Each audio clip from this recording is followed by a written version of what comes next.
Hello again, Stroke. Welcome back to another day of streaming. Today I will be doing a little bit of, well, we might call it endgame even though it's not the actual endgame. But yeah, we'll be doing some map works, maps, grinding. I'm gonna start a bit with the mage and then move on to the others. So we'll be having some fun today as usual. If you wanna co-op, let me know, we can co-op. I'm open for that as well. I've updated my guides on my website with a little bit of info about how to do the relic skills stuff, about damages that have been changed, and about the skill point allocation for the different relics I suggest for my old builds. I will be making new builds eventually, so there's some other things I wanna do, like maybe a video for the Minecraft Dungeons patch. But before that, I wanna just play a little bit more Torchlight 3 today, and maybe tomorrow I can go back to making some videos. I also have some Warhammer Chaos main videos I still have to complete. We'll see. This week I'm gonna be doing some of those this upcoming week. Can't wait also for Wilson's patch to come to see whether it's worth revisiting the game or not. After that patch, let's start by farming a few maps. What have I got in my inventory? I've got 0 maps in the inventory, so I'm just gonna collect some. Let's just collect some stuff.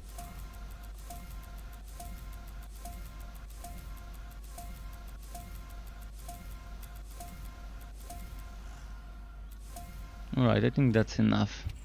Enough collecting stuff.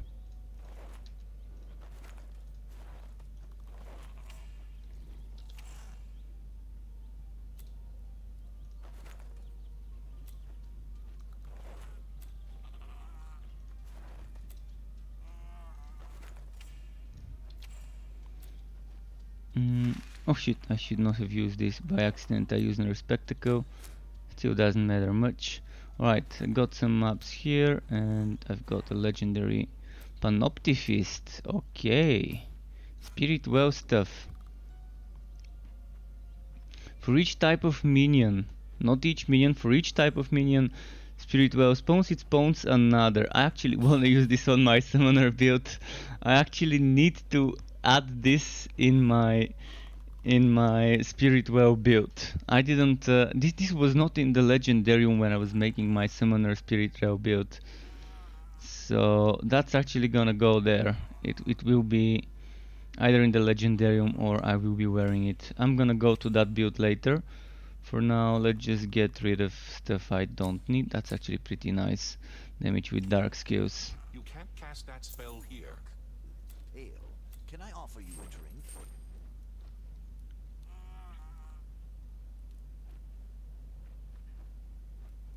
Damage with dark skills and knockback.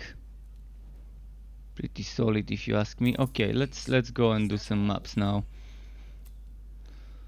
Just gonna do those 3 maps and then go on another hero and do 3 maps there. Midbringer, hi. What are the main changes from Torchlight Frontiers to Torchlight 3? Oh, that's a big list of changes. First, the main changes, it's no longer a free-to-play game. It's a premium buy-to-play game. Second, you don't level frontiers, you level the hero. Before we used to level 1 frontier, meaning 1 act, to 50, then level up the other act to 50, and there were different items for the different acts. So the level of the item was tied to the act you were doing. That's no longer a thing. Now you have a level 60 cap on the hero altogether. And the skill system was reworked a few times as well. The relic system was reworked and is gonna get reworked again. And you've got a new class that was not in Torchlight Frontiers, such as the sharpshooter class. He or she was not in Frontiers. They've reworked a little bit the contract system. They're adding new endgame soon. The map works was slightly changed So there's a lot of changes. I mean, the list is huge in regards to the things that that change between Frontiers and now. But the main reasons are those I mentioned, especially the change where we're no longer a free-to-play game. So yeah, there's stuff that changed, and there's more stuff that will be changing. So I mean, it's still early access, meaning nothing's safe. I like to say this, but it's like an orgy in the dark. Nothing's safe. So yeah, there will be a wipe at the end of the early access. But it doesn't mean that there may not be a wipe earlier if they end up changing something in such a way that it requires a wipe, that the system is just so much different than the old one.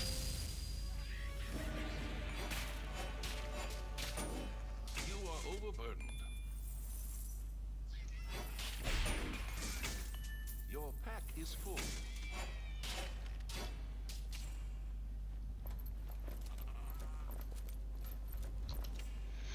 And leveling up is nice now. There was a time in Torchlight Frontiers when leveling up used to be so slow, it used to be painful. Now that's no longer the case. You can level up a hero in a few hours, from 1 to 60, without even doing the story if you want to. But you will need to do the story when they add the new endgame mode.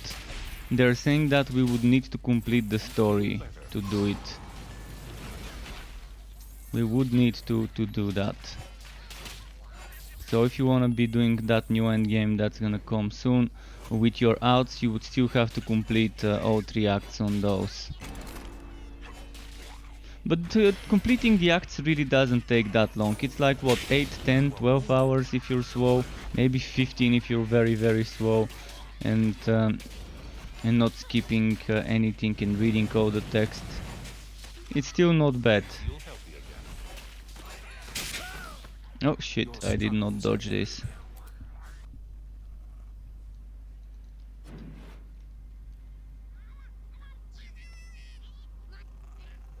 Open world? No, there is no open world. It's no sandbox, and the whole MMO aspect has been removed. The only kind of social aspect is you can see others in the hubs.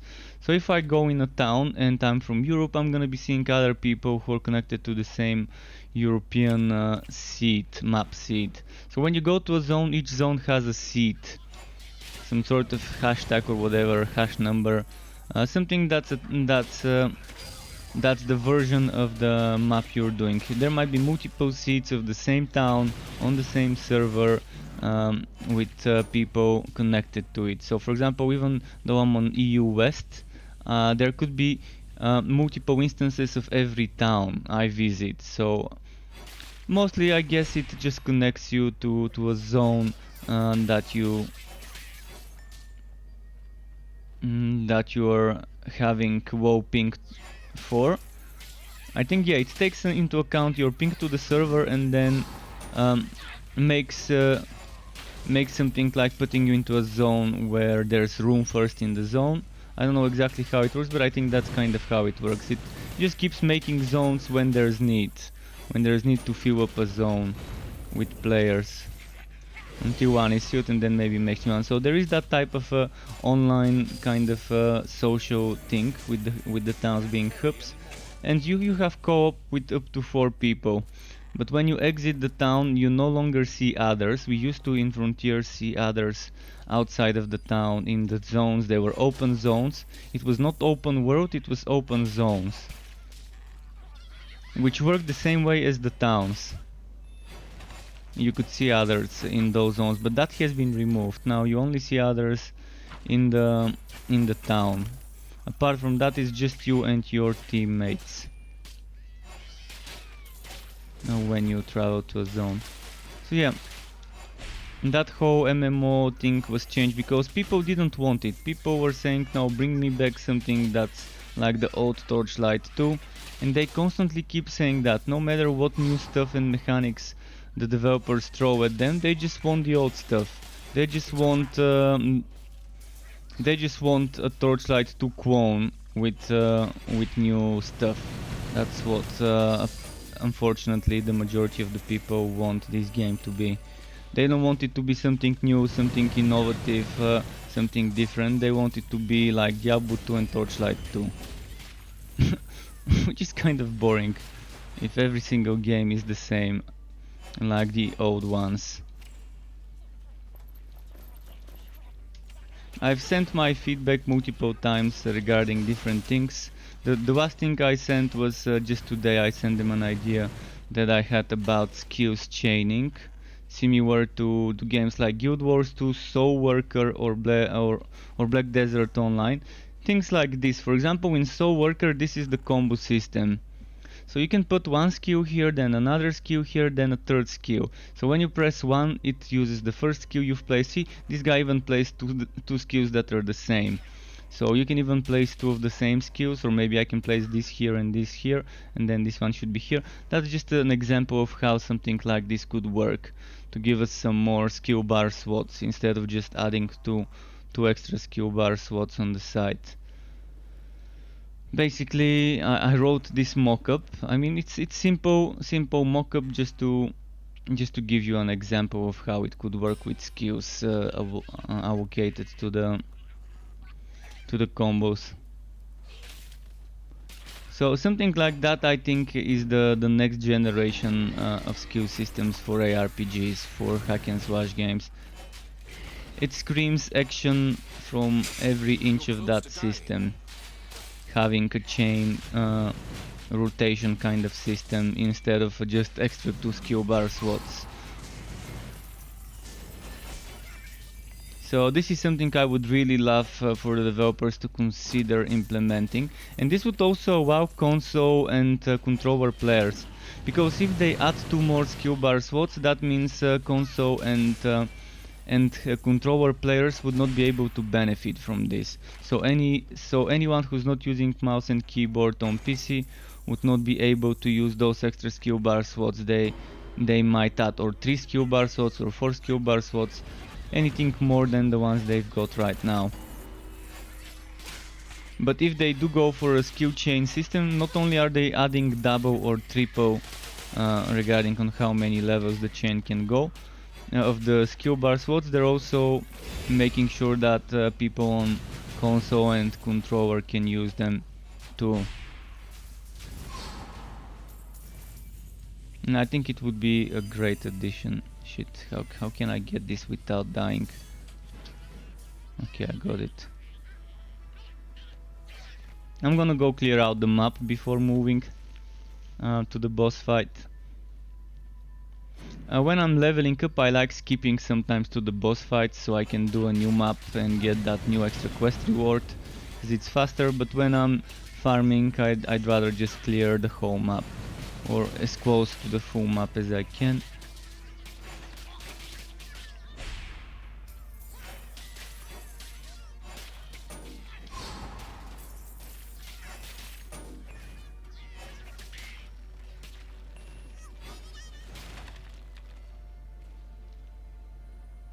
Right, I'm not gonna clear this one there because it's too far away to backtrack this much. Okay, my code heart is 21 now.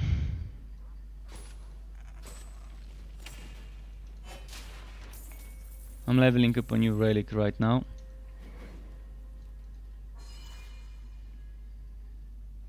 But yeah, I think Soul Worker, which is an anime MMO filled with weeps, Soul Worker is actually the game that has the closest system to what I think would be amazing for this game.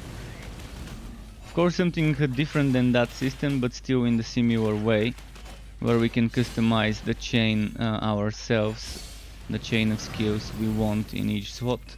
Something like that would be great for Torchlight 3 and any other game in the genre that wants to grow vertically the skill bar as opposed to horizontally.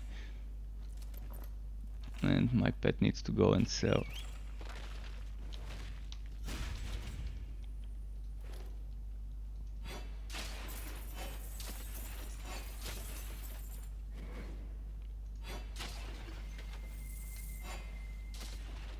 Alright, let's do the next map.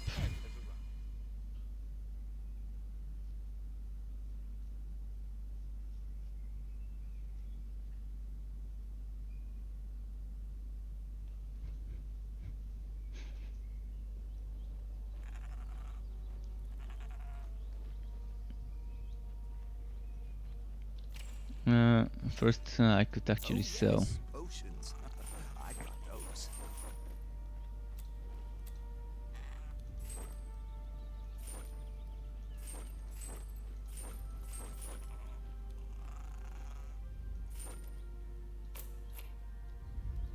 See you next time. So you can see there's other people here in this town.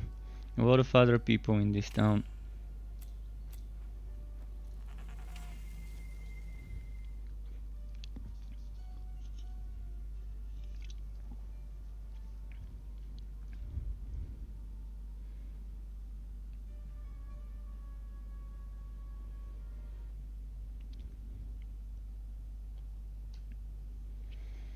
Alright, it's voting now.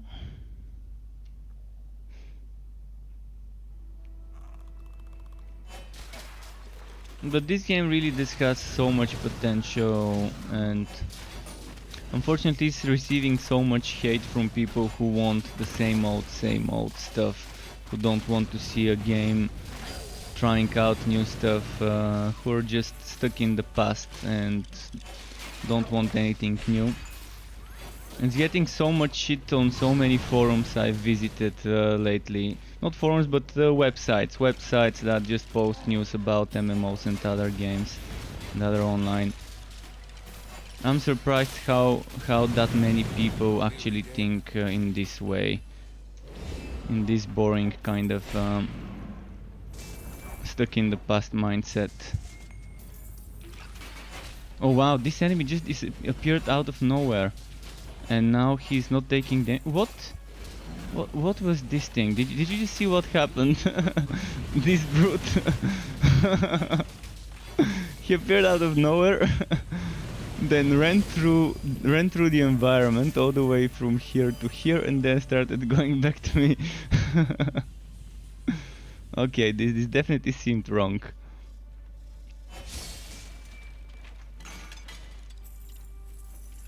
Probably the wrong place for him to spawn and move through that environment.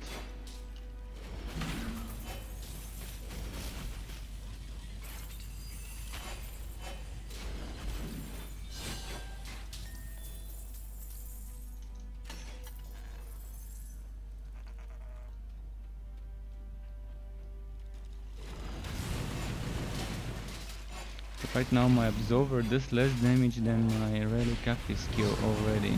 And it's not maxed out yet even, that Relic Active skill. Still trying to find the Arc of Light so I can cast Absolver by using Holy Bolt instead of Absolver. But shit's not working on me when it comes to this.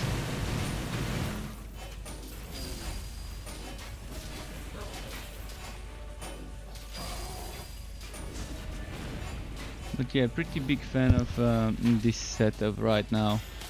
It's one of the most fun mage setups I've played recently, mostly because I never played much with Absolver before the name changed to Torchlight 3 when it was Frontiers.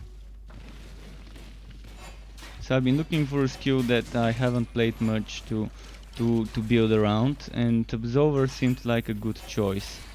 I want to build around Radiant Blast, but again I need an item if I want to build around Radiant Blast. Eventually I'm gonna do it eventually and make a Radiant Blast based build. Cause why not, it's fun.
Oh wow, okay. You have lost Can your say I life. didn't see this coming.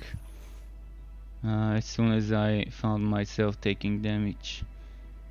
I'm not sure what hit me, but I think it was the enemies behind me, and then the brute landed the final hit.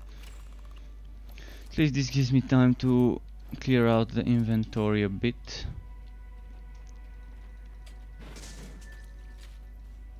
Pick up some more green shit.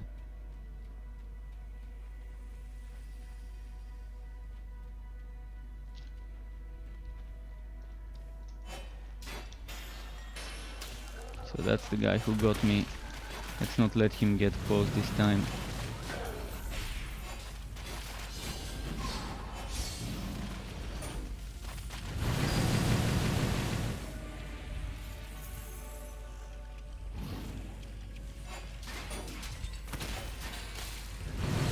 You are wounded. Okay, so it was actually this one who got me before. That's the one who does the damage from afar. Haven't played for 2 days. Are servers better? Well, the servers are not better when they're full. When they're empty, they're better. Right now I'm not seeing much whack myself, but I can only speak for myself. I don't know whether it would be wagging for someone else. Right now, as you can see, I'm not seeing some rubber banding, but let's wait for me to see charging enemies like the Goblin Hounds or the Netherrim Warriors. Then I'm gonna know if it's actually really wagging, because those are the waggiest enemies of them all. But yeah, when playing solo right now, I'm not having wag, but probably it's too early, and the servers might not be that stable.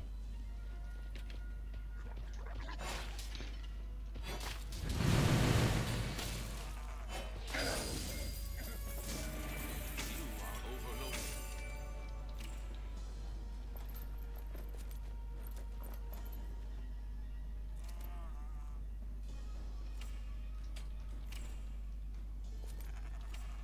Right, pet, go sell.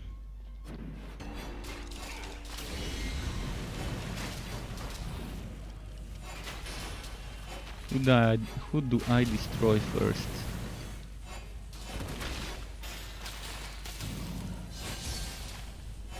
Your pack.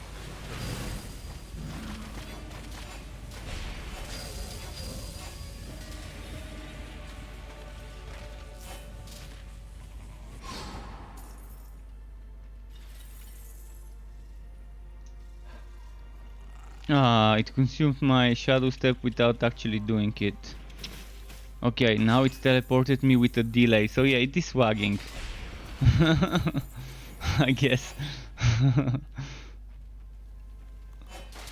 It's a trap. Okay, next 80 Ellie saying I'm playing Torchlight 1 and see pets have 2 spells. What's can they only use certain type of spells or any will do? Oh, I haven't played Torchlight 1 in a long time. Even Torchlight 2, the last time I played it was over a year ago. So it's been a while since I've played either. I barely remember anything from those games.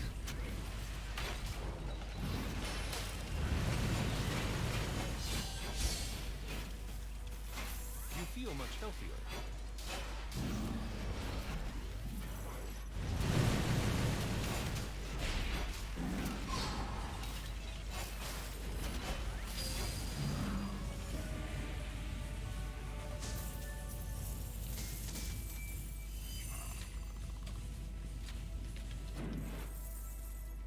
What is here?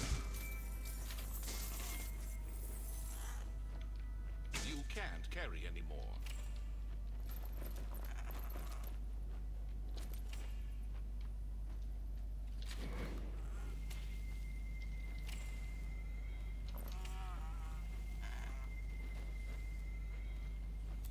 Okay, now one more map and then I'm changing heroes. Unless someone wants to see more Dusk Mage, then I can just keep playing that for a little longer.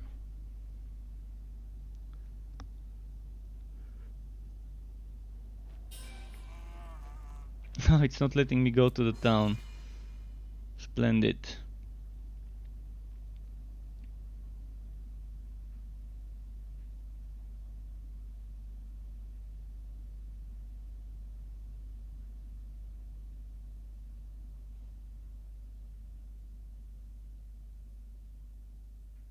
What is happening?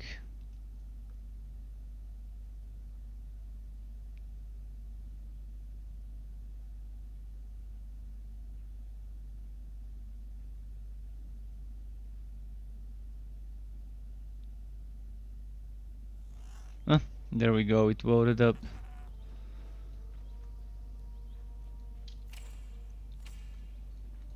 Okay, next. Ale, can I offer you a drink? Oh, is Next we've got this map.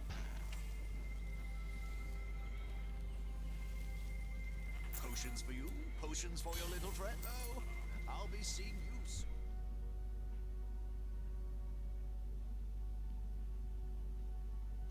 After that I'm probably gonna go on the Rail Master, on the Slammer one. I mean, I leveled up a Train Rail Master yesterday.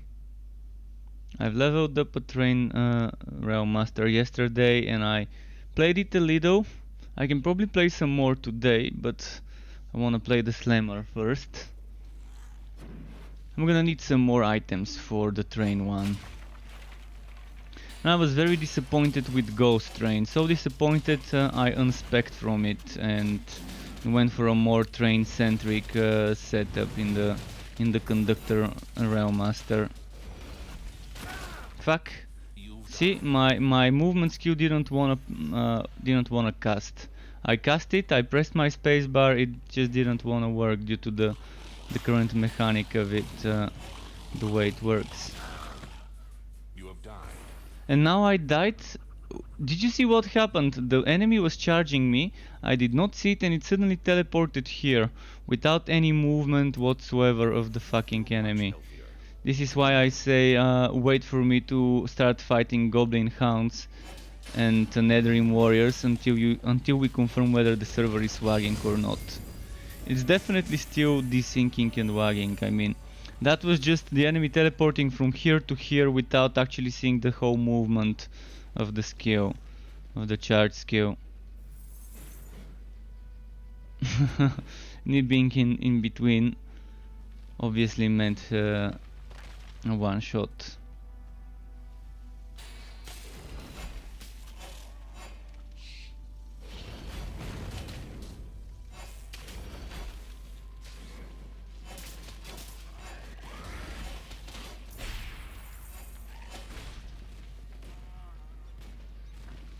Any more spiders? I think we've got them all here.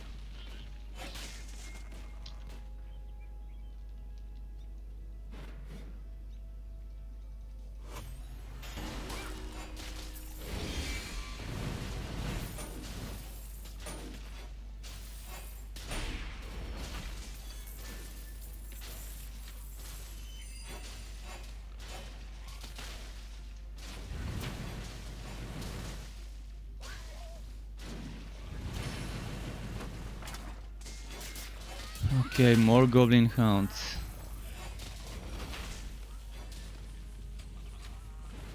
And yet another firewall. This item, I keep getting this shit so much.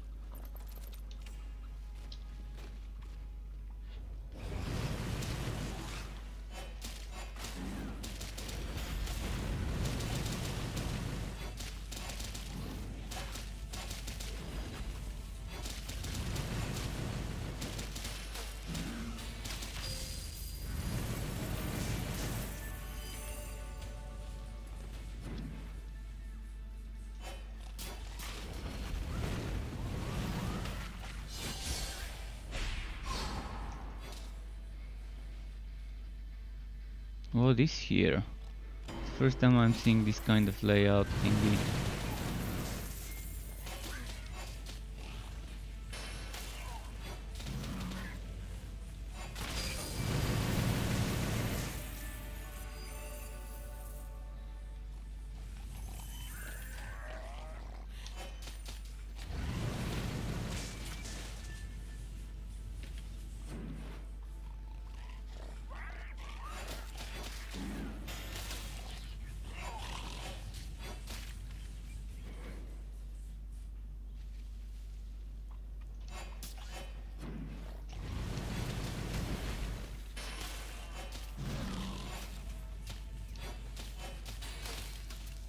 Okay.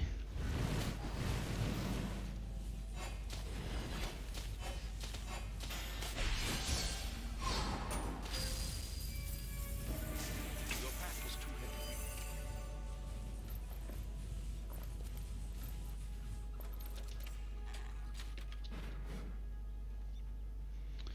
So, oh fuck, more goblin hounds.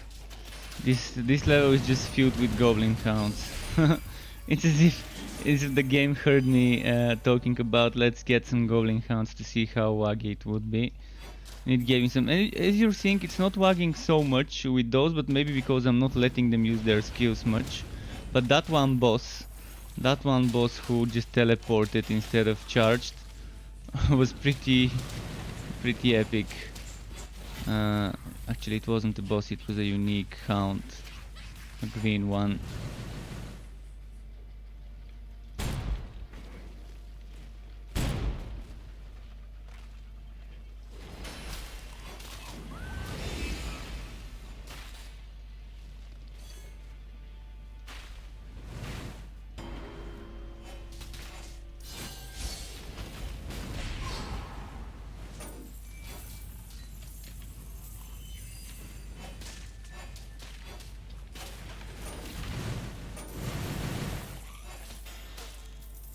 Okay.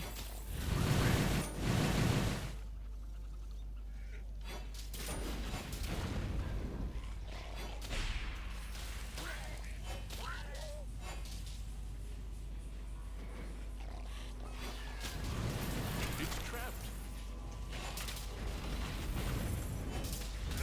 No. You've reached your end. See, I'm not even sure what hit me now. I did not see what hit me here. Perfect example. Alright, let's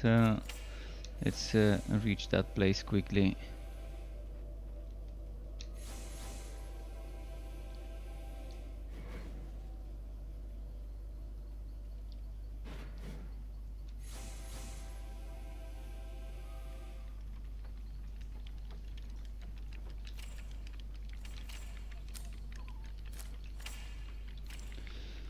Right, let's go back there now. Pet, go away.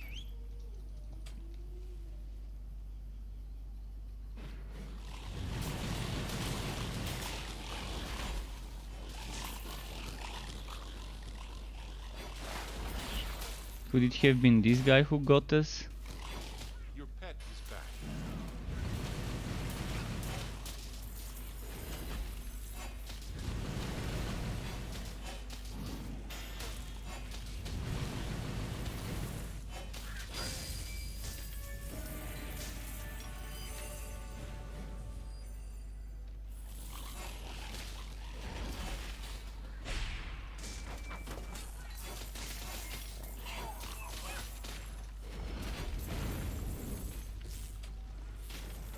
Okay. Yeah, that's junk. Right now the game is in such a state where the majority of the legendary items are just dropping so bad that you're just gonna straight out sell or dismantle them for materials, whichever you need more. I'm not even excited now when I see legendary as much as I am when I see a blue item. I mean, I'm still getting excited because I know this legendary could be an item I need for my legendarium. But that's probably the major reason to get me excited about legendaries in the current broken state of the legendaries.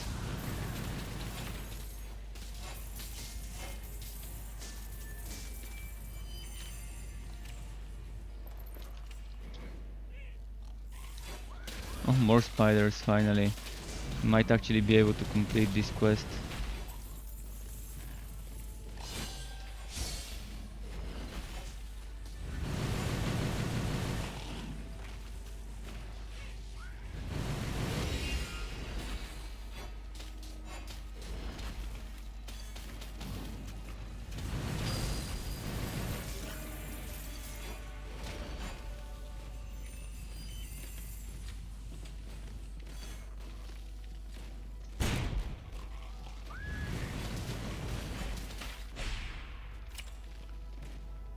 Okay, I've missed something.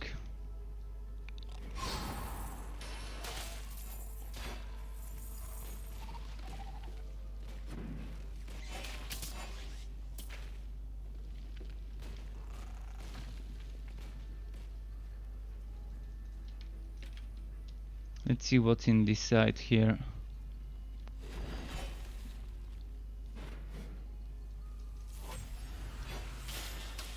More spiders, perfect.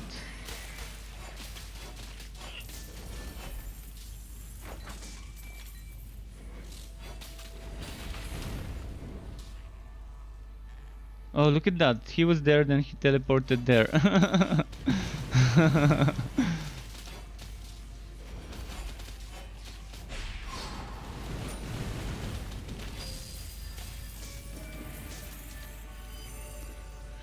Some nice teleport mechanics.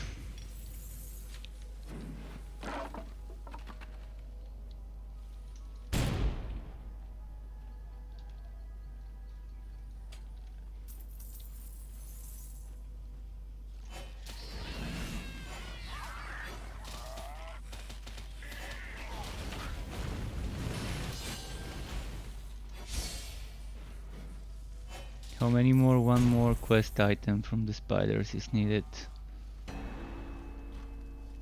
And those should be able to give me that item.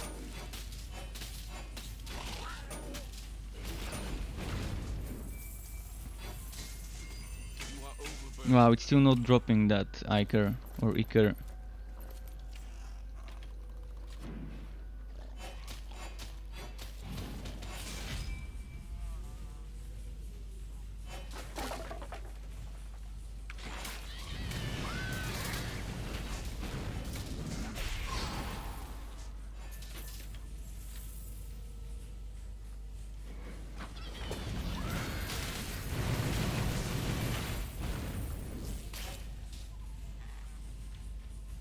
And there we go, quest complete. Not that I really need that quest or anything. I mean, it's just gonna give me extra fame for my contract, but it's always good as you keep getting that fame to make sure you never run out of maps to do. You're hurt.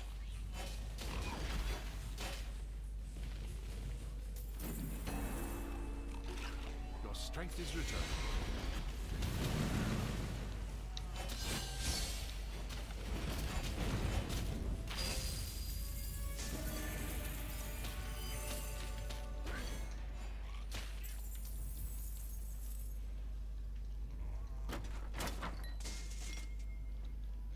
Treasure chest. Wouldn't call a white item a treasure, but okay. I guess for some people the white item is a treasure. 8 gold. Still better than 0.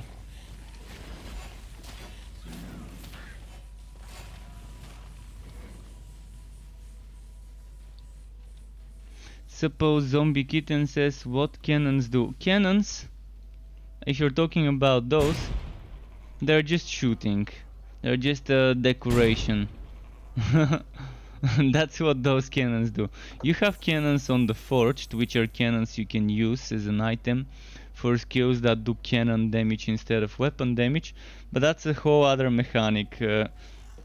We can talk more about cannons and cannon damage when I switch to the Forged. But first I gotta switch to the Realm Master after this map.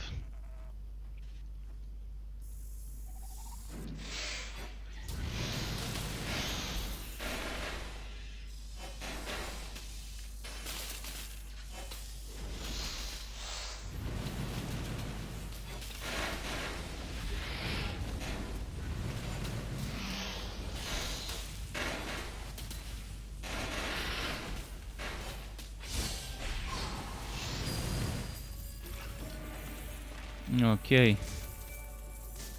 Your inventory is full.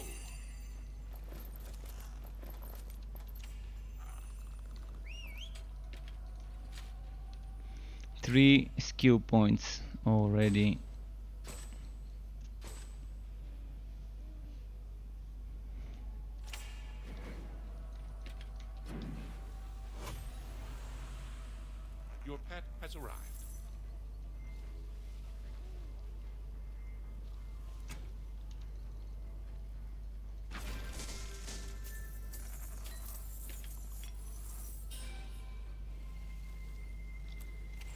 So what we're doing now is we will switch characters. I'm gonna quickly send this to the town, wait for him to sell, and then I'm gonna just go back to character selection and switch. Let's wait a bit. 3, 2, 1, and change. Your pet has returned. Link for reporting issues to the dev team. Here. Note. If anyone on YouTube is wondering, I'm gonna do that for you guys as well. If you need that link. Remember to press Ctrl and D. Press Ctrl and D, and then, of course that is if you're in the game. You can press Ctrl and D in the map and the place where you are, and it would send all that information along with other information to the developers. So for bug reporting, always remember to do this. To press Ctrl and D and include this information. Yes, I'm using multiple relic skills. I'm actually using just one, but the other ones are casted randomly with an item. I will show you quickly what item I'm using. It's called Egg of Mayhem. Egg of Mayhem, shit, I selected the wrong character, my bad. Just a moment, I wanna switch to my Realm Master and then I can show you. So it's called Egg of Mayhem, and I've got that in the Legendarium, and this allows you, when you use a relic active skill, to randomly cast another one. Okay, it's not letting me.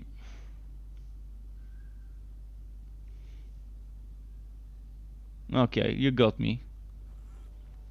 It is awesome, yeah, you can see it here. Legendarium Egg of Mayhem. Cast your relic skill, which is relic active skill. Cast another random relic active skill. Because you've got two relic skills, the relic activation skill and the relic active skill. See, it says active skill here.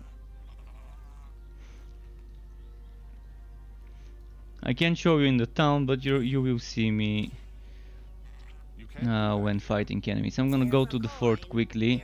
Probably put some stuff in the storage.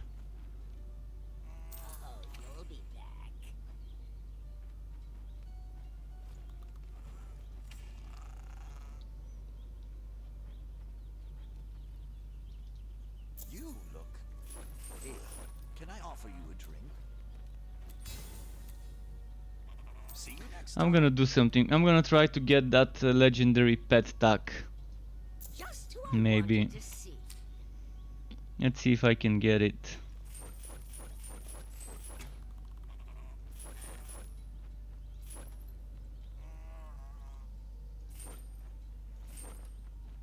I'll see you soon, I'm sure. If you have money, I got gear.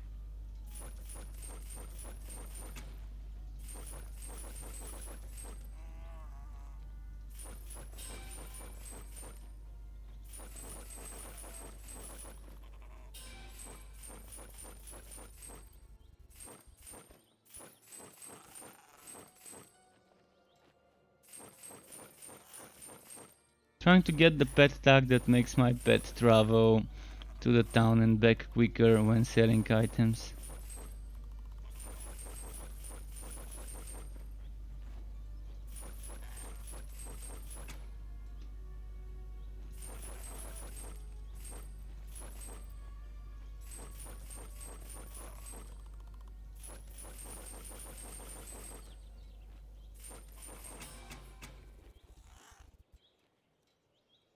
Life support systems repaired. Tmat1128, thank you very much for the Twitch Prime sub. Thank you very much, dude. Really love that. Wait, did you just gift this? Or I think I got a message that this was a gift. Enjoy your gift. And it's weird because I think it got gifted to me. But thanks again and welcome to the Struck Club. So Is 60 the max for now? Yes, 60 is the max. I think I'm done with the gambling. I'm just gonna sell this one. Here for coin. And I'm gonna quickly do something in my fort, and then we're gonna do some more combat. But this very much is my favorite item in the game, the Egg of Mayhem, that allows me to use multiple relic active skills when using them. You're only using a basic non-upgraded relic active skill when it procs, but it's still good. It's still good because it keeps using some random other good stuff. So you might end up having the Bane spider following you around, and at the same time having all the other things.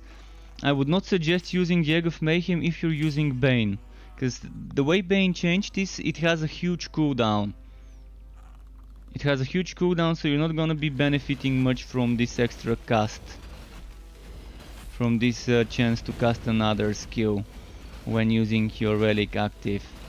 So when you're using the Bane Spider, it's not viable. It's much better to use any other relic and have this big spider from the Bane, or just to use the Bane active skill on a summoner build and not worry about spamming that.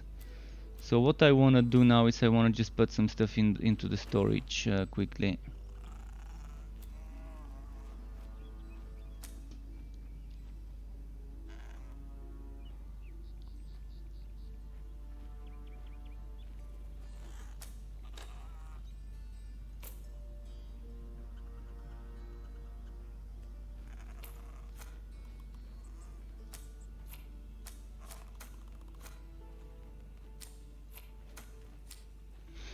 Poison damage, I'm gonna put some of those here.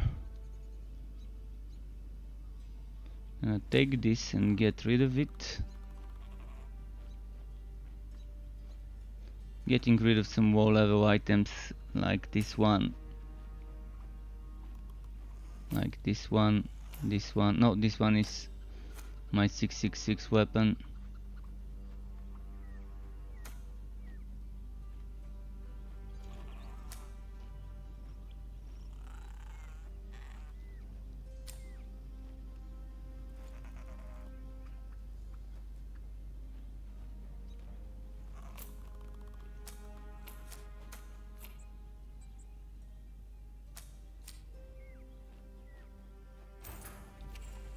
Okay, all those items I'm getting rid of.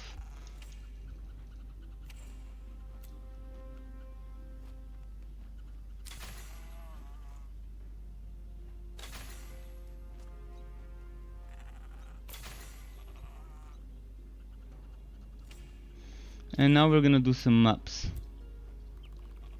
Let's say I've got the most defense in... Guess it doesn't matter which one. Let's do this one first and then the other ones next.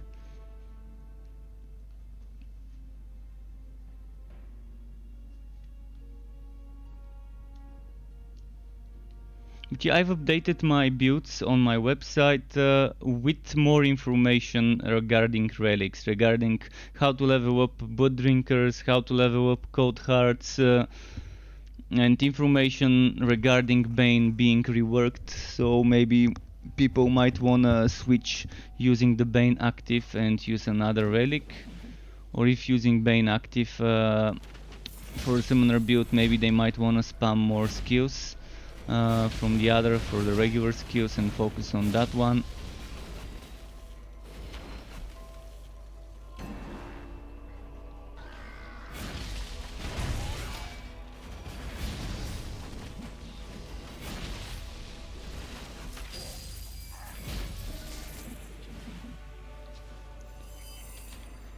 Okay.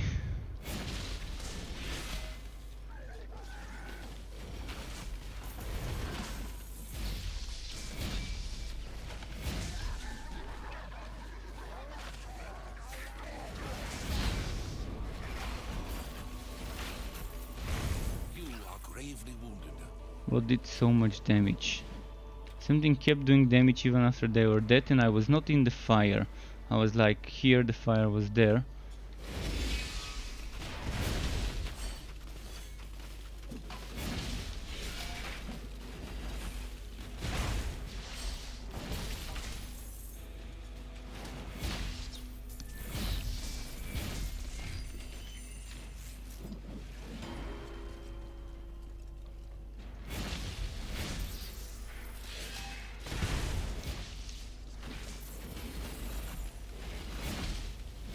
On this one, if I want to, I can be a little bit more spammy with my relic active.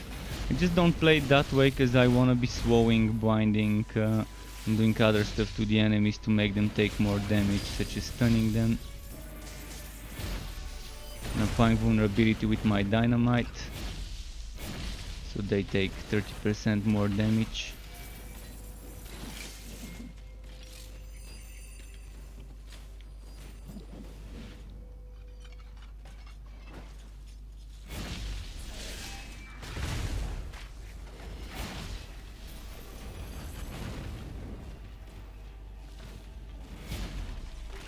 Yeah, I'm not gonna worry with those there. They don't wanna come out.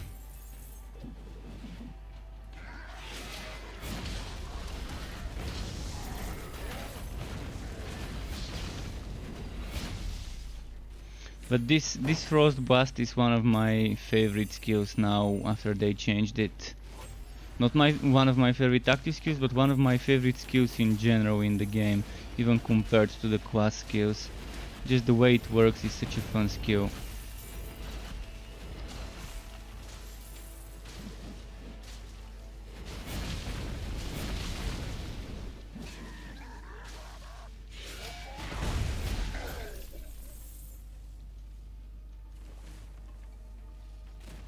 Let's try and group up more enemies together. Might be better that way.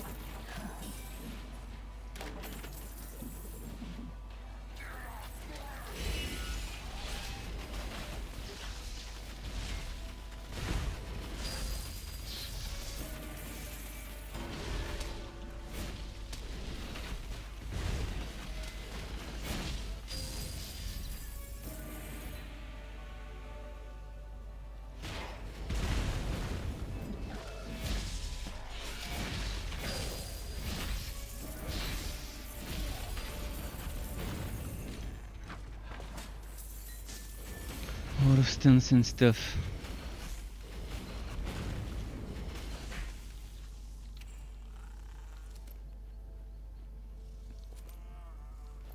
Ghost Train was a big disappointment yesterday when I played it. It just didn't feel like the good old Ghost Train that actually did damage. It felt wrong. I don't see a reason why there's gonna be 3 trains instead of 3 times the damage of 1 train with the endurance bonus. It just ends up knocking back the enemies too much and the damage is just not that great. This one seems like a slight upgrade, gearwork wise. You are overburdened.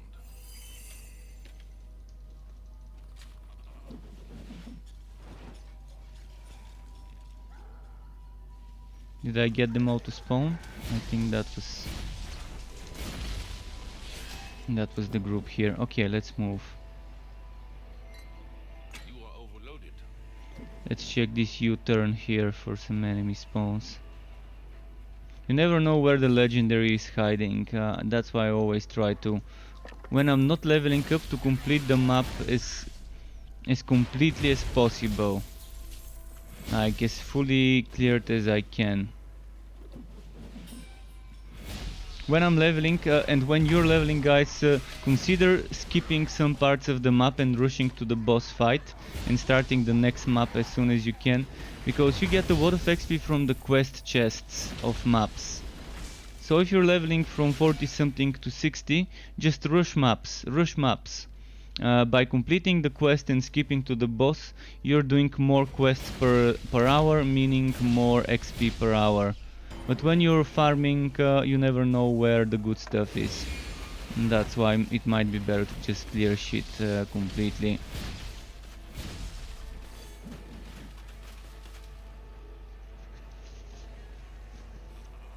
What is your website that shows relic leveling up guide? Builds. On the builds, it's not a relic leveling guide, it's different builds, and under every build at the bottom I've got some guides on how to level up the relics for each build. Of course there's various options you can do, but I'm showing my ways of spending the points. So someone just used the link and you see it. this struckweb.xyz.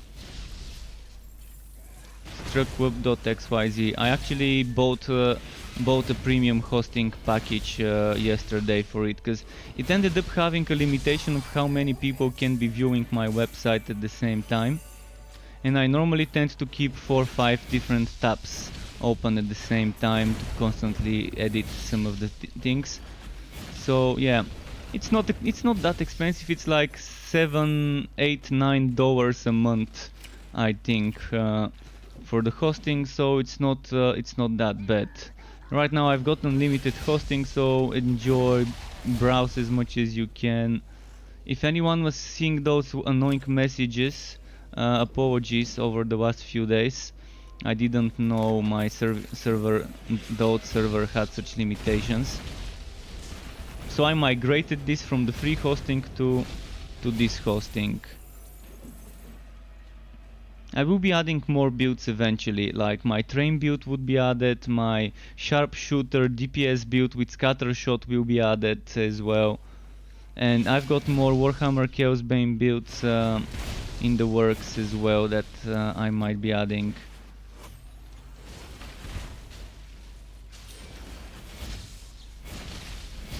I could start adding non-build stuff, like just general guides in text format. But for now I'm gonna keep it strictly builds until I figure out how to handle a separation of non-build stuff. Maybe a new category, maybe one extra level of category, we'll see.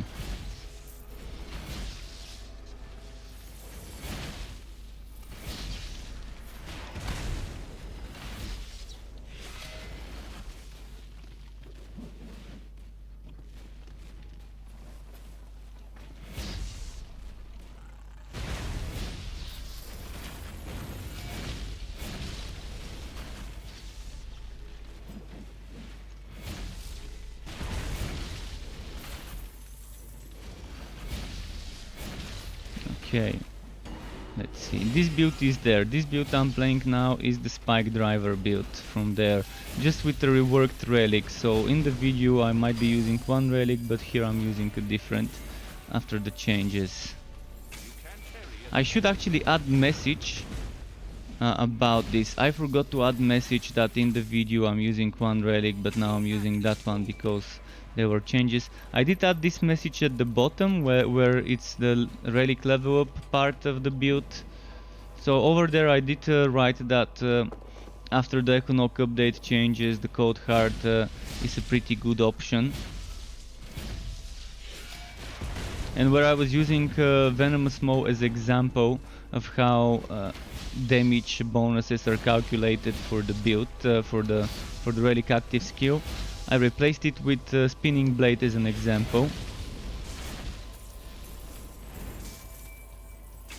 But that's just an example of how that 50 plus 20% extra damage you can get from the passive skill and from the relic bonus skill as well works.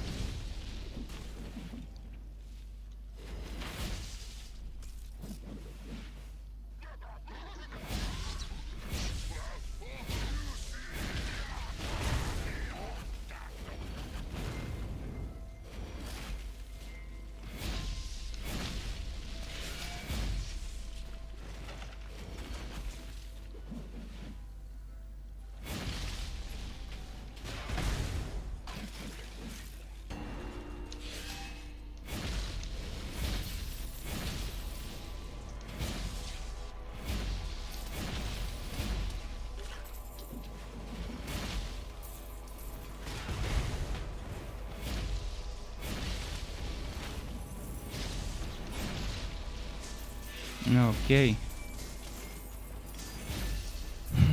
Anything else I've missed? Your inventory is full. Unlike fighting down there, there's too many fires.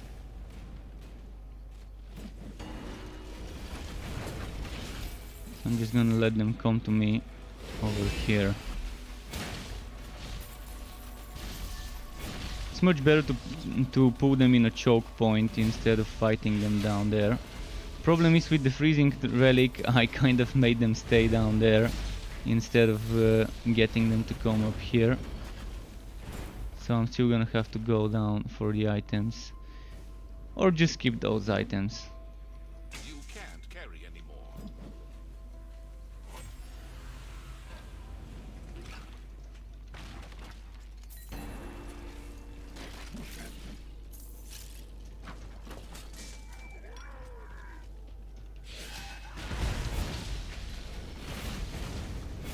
Your pet has returned.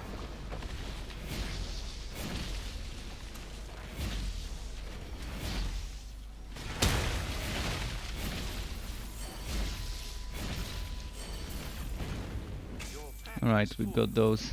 Oh, the pet's back. The pet is back.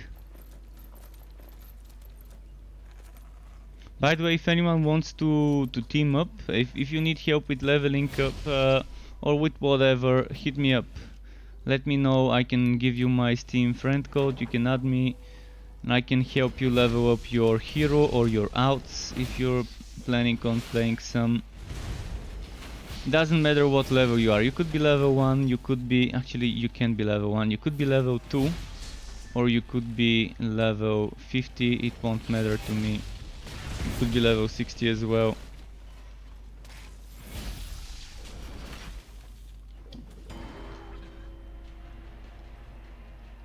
And sorry, I missed a message on YouTube. Asprey Dave, I have some legendary map bug. Any monster not collected because map is clean and the quest not finished. Sometimes I've seen this with the spider on one of the goblin maps. There aren't enough spiders to drop the spider quest things. If it's a goblin map with those wooden bridges and things like that, when it's just you walking around different wooden bridges, that's probably the same map, the same bug I've seen. There weren't enough spiders to kill and enough things to get that. So if you're still watching, just ignore it. I mean, report it and ignore it. That's what I would do. Report the bug and then start a new map. I mean, it's early access, so as long as we report those things, it's fine. So press Ctrl and D, head over to Note. You can use exclamation mark NOLT, November Oscar Lima Tango. This one. Note.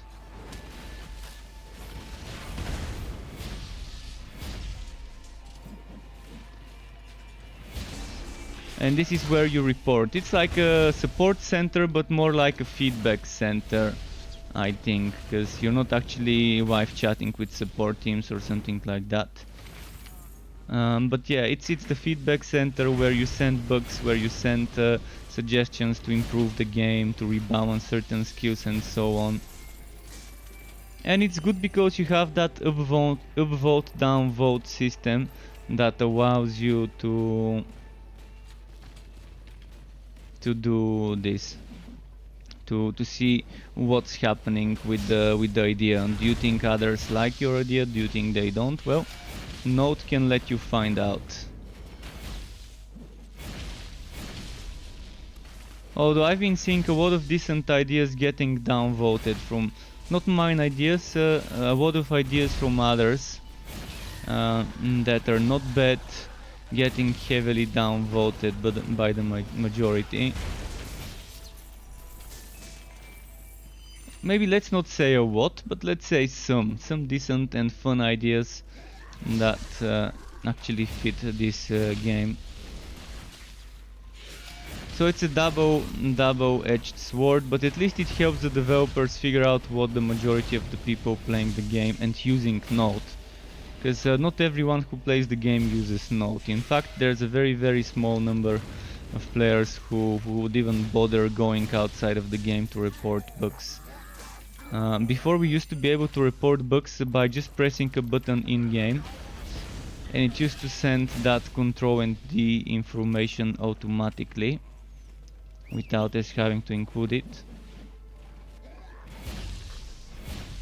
And it used to just send that as a feedback email to feedback@extra.net, which is now no longer the case.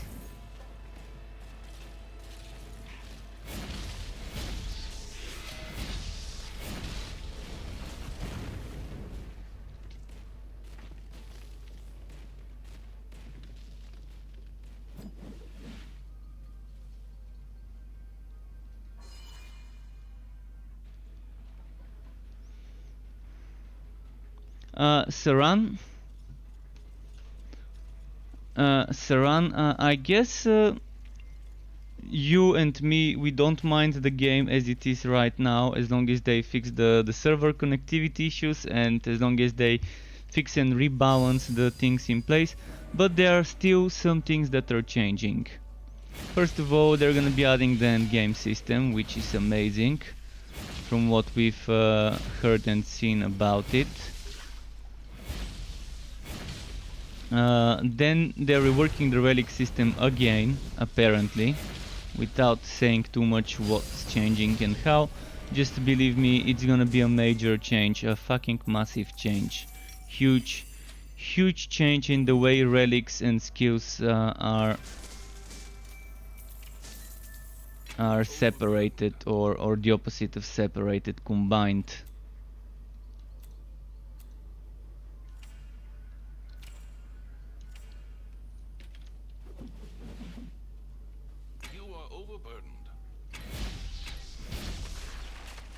Right, let's do one more map. Let's go back to my fort. I'm gonna quickly hydrate a little, so I'm gonna mute my mic.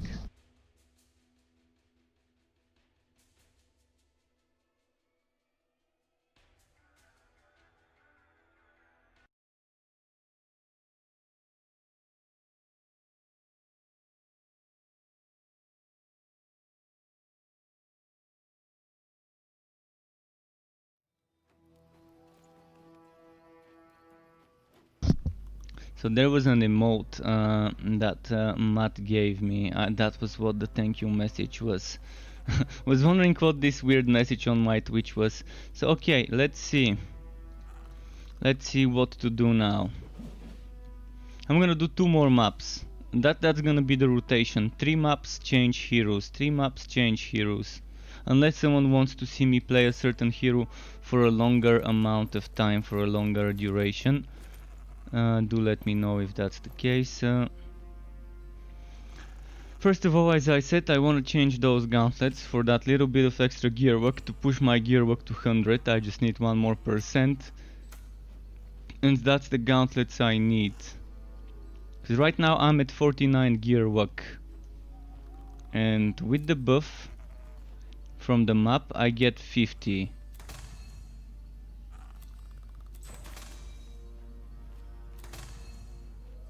Electric defense. Okay, let's do some electric maps, I guess. I really wanted regular defense, but might as well just leave it. So as you can see now, I should be at 50. 50 gear work, 50 from the map, that's 100.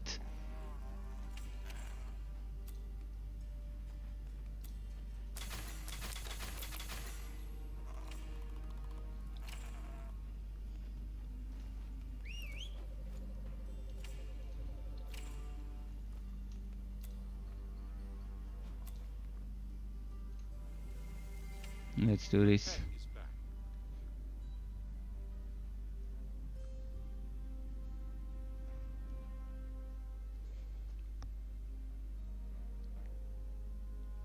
And I actually got yesterday blue boots with relic active skill cooldown reduction.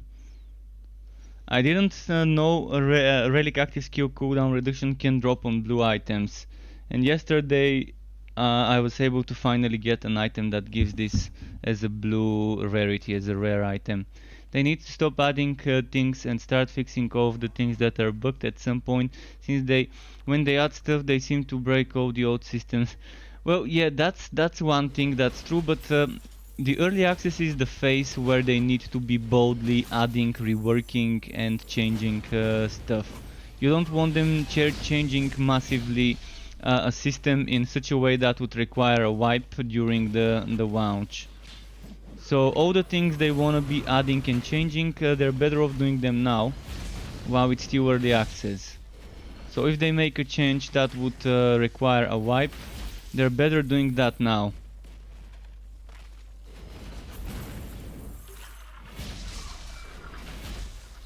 Well, this is still a beta. This is still a beta. It's early access, but it's still beta. In fact, there's games that are early access alpha. Wosen, for example, when it started its early access, it was still an alpha phase. So early access is a very broad term, because early access could be as an alpha early access. It could also be a beta early access. I remember the first days of Wosen early access. It was such a basic alpha version of the game that there weren't even quests. There weren't even quests to do. There were just few enemies, few things to do, few dungeons to explore, few waypoints that you can uncover. So early access can be anything from the beginning of the alpha all the way until the end of the beta. So definitely saying that early access is for this, I think, is kind of the right saying. And they were actually changing a lot of stuff during the closed beta and the alpha.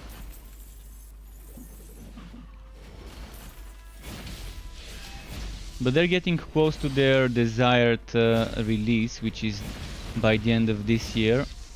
So they already know that they should stop and maybe finalize the game to a state where they're happy with it and where the fans are happy. But if the fans are constantly whining about wanting more things in this department, wanting more things and more changes in that department, they're kind of trying to please them.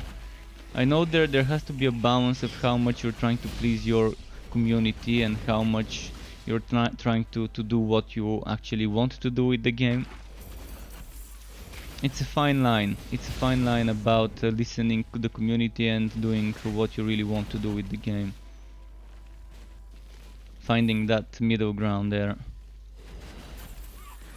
Because you can't please everyone. No matter what you do, there's gonna be people who want the exact opposite things in a game.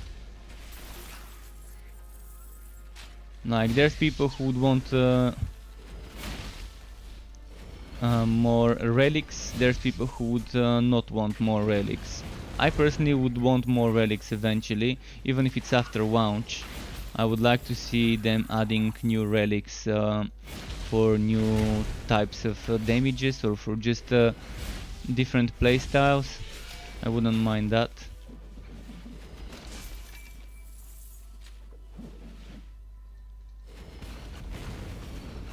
Some people would like to change the relics every now and then like me, other people would like the relics to be a permanent choice.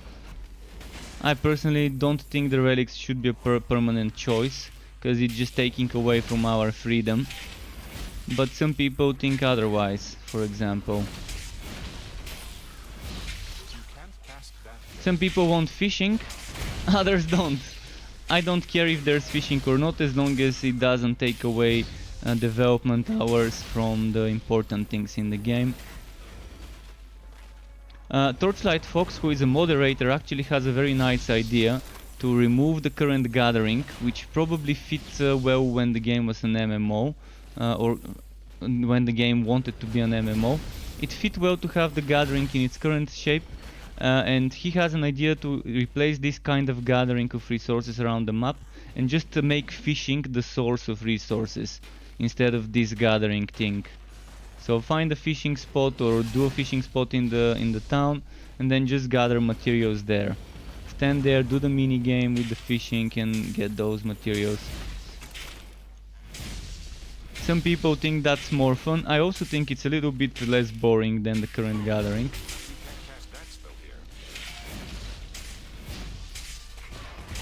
Because right now I'm not even doing that gathering. With the amount of resources I can get from contracts, it's just pointless to waste your time gathering things.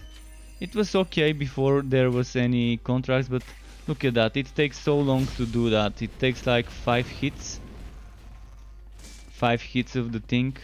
That's like 4 seconds or so, just to collect a little bit of wood.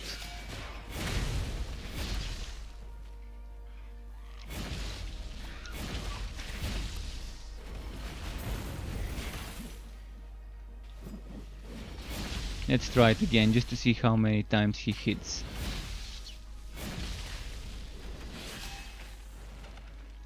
Gwent, new and important news? I don't know about that.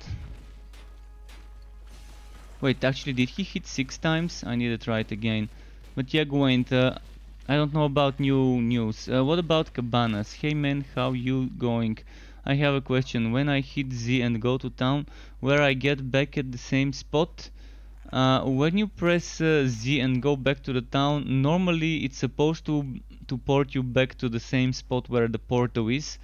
But if you took too long, it ends up putting you into the beginning of the map. But I've noticed that that might also be a bug as well. So sometimes it ends up putting you at the beginning of the map instead of the portal, even if you took like a minute or two. Normally in public zones, the way it works is, if you wait more than 5 minutes, the zone gets respawned. Like all the enemies get reset and respawned. That's in those public quest story zones. If you wait 5 or more minutes, and that's where you would definitely get teleported to the beginning of the zone. If your portal doesn't get despawned actually. I've not tested it whether the portal would get despawned. But yeah, you're supposed to get teleported to where your portal was. That was the idea.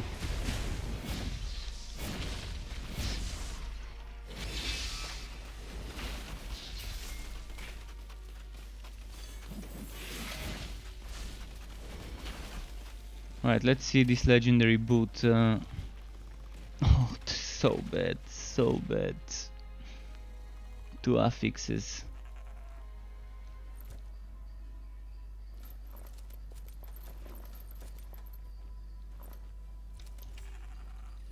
They did have a SWAT, but yeah, it's just 2 affixes. That's worse than blue items.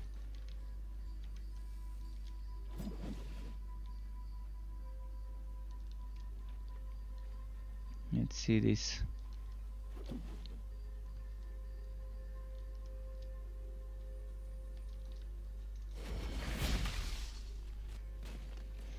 If they had longer buffs, I wouldn't mind gathering as it is.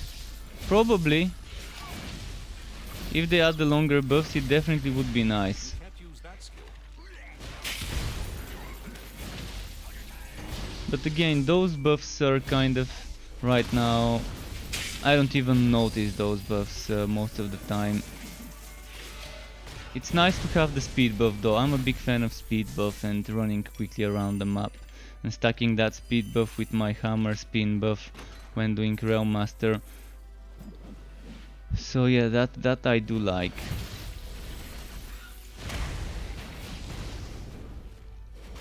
For me, I don't care how the gathering is. It's not like my main source of resources anymore.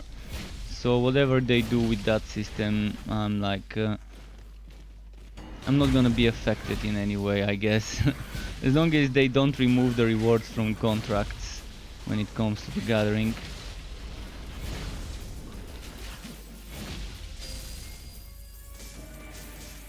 In Torchlight 2, what I did enjoy about the fishing, for example, was the fish that I can feed my pet, not the fishing itself. It was just the rewards I could get from it, and the things that accompany those rewards. Especially that fishing pet improvement system synergy.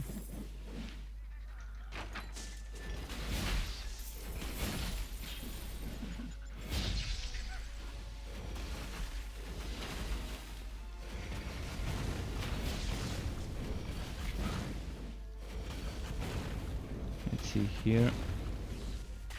Maybe this and this.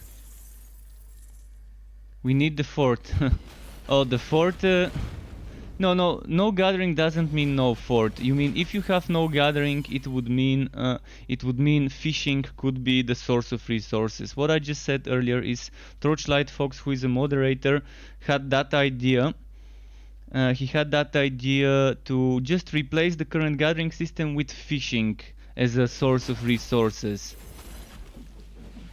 And right now you can still get fort items. You can still get fort items from contracts. I mean, just check this contract. Check this contract, the craftsman contract. And not just the craftsman contract, also this contract, the homesteader. There are so many refined resources and essences and other resources and essences. There's so much stuff, and it's actually tier 2 materials that you get. So there's ways to get resources even without that, but his idea was to kind of replace the current gathering with the fishing, and fishing being the source of those resources. But it's gonna be a lot of RNG. I mean, I personally don't really care what they do with this. It's not like it's high on their priority list to change this. There are much more important things other than that. Fishing definitely was one of the top voted things on Note, and it's weird why people think that this should be such a priority in that game, when it really wasn't anything that fancy. If you go back and play Torchlight 2, you're gonna see that it's not that fancy, the fishing as a whole. The only good thing about it that's really fancy and fun was the actual bonuses you could get for your pets from those fish that you could feed them. Fire damage, gear work, and this is fire damage potion work. My pet ended up in the balcony, walked up. Okay, I'm gonna, just give me a moment, guys. I need to go open. Oh, never mind. He's not on the balcony. He's in the hallway. His voice echoed in such a way that I thought he might have been in the balcony. Sky, what is it? Sky? I think he wants food. I'm not gonna give him food. He ate like 1-2 hours ago. Alright. Spell can't be cast. Let's go and do a new map. I'm gonna go to my fort. Which reminds me, is it just me or is there no portal here? Yeah, I don't see a portal. I'm gonna go. Wait, did my game disconnect? It's not letting me use my portal here. Yeah, I think that's a bug. It didn't spawn a portal to return, and it's not letting me use my portal skill. What I can do is do this.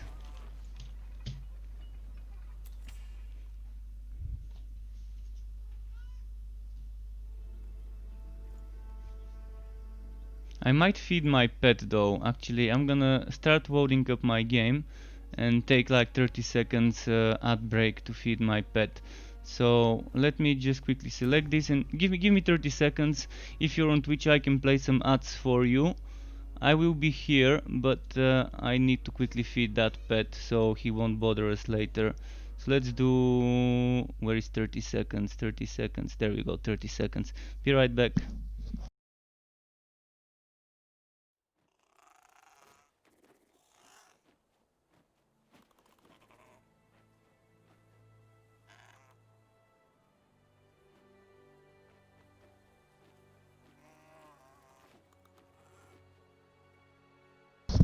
Okay, I gave him food. It's better to give him food now instead of later and have him bothering me while I'm doing bosses and stuff like that. So, alright, let's go back there. You can't use that skill.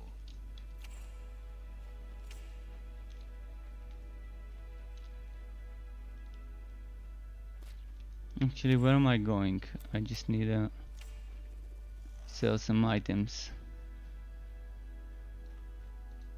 Hi there. Fancy a pet? See you next time.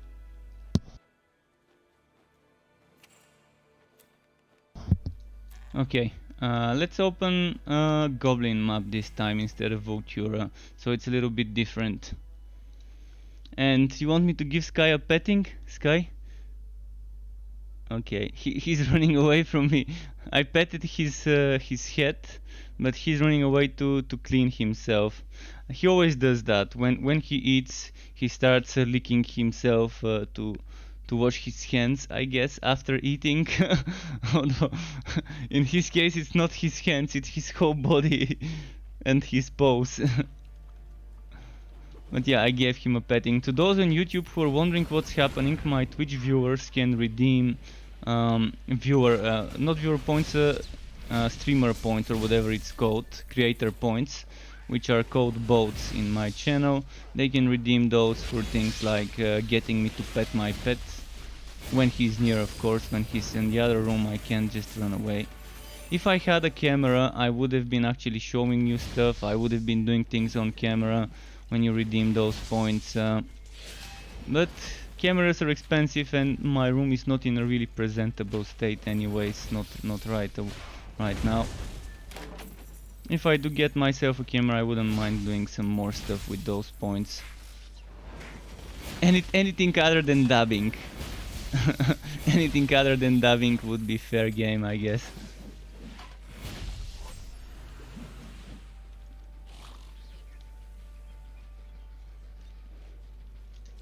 Okay, let's see here. I might consider looking into some good cameras with good resolution, but not that expensive, to see what the price of those are.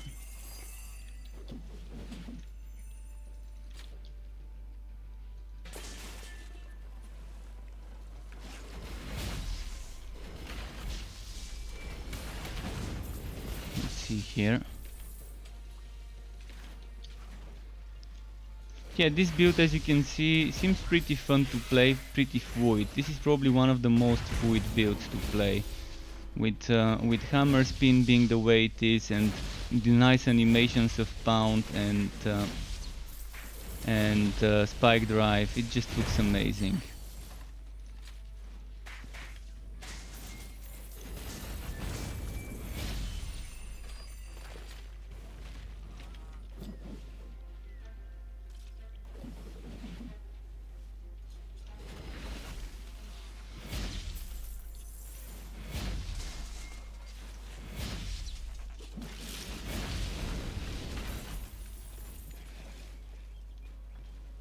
Let me read some comments after this fight. Yep, happened to me. Okay, as far as resources are concerned, refining is pointless, especially with all this timed crap. All this timed crap used to be even worse before they nerfed the timers, but now they're only allowing us to refine up to 24. So up to 48 turning into 24. They should really make it like 100 or 150 be the max you can refine at a time. Because I can just start the refining, go do a map, and by the time I've returned from that map, my resources have been refined. I wouldn't mind being able to have a longer queue. The queues used to be terrible. They used to be going up to like 9 hours or so just to refine a bunch of materials. That used to be so fucking bad before. And they definitely nerfed this by hundreds of times of what it used to be. Because no one likes fucking time gates. Time gates go well with a free-to-play MMO game, which this game wanted to be. But right now I think it's fine. Right now the biggest one is 1 minute for 24 refined resources. I think they just need to add something that's like 5 minutes for 5 times this much, for like 120 or whatever 24 times 5 is. I wouldn't mind doing that. But again, refined resources we get from contracts. I've got like probably over 1,000 of the refined resources already, just from contract rewards. See, 1,000 of this one, 1,000 of this one, 476 planks, only because I use a lot of planks for my for my storage. I need to hydrate, just give me a moment. I'm just gonna play with my mouse now.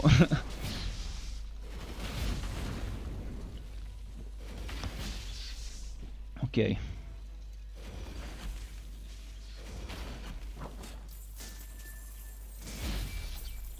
Back to keyboard.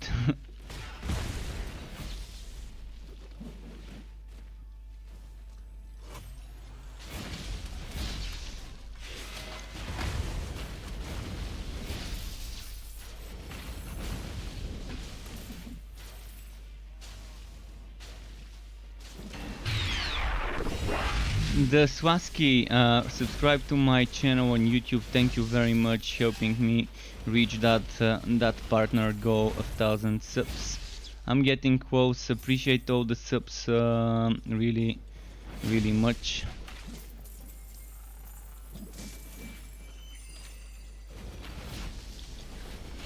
And welcome to the Struck Club, Swaski. If you're watching, that is, he could have just been watching a video on my channel as well.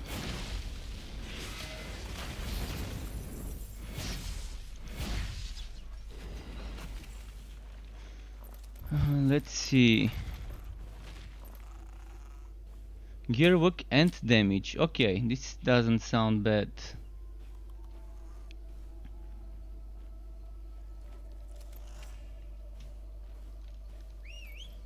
Ice Fox is backstruck. I would like to add you on Steam. Can you link me your account or tell me your name? I'm gonna give you my Steam code, Ice Fox. And Swaski, thank you again. The Icy Dragoon, did you check out New World yet? Icy Dragoon, I have not checked. I mean, I have not signed up. I've checked it out, but I haven't signed up because I'm gonna do it later. But yeah, I will check it. First, let me post the Steam code, folks. So give me a moment. I'm gonna post my Steam friend code. So Steam friend code, copy and paste. So Ice Fox, you can add me now. As for New World, I'm gonna sign up for the game later. Dragoon, thanks still for the link though. Thanks for the link yesterday.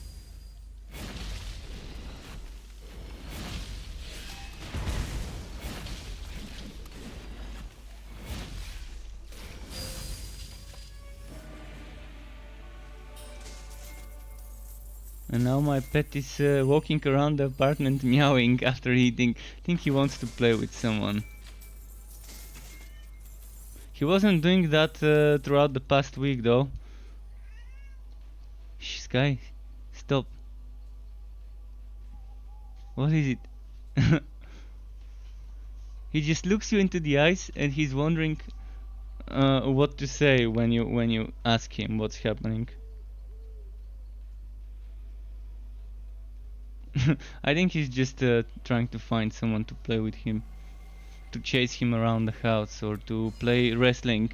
My cat likes to play wrestling. Do you know how to make shadows of dogs or cats on the wall? You know those light shadows you could make when you were kids? Like you put your thumb on your middle two fingers, the nameless and the middle finger, and then you make the ears with the little finger, with the pinky and with the pointing finger.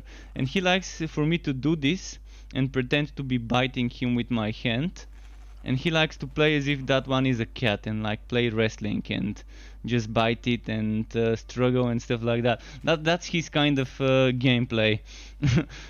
Sometimes I could show you. If I get a camera, I could show you how weird he plays. And he actually knows it's me because he could look you into the eyes and then wink with one eye, and then lick your hand, knowing that he's playing. He's not actually attacking it. It's a grab bag. But yeah, this cat knows how to wink. I taught him when he was little how and when to use winking. No refunds. And it wasn't actually that difficult. He just started copying me when I was winking at him when we were playing. It was a struggle. At first I was watching him how he's trying to wink with one eye, but the other one was kind of winking as well. But I think eventually he taught himself to just wink with one eye. Thanks for the gold.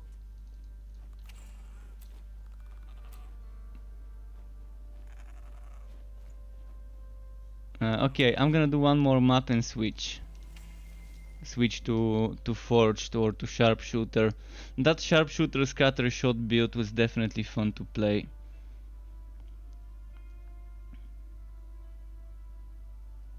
And Ice Fox, let me quickly check the friend request and add it.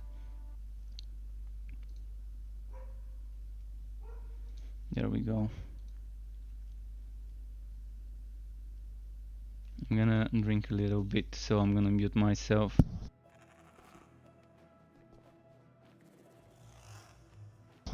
Alright, ready. Oh, it's this map. Shit, that's gonna be probably a whack fest if there's a lot of Netherrim warriors.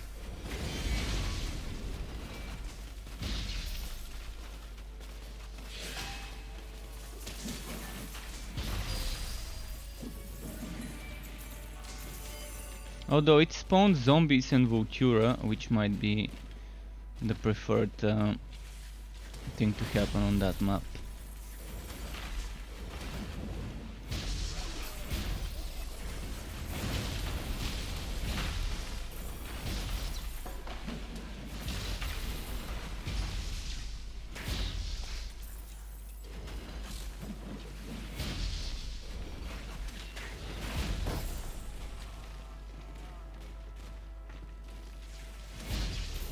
What I think makes this game special so that I keep playing it?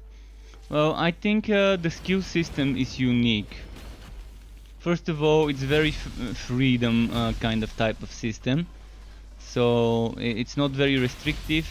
I like the relics the way they are as a system, and I like the design of the heroes. I mean, I'm not a big fan of sharpshooter and the sharpshooter adventurer skill, precision skill, rotation kind of mechanics, but I do like how some of the heroes feel, and I'd much rather have this relic activation compared to the Wolsen apocalyptic form, which was so fucking broken and so very badly balanced. See, here the relics are something more than just a bar that fills up and then you use that bar for a big burst of whatever, compared to like Wolsen system. In Chaosbane it's okay how Bloodlust or Blood Rage or whatever, how the Bloodlust works in Chaosbane, as a system similar to this one and to the apocalyptic forms in Wolsen. It fills up, but you don't have an option to stop it, so once you activate it, it kind of just fills up from drains down from the top to the bottom. So not really a big fan of that one, but here you don't have something like this.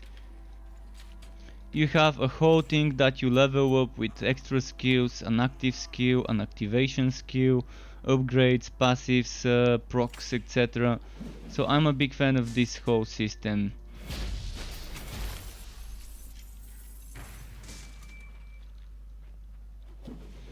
And in general, it's sorry for that. In general, it's something that really doesn't punish me. I don't feel like I'm taking two dicks in the same hole, like Path of Exile deaths do feel.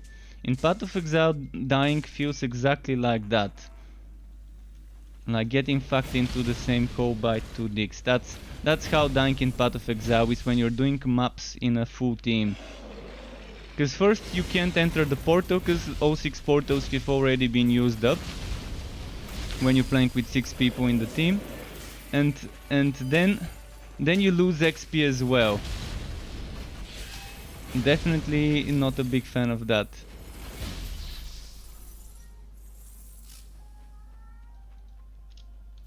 I mean, they could get rid of at least one of the things,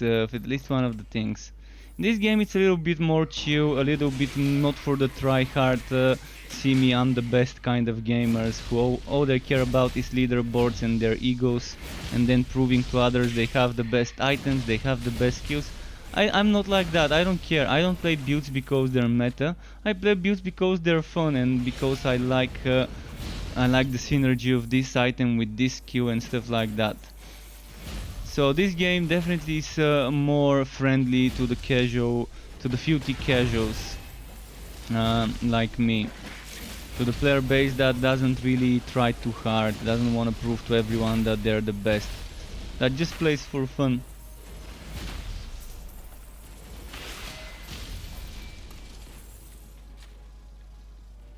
And I think that's something that makes this game stand apart from the others right now.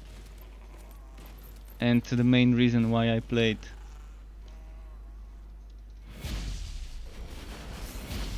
It's trapped.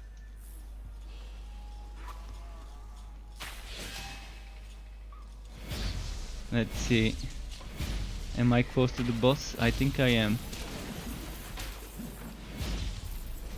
It is very buggy, but I've been playing this for 14 months and I only didn't play much of it when it was with non-disclosure agreement, because I still had to stream something, and when I couldn't stream this game I was kind of taking a break from it and only playing it every now and then offline. But I still play this game, and if we don't play it when it's buggy and suffer for the better good of everyone to report those bugs and to give feedback about things that are broken. I mean, someone has to take a hit for everyone. Someone has to take a bullet for the rest of the community. And if you don't enjoy playing buggy games, just don't do early access and wait until the game finally launches. Those of us who enjoy helping the game improve and giving feedback and finding those bugs, those of us would get the game in early access, would test it, would report the bugs, would give feedback in the notes section and so on. I mean, early access is definitely not for everyone. This is just how things like that go. I still find value in playing this game. I still can get my fun, my wooter feel out of it, even in its current state. It's very waggy every now and then though, especially when the servers get overloaded. It really does get waggy. And I've noticed when the EU servers are overloaded, if you go to US servers, most people are still not online there. So it gets a little better, but they're gonna fix that hopefully now after the 4th of July holidays and stuff. Next week they can go and improve a little bit more the server stability and reliability. They fix one thing, and again, as it's kind of happening, you fix something, you add something new, then new bugs appear.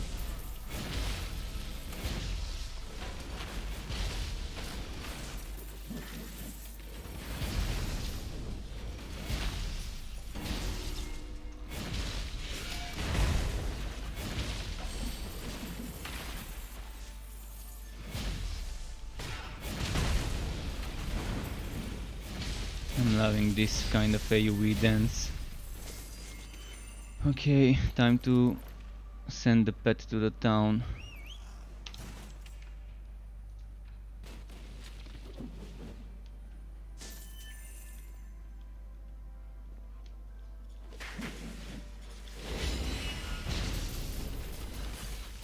It's rigged.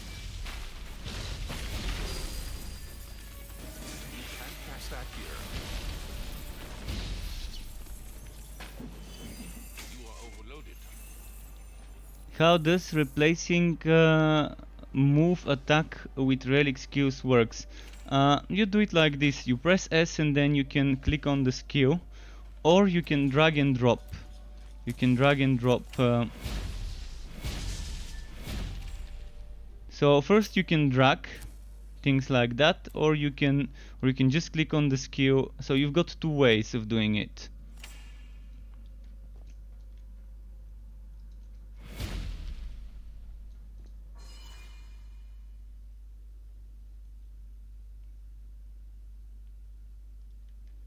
And Arcanine Exo says he knows someone who plays Torchlight and can't even proceed with the game because he needs something in the game that he can't obtain. Oh, that's annoying. That must be annoying. Is that some broken quest thing? I heard that some people broke their game by deleting their main heroes before completing some quests, and then when they went to create new heroes, those quests were kind of broken. I heard about bugs like those happening. And I've heard a lot of bugs, but the developers constantly try to fix game-breaking, progression-blocking bugs. In cases where someone is glitched and cannot proceed with a certain quest, there's only one thing they can do: to stop doing quests and to start doing maps. And someone can even invite them into party and give them the waypoints to the other maps if they want to reach the other maps, the other towns. But the best thing for your friend to do would be to just start doing maps and level up to 60, and when they can proceed with the game, when it's fixed, he would already be 60 and he can just do it easily, unless he really wants to wait without leveling up. Right now with the map system it should be fine. But as you can see, another bug, this is something with the zones. With the zone spinning up, loading up zones. It's not gonna load me into a boss. I'm just gonna press Alt and F4 to force shut down the game, and then I'm gonna restart it, skipping this boss fight. I'm smelling burning wood from somewhere. Someone's making a barbecue.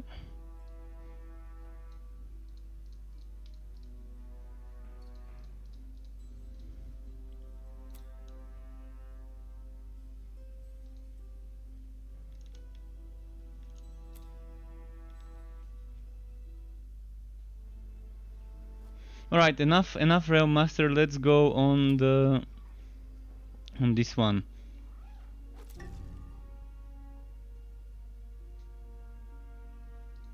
Well, that doesn't happen all the time. This bug that just happened to me happens probably 2 times every day. Sometimes it won't happen for a whole day of playing, like 7-8 hours. Sometimes it could happen multiple times. It just... They're having problems with the servers and things like that. In fact, there's a very good read regarding the way systems in the game work, the way the servers stuff works. I'm gonna give you this latest article about the early access week and what went wrong, why it went wrong, and what they did to try and fix it and to fix some of the things. The latest state of the game post. To those of you who want to know more about the technical stuff behind the game, this is a good read. You can read about zombie zones as they're called, about the zone controller and things that could go wrong and did go wrong on the early access week when the game first started this phase. So yeah, there's a lot of stuff that you could read there. And I think some of that stuff is still happening, or whatever's happening is kind of related to those things mentioned, to the zone spinning up. In general, apparently, when you're loading from one zone to another, the zone controller or whatever keeps some sort of a record of the last zone you visited, and the zone you're traveling to, and things like that. So I think this is still getting kind of broken, because I'm trying to travel to one place, but sometimes it just stops. Sometimes people get teleported to what they're calling zombie zones. And I'm calling something ghost towns. Town where there's 0 people inside. Maybe this one is one of those, where it's just me. So this might be something like this. Maybe this is a zombie zone or whatever, I don't know. So in general, what was happening, it was kind of allocating up to 20 zones per player instead of the maximum of 4 and the average of 1.2, 1.5. So I did a lot of Vultura and Goblin maps. I didn't do a Hivit map recently, so I'm just gonna do that. I'm gonna go and load up a Hivit map. This one's very badly geared hero. You can see I'm even wearing a fucking green item, not a single legendary. I leveled this one to 60 the other day, so it's still a new one. Oh no, actually no, that's actually not the one I leveled yesterday. That's the one I leveled few days ago. But still, it's fresh to 60. How could you turn a kitten into a zombie, you monster?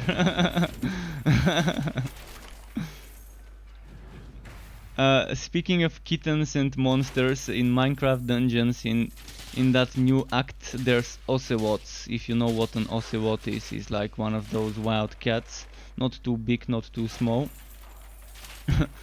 And it kind of felt bad having to kill ocelots in that game. Because sometimes they just end up being in my fire, or sometimes they would spawn with special modifiers, meaning there's gonna be some wood there.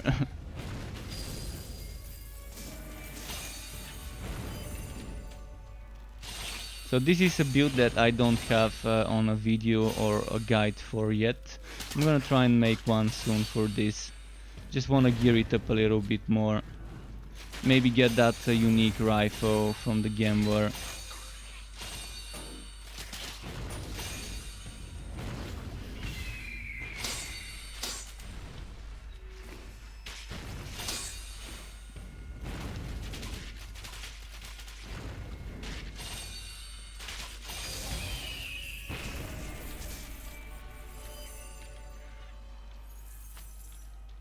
Let's see what's here.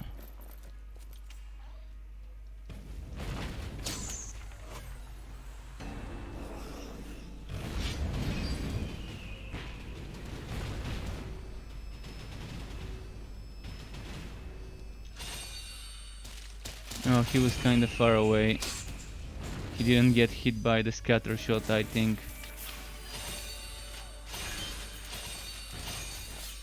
Let's see here.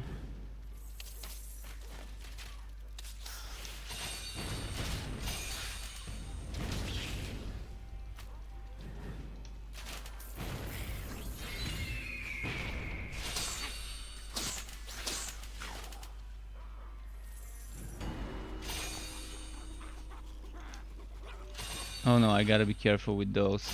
Those are annoying with their charges. Ah! See, that's what I mean. Somehow they ended up hitting me over here.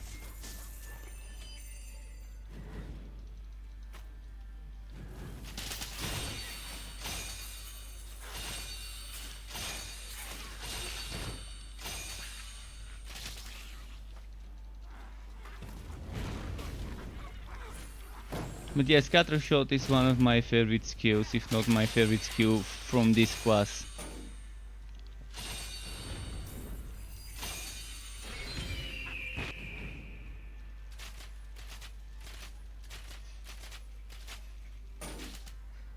Did I kill it? I think I did. Oh no, there's one more left. Those are super laggy. Sometimes before you know it, it's right behind you and you're dead because you don't see the animation. The same way the Goblin Hounds do. It's not supposed to be like that, but with the current desyncing and stuff, I'm kind of cautious when I see those. And my defense is not really that great, 46.8%. I still get one shot by some things.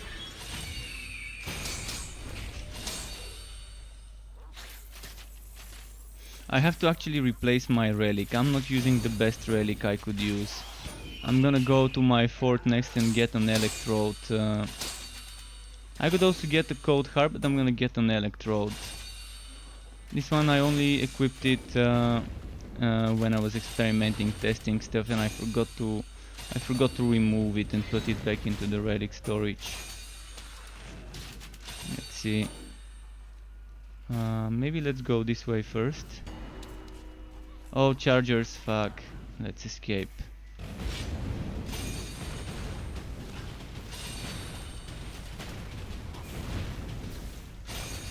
Not only are there chargers, they're plague bearers.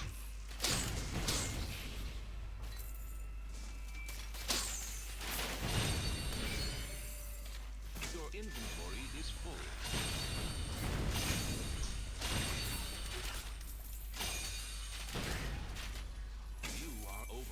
Okay, next.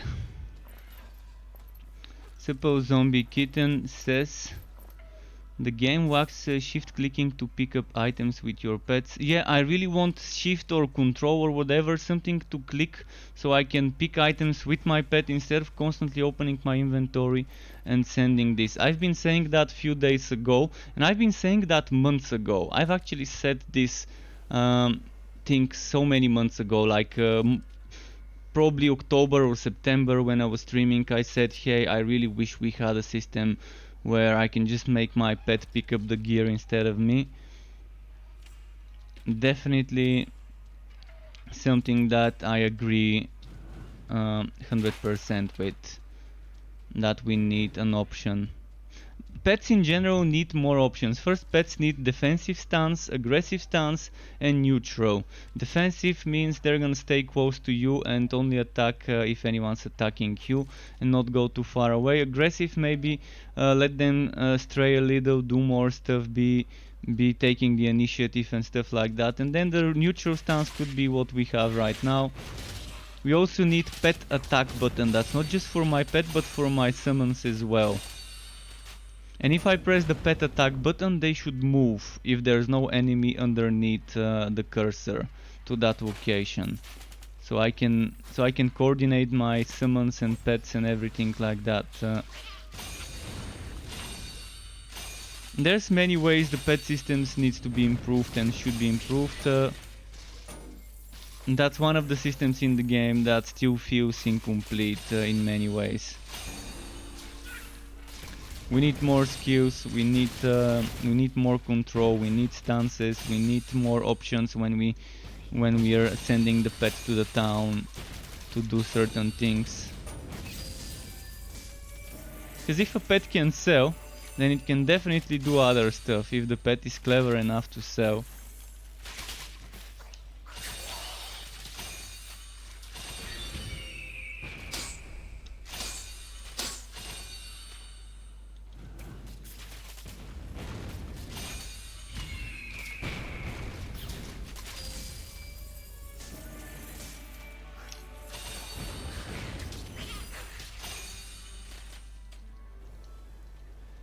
Buying potions is one of the things I've always wanted, especially while leveling up. You really need potions, and the pet being able to give you those. Scrolls? What do you mean by scrolls? Selling wife-bound scrolls? Buying? What scrolls do you mean? You can no longer buy maps. We used to be able to buy green and white maps. That's no longer a thing. So other than buying potions, I'm not sure what else is there for a pet to buy from the town. But yeah, buying potions is definitely something I would love to see.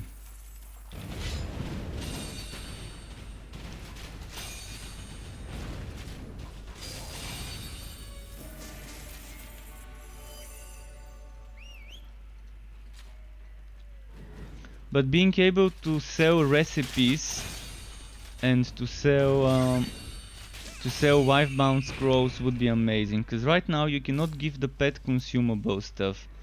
See, I can't give them those recipes. I can tell my pet, hey, take those, sell those for me. Hey, take those scrolls. I don't need them, sell them for me.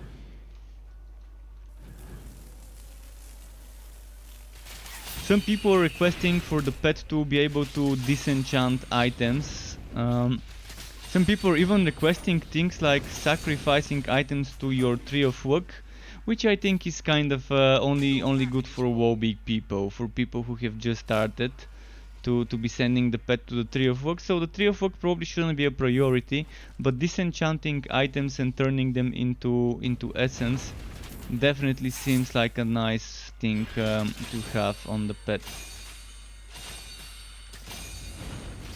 But I think more important things are things like stances, a pet attack, which also works for summons, a button, and it also works for movement, and what else? Did I say potions? I think I said it as the important part. And more skills. So stances, skills, buying potions and the movement. Those for me would be the priorities You can't carry any more. for improvements on the pet system. 30 more seconds.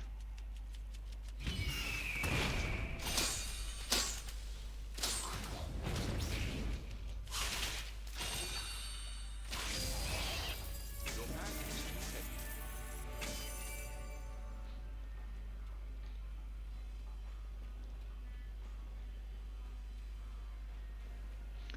Yeah, in Torchlight 3 you don't need identify and teleport scrolls.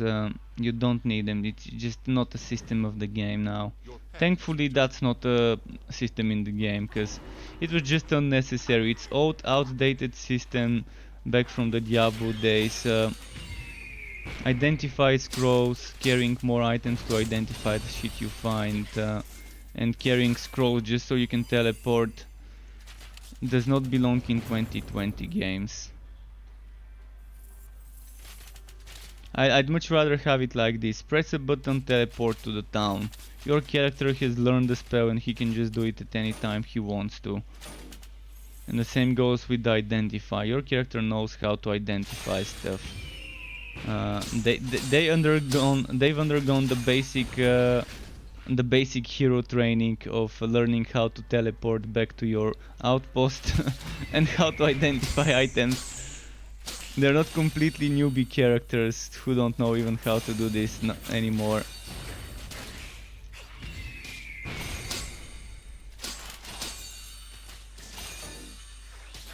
Let me just check what some of the messages said. This game has the same type of bug as Path of Exile for the loading screen anyway. What do you mean bug for the loading screen? I don't know what Path of Exile's bug was. Let's see, block is only against physical. No, block is for any type of damage. With block you can ignore 100% of the damage that you are about to receive from any source. I think it also works even on damage over time. So even if you're burning or poisoned, I think that also might block those. I haven't tested much, but block does work against any type of damage. Regardless whether it's physical, fire, poison or electric.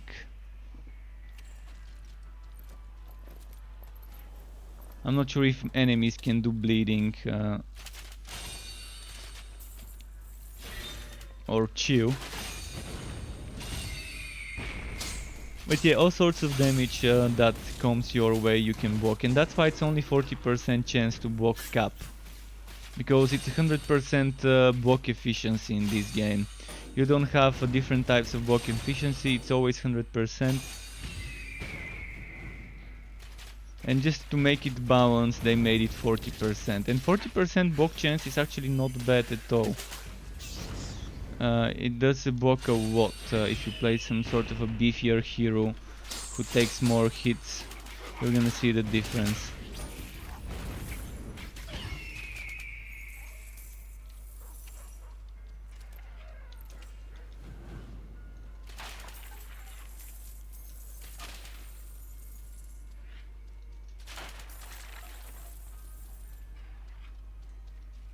Alright, let's see the boss thingy.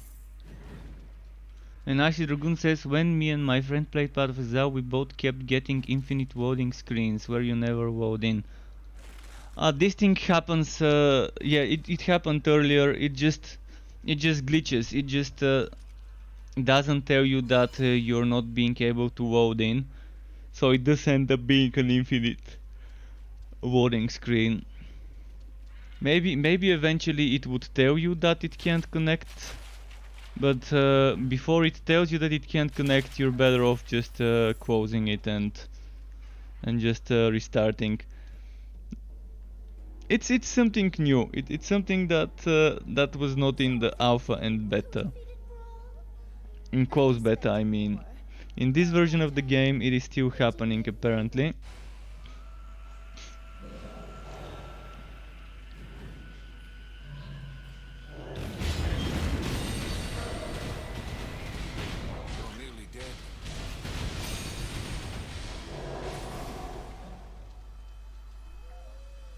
Okay, I'm gonna go and change my relic now. As I said, I need to change my relic to an electrode, for example.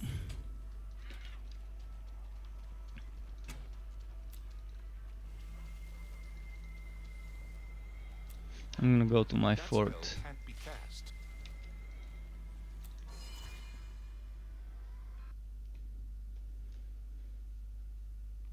Oh, I'm about the same defense percent as you, but I use shield as well. But I die a lot from stuff on the ground. Never died from a melee hit or projectiles. Well, defense is, yeah, defense is something that is important, but what is more important, I think, is things like damage reduction. If you don't want to be dying, get skittering shoulders for damage reduction. You can see my items are just basic items. See, this is even a green item. So I'm not playing with the best items I can get, because I just haven't gotten those yet.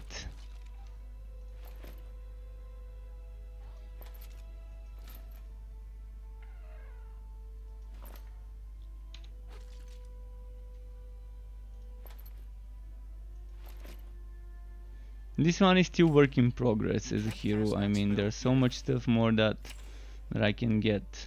Let me go to my fort and switch my relics to something a little bit more DPS-y.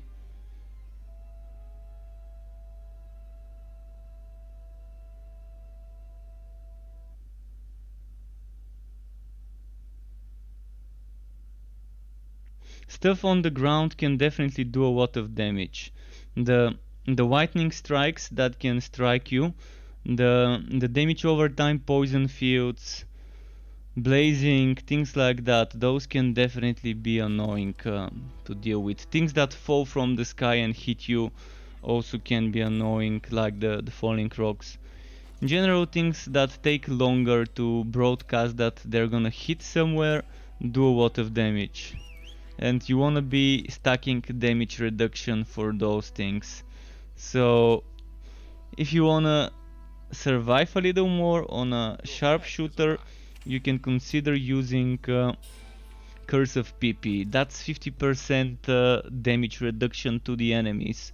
So you're reducing their damage by half if you stack two stacks of this on a single enemy. And if you combine this with Skittering Shoulders, that means you're reducing the damage an enemy does by 50%, and on top of that 50%, you could with Skittering Shoulders only be taking 50% damage yourself, so it would be like 25% damage taken total, I think, of the original one.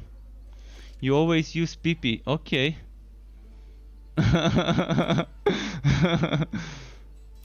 Interesting. The way I've done my build is I'm not relying on +2 skill levels from chest and helmet. So you can see I've got one spare skill point, and this is kind of a scattershot centric build, I guess. But yeah, let me change relics quickly.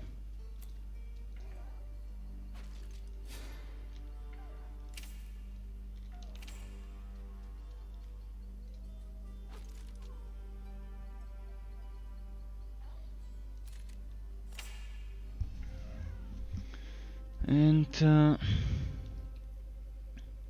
was there anything I might wanna wear? That's some wall level stuff, I think.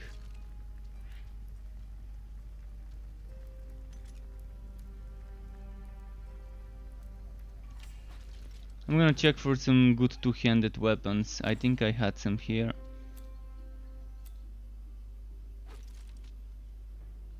This is a cheated item, I'm not gonna wear this. Not cheated, but it was wife bound and then unbound with a scroll. So this item is unethical to use that item. I'm not gonna use it. And then other stuff. This is 60. I'm looking for a good two-handed level 60 item to replace my current one. I'm pretty sure I placed a rifle or a greatsword somewhere. It might have been in my statues though. Yeah, it most likely was in my statue. So why am I keeping this? This is gonna get sold. I'm gonna sell this as well. Now this is damage. Electric.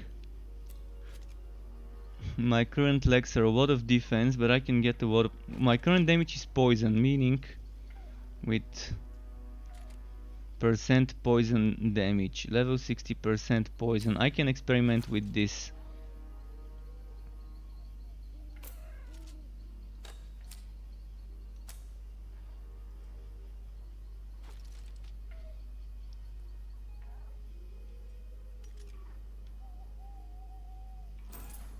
So this seems to be an upgrade, kind of, in this, and I no longer need those.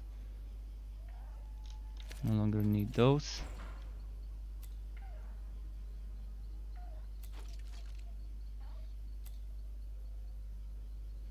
That's the faster cooldown for relic active skill blue item that I found.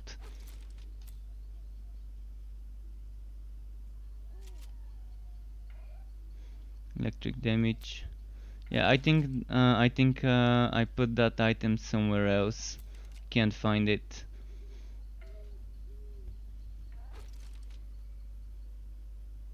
This one we don't need.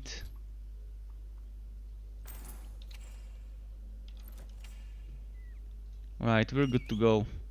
So right now my most defensive frontier would be the shock one, the electric one. Your pet has returned. I'm probably gonna do some electric, we'll see. But I didn't do much high vid, so let's do one more high vid, because earlier I was doing a lot of shock, a lot of Act 3 and a lot of Fire Act 1 maps on the Rail Master and on the Mage.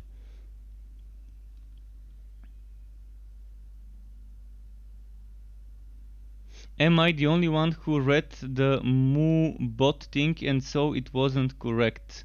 Which Moo bot thing? Teespring.com Struckquip merch? My merch thing about the Moo bot? Is that the Moo bot thing you're referring about?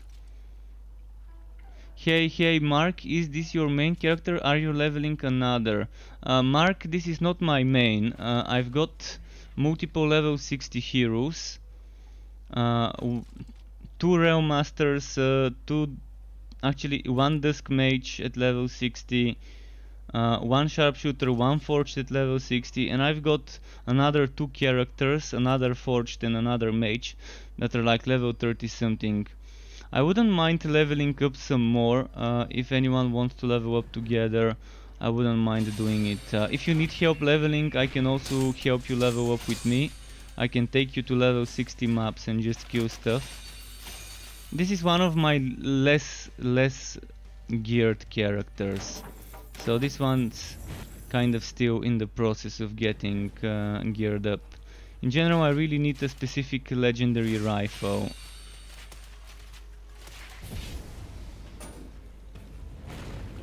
Oh, and I just realized I need the skittering shoulders.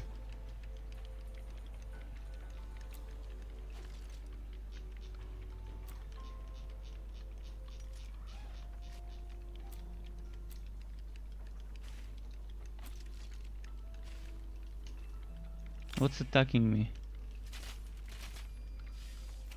Right, let's see. There should be something over here to use. Quicksilver. Let's see, what do I want to equip on this SWAT?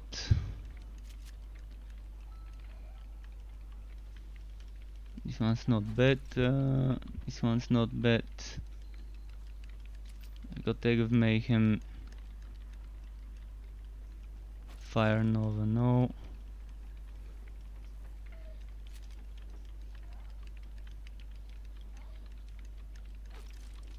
Kind of not much choices in regards to what to pick here for this one.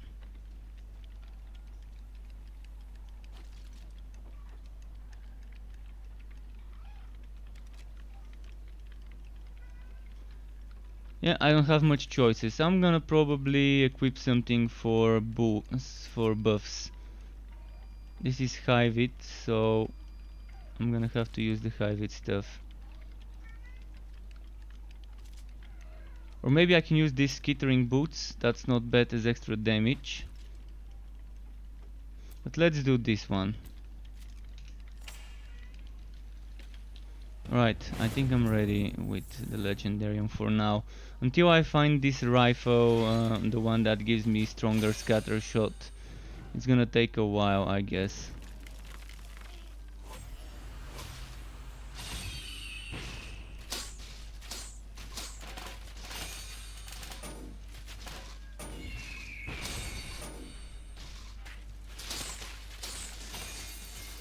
Let's see.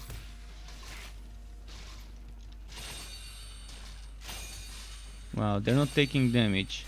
Those dancing skeletons, as I like to call them, that like need to do like a whole dance before they can take damage.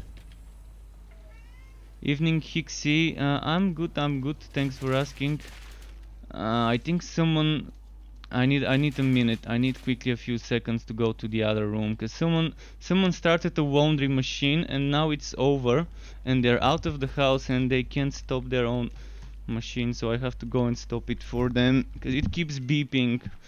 It's pretty annoying. Like, alright, I'm gonna quit. There we go. There we go. Okay, I'm back. Had to go to the kitchen to stop the washing machine that was beeping.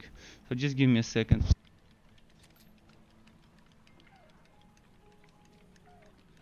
Alright, ready. Had to plug back my headset because I unplugged it while walking to the other room.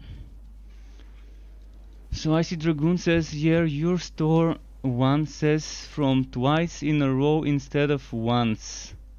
From twice in a row instead of once? From. Okay, I'm gonna fix this. Thanks for this, dude. Thanks for this, for noticing this. From. Let's change it now.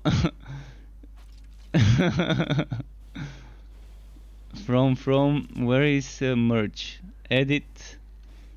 I'm gonna fix it now. In fact, there's another thing that you might notice. This one. There's no longer keep it cool mugs in my store. So the whole message in itself is kind of wrong until I add new keep it cool designs. I'm just looking for something that's completely free for commercial use, because I think the ones I was using, I can use them on images and things like that, as long as I say that I'm using the vectors from the website. I got them, my keep it cool design vectors, but I don't think I can use them on merchandise with the license it's got, so I removed them from my store.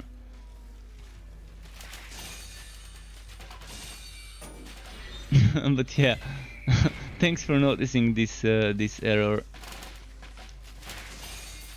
Gonna have to figure out a nice free license font, and to make a new free keep it cool design for my keep it cool layouts, for my keep it cool mugs and t-shirts and so on.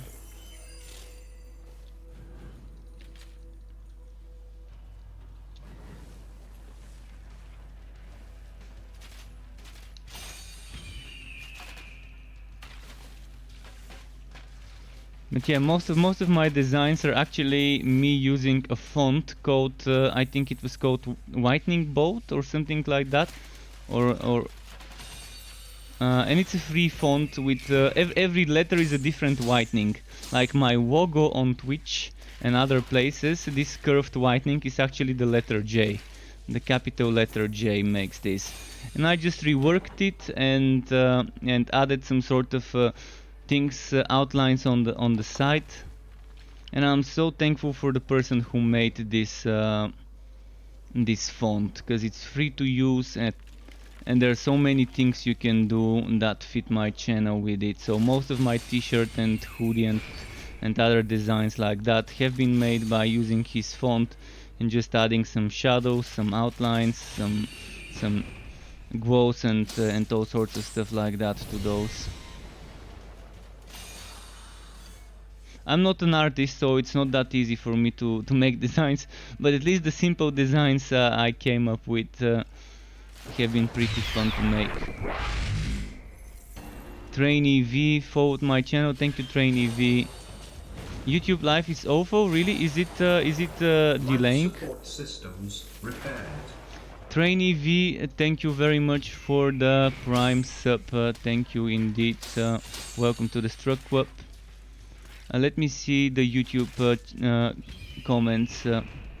How long time does it take to boost to 60? Swaski, I think boosting to 60 can take around a few hours, like 4 or 5 hours at most. If you do it quickly, I know how to do it. The fastest way to boost to 60 is to rush maps. Just rush to complete the quest and do the boss and do the next map. Complete the quest, do the boss and do the next map. That's the fastest way to get to 60. And if you're asking why, it's because when you complete the quest you get those chests. The chest that gives you extra fame and XP. So instead of getting XP from monsters, you're focusing on getting all that XP reward from the chests. So you're optimizing your number of chests per hour, like the fame chests, the Mapworks mission quest chests. And that's the best way to do boosting to 60 right now. Once you're 60, of course, it's probably better to just kill as many monsters on the map as you can, because you never know where the legendary is hiding. But if you're boosting, it's definitely better to focus on those things. So yeah, thank you again very much, Trainee V. And let me go back again to the comments, folks. I'm just gonna hide somewhere where there's not much enemies. Actually, I'm going where there's more enemies, fuck. I'm gonna scroll up my chat quickly. I should swap to Twitch. Mark, I'm actually using Twitch as well. I was using Twitch, Mixer and YouTube. I'm stopping my Mixer because it's closing down, and I'm thinking of probably starting to stream on my third free platform, because my streaming software allows me to stream to 3 destinations for free. So my third destination used to be Mixer.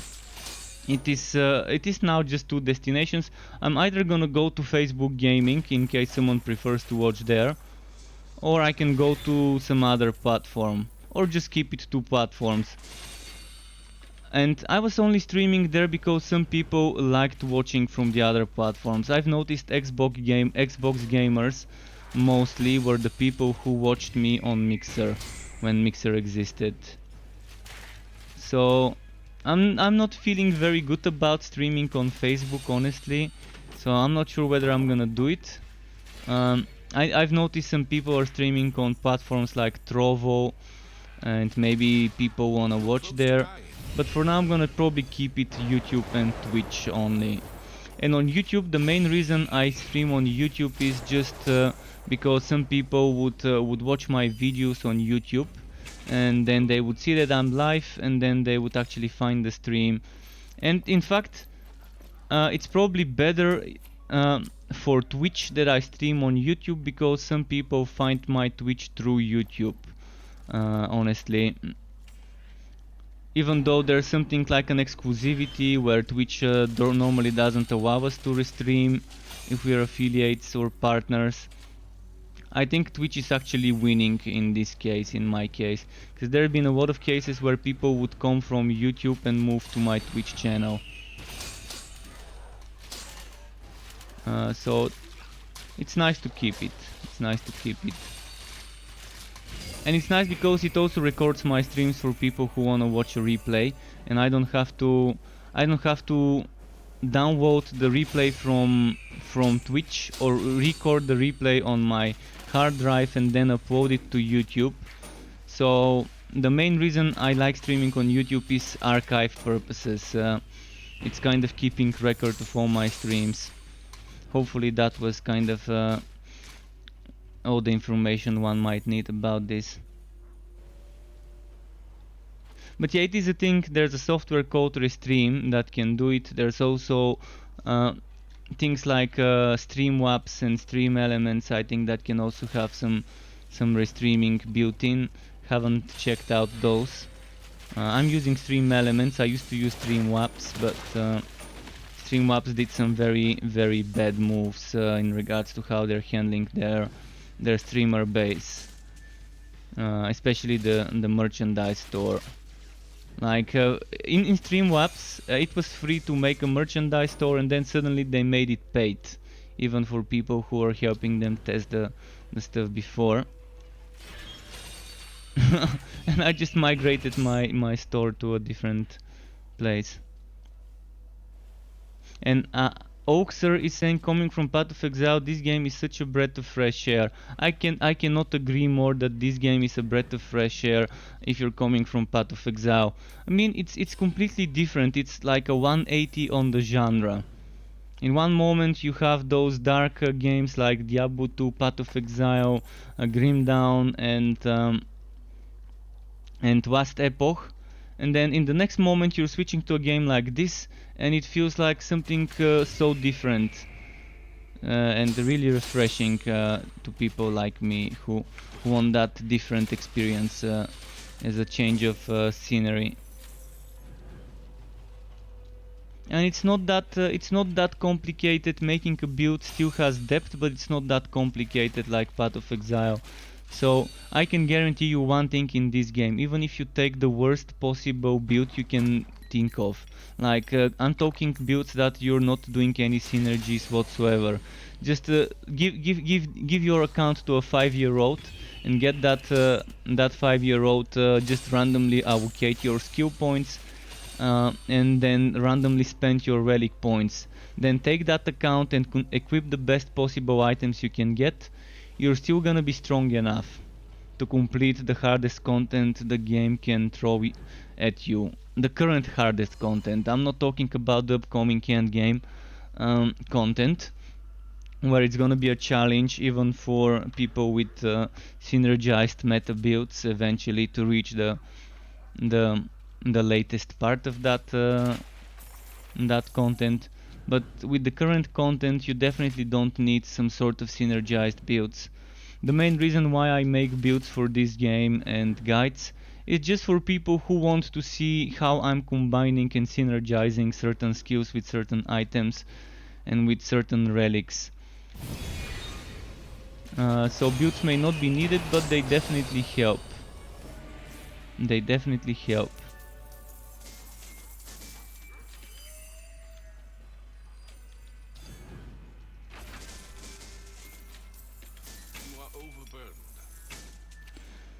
Okay, what have we here?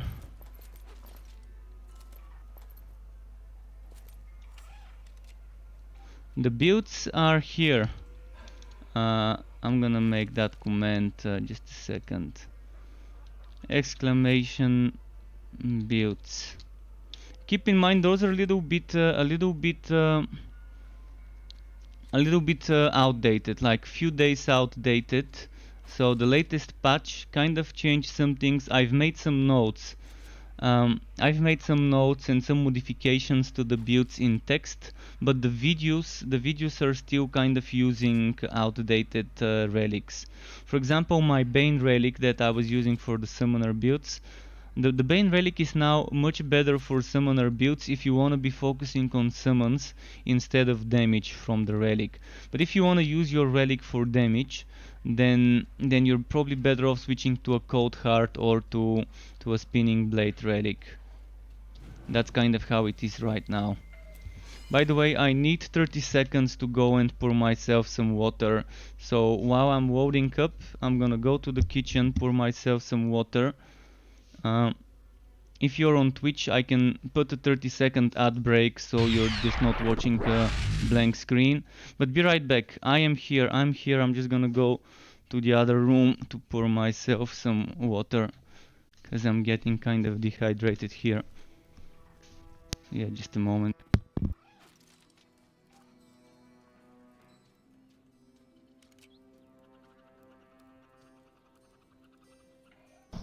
All right, I'm coming back. I'm coming back.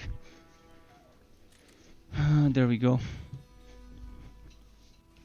So yeah, that's a lot of builds, and I will be putting more builds, and there's also builds for Warhammer Chaosbane there.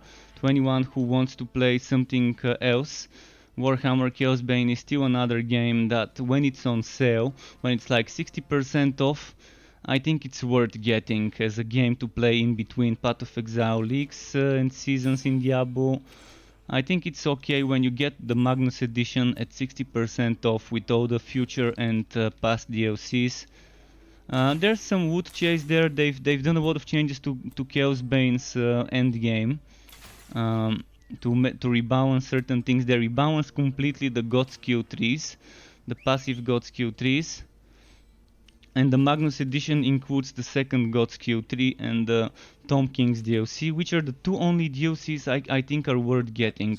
But with Chaosbane, it's such a thing that I only think those two DLCs are worth getting, but the Magnus edition contains a season pass. And if you only buy the season pass separately, it ends up being slightly more expensive than just buying those two DLCs. That's why I think it's always better to just get the Magnus edition if someone considers getting Warhammer Chaosbane. It's just the better purchase, because it includes every future and past paid DLC. Even though right now I think only two of those DLCs are really worth it. The others are just cosmetics. Or like, there's one that gives you a few percent of XP, but when you go to Chaos 10, you get 2400 or 2000 some hundred XP. So 5, 10, 15% XP is not gonna be a big difference when you're talking numbers like like 2000 and few hundred. So yeah, those other DLCs probably might have been good when the game launched, but right now they're just it's super quick. Leveling up in Chaosbane is quick, especially if someone boosts you and takes you to like Chaos 10 maps. Okay, let's do another map on the sharpshooter and then go on Forged. Let's do Goblin map.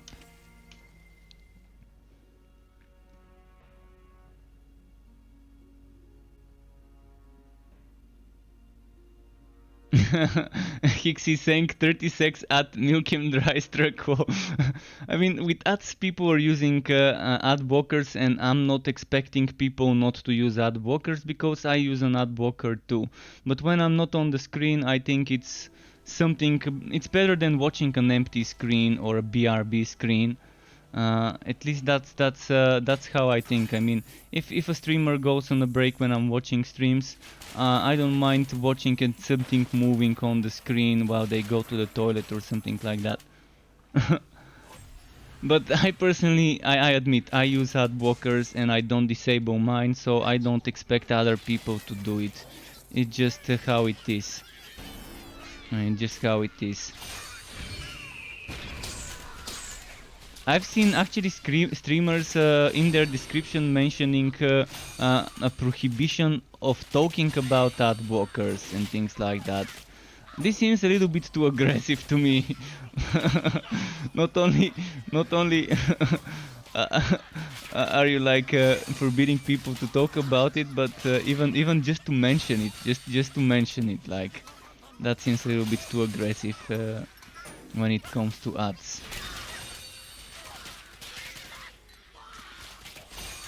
But yeah, I guess it's better than just putting a BRB screen.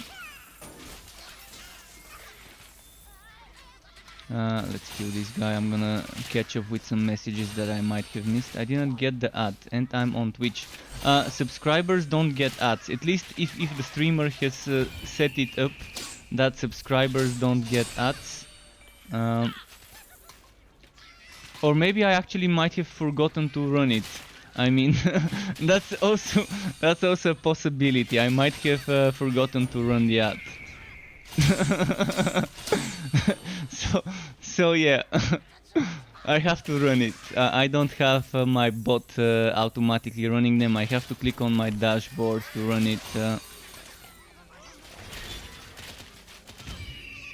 And I normally run them when I go to the toilet or I need to go to the other room for a moment. When I know I'm gonna be doing something that's not gonna be taking away from the gameplay. But yeah, most likely I just forgot to run it if you didn't get it, if you don't have that box enabled.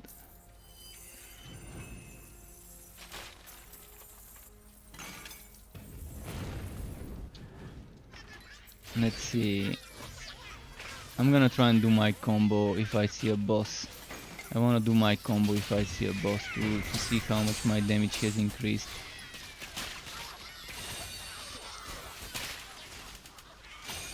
Alright, there's the boss.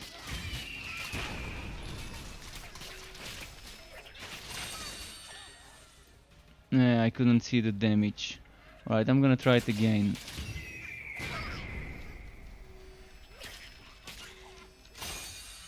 $229,000. So was that a crit? That's without Shasta.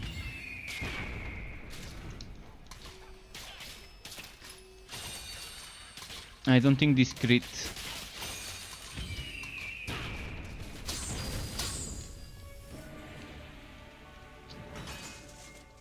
I did like 450 something thousand with scatter shot yesterday, and that's with my shitty weapon. That's not the best, but it's still good, still decent, and with legs that don't give damage. I can get legs with damage. For example, this one's gonna give me bonus fire damage, a little bit more DPS, not too much. This one's gonna give me a little bit poison, so a little bit more DPS, and this DPS is kind of not realistic because look at the big jump. 3000 DPS jump. This is mostly for the crit chance, because my crit chance is wow. But this crit chance does not include 50% crit chance from this. And it does not include 50 or whatever. I think I've got it 25% crit chance from my relic. Not on this relic, on this one is... Oh yeah, on this relic it's 25% crit chance. So even if I have 25% crit chance when I activate my relic and use Ghost Visage, I'm still at 100, so I don't need to get that much from my gear. I'm probably better off going for crit damage. For now I'm focusing on defenses. I'm focusing on my defenses. Whether it's gonna take me 20 or 10 or 30 seconds to kill a boss, for me is not that big of a deal. I'm not trying to be meta and squeeze the fun out of the game and one-shot everything. But I like to experiment with numbers and do those tests, just to know how much I can get from a certain item with a certain skill. And I try to squeeze and min-max my gear so I can see the possibilities of a certain skill and compare it with another class and another build, and the possibilities of that class and build. Let's do it now. This, and this, and this. Ah fuck, it died before I even did... it died before I did my scatter shot. That was not what I expected. Kind of, yeah, didn't turn out that well. I wanted to test my scatter shot damage with the relic bonus and with Shasta and Sacrifice of Ghouls stacking up, without using the unique item that gives me damage.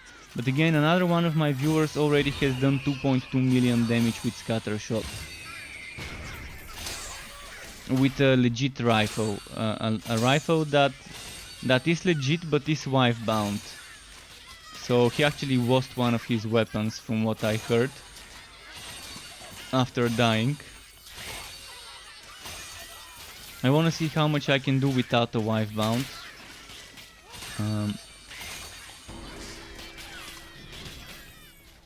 Okay, let's try it. 1, 2. This is gonna be without the rifle though, and without the relic. 384,000. Okay. It's rigged. Let's do it like this. Teleport, charge. 384,000 seems to be my crit. You are overloaded. Yesterday I did 400 and something, but I probably had more damage in my items. Might have removed something. This one gives me damage with scatter shot. This one can also give me damage with scatter shot, which might be better than crit damage. So next I'm gonna test this. I'm not gonna change anything else. Let's see if I can get this to do more than 384. Just testing whether crit damage has more value than percent damage to scatter shot. This would be useful information, I believe. So I'm not gonna use my relic activation just to check how this works. I'm gonna clear the monsters first, just so it's easier to see the numbers when it's just the boss. Alright, Shasta.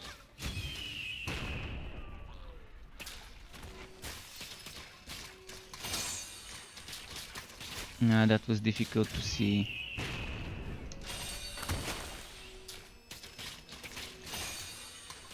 $176 non-crit. And the other one was 183 non-crit, I think.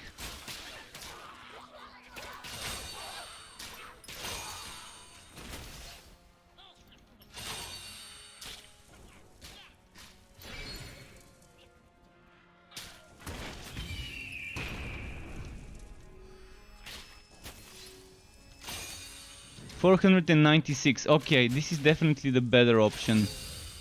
This is the better option. Using not FAT, but percent damage with scatter shot is better than percent bonus crit damage. Apparently. Of course, this one would be better if I'm using targeted strikes. But when not using targeted strikes, this one would be the better option. So, good testing.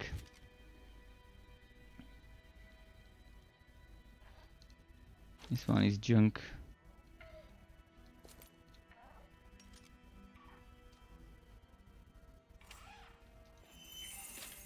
Alright, let's keep moving. I'm gonna switch to Forged next. But if someone wants to see me play Mage or Realm Master, let me know. I can switch to that instead of the Forged.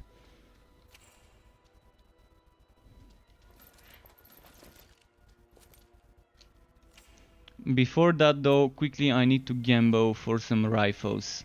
I'm still trying to get that scatter shot rifle that doubles the cooldown but also doubles the damage.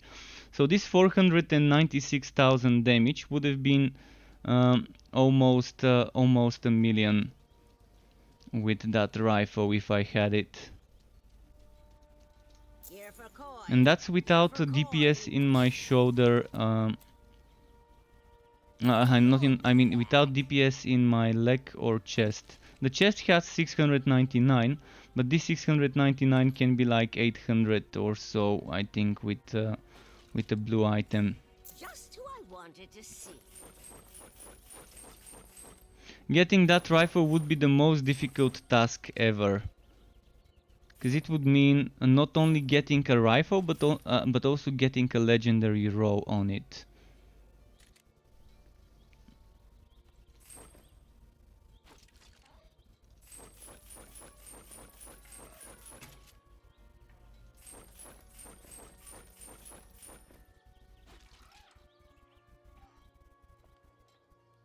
And this rifle is another 17% scatter shot damage, so that 17 is stacking with this 16.7. So definitely good when you stack stuff. Alright, a bit more.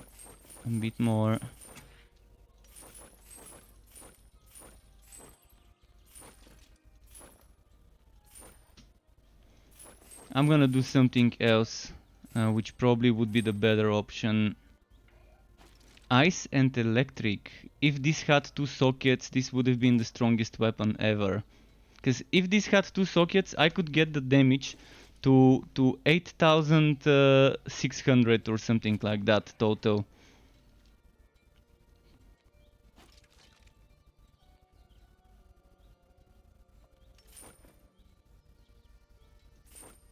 I'll see you Okay, let's do something else. I'm gonna collect some contract rewards. have money. I got gear. And that means golden, not golden, but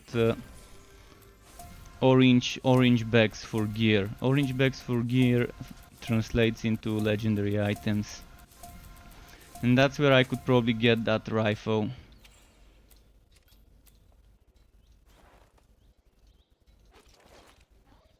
Okay, the explosive arrow 1.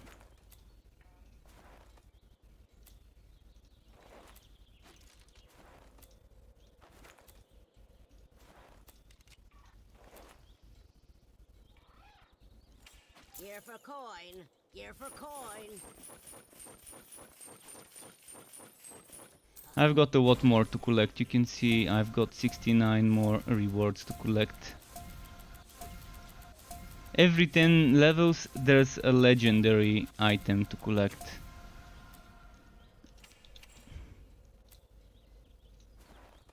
Two-tone pool. Okay.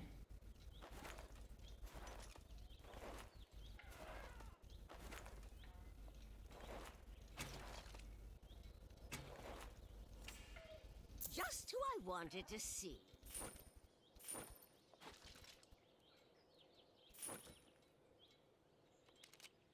Damage versus Voltura, that's pretty strong against such bosses.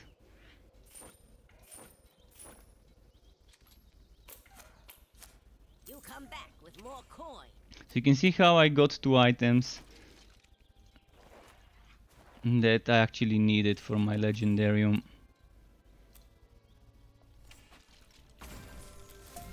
And we've got more, we've got 58 more.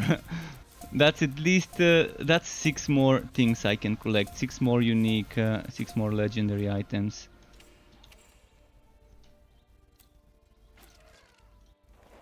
Stormblade, that's terrible.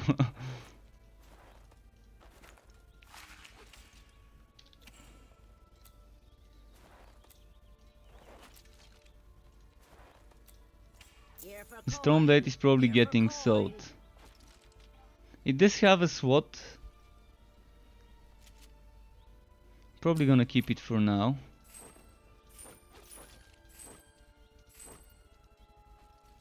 I'll see you soon, I'm sure.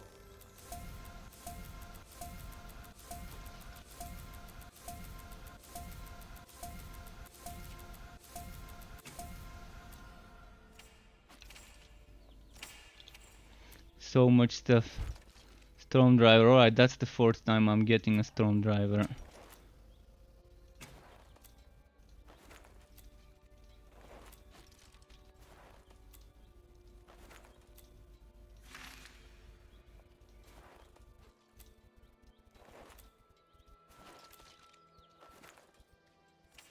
If you have money, I got gear.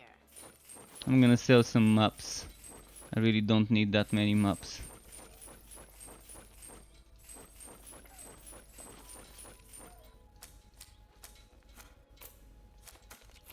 Oh, you'll be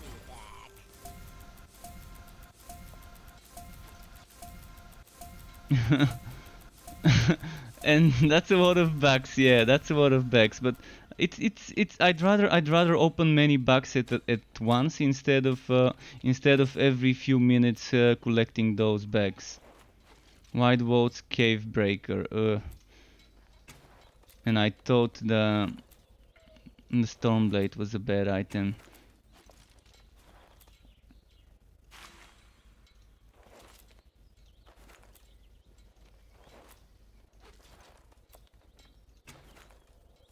Gear for coin. Gear for coin. Wait, this might be actually good. Damage versus goblins. That's a pretty solid one if you're fighting goblins, regardless in what act, but yeah, fuck it.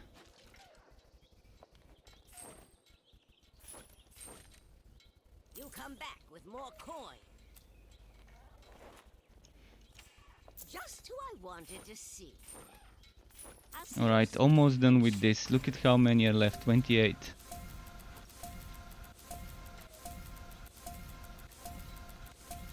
What I need is the rifle that boosts the damage of scatter shot. That's the top dog item for that build.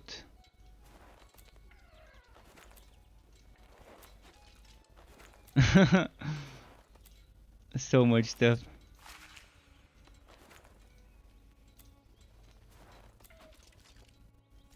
Year for coin. Year for coin.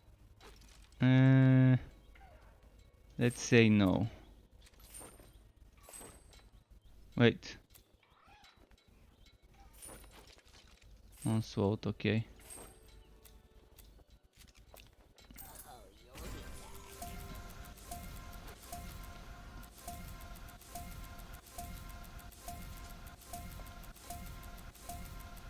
He just keeps filling me up. Infectious shooter. So this one I didn't have and I wanted to try it. I wanted to try Scout's Bone build and level it up. So maybe one of those days I'm gonna start a new sharpshooter and level it up with the Scout's Bones setup from the start.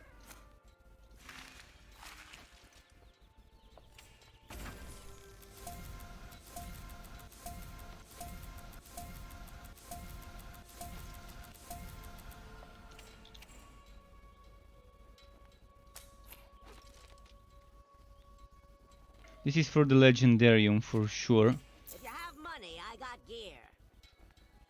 This one's pretty nice. I'll see Okay, you soon. I'm gonna quickly go to the fort and dismantle some stuff for builds. And then change to forged. This build would be a nice addition to your site for an updated sharpshooter. I'm definitely gonna make this a build. On my website and as a video. I'm just trying to get this rifle. I don't want to make the build without having the rifle. And I don't want a good road rifle, I just want a rifle for the Legendarium. And the Scout's Bones build would also probably end up being there with the Infectious Shooter. I mean, you know me, I like experimenting and I like putting a lot of different builds out there. So for example, someone got that item and wants to make a build around that item, well, I'm gonna do my best to show them a way to build around it.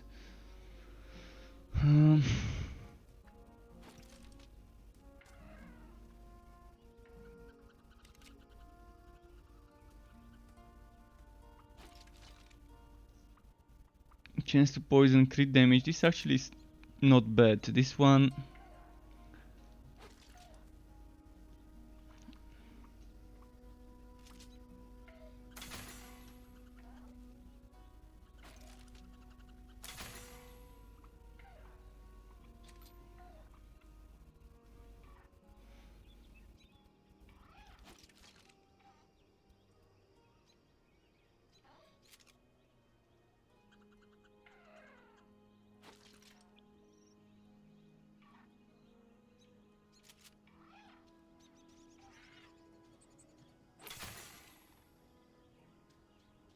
I'm gonna keep this if I do explosive arrow builds. Will there be an auction house in this game for us to sell legendaries to other people? So far they have not said anything. Long ago the old community manager used to say that even if they decide to do trading, it would be something like Diablo 3 style at best.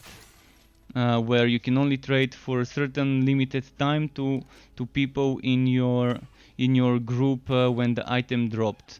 So if they do something like this, that would be fine. I think a lot of people would appreciate that type of trading if they decide to go for it. It's not gonna be the best, but it's probably gonna be much better than getting a lot of gold seller bots and things like that.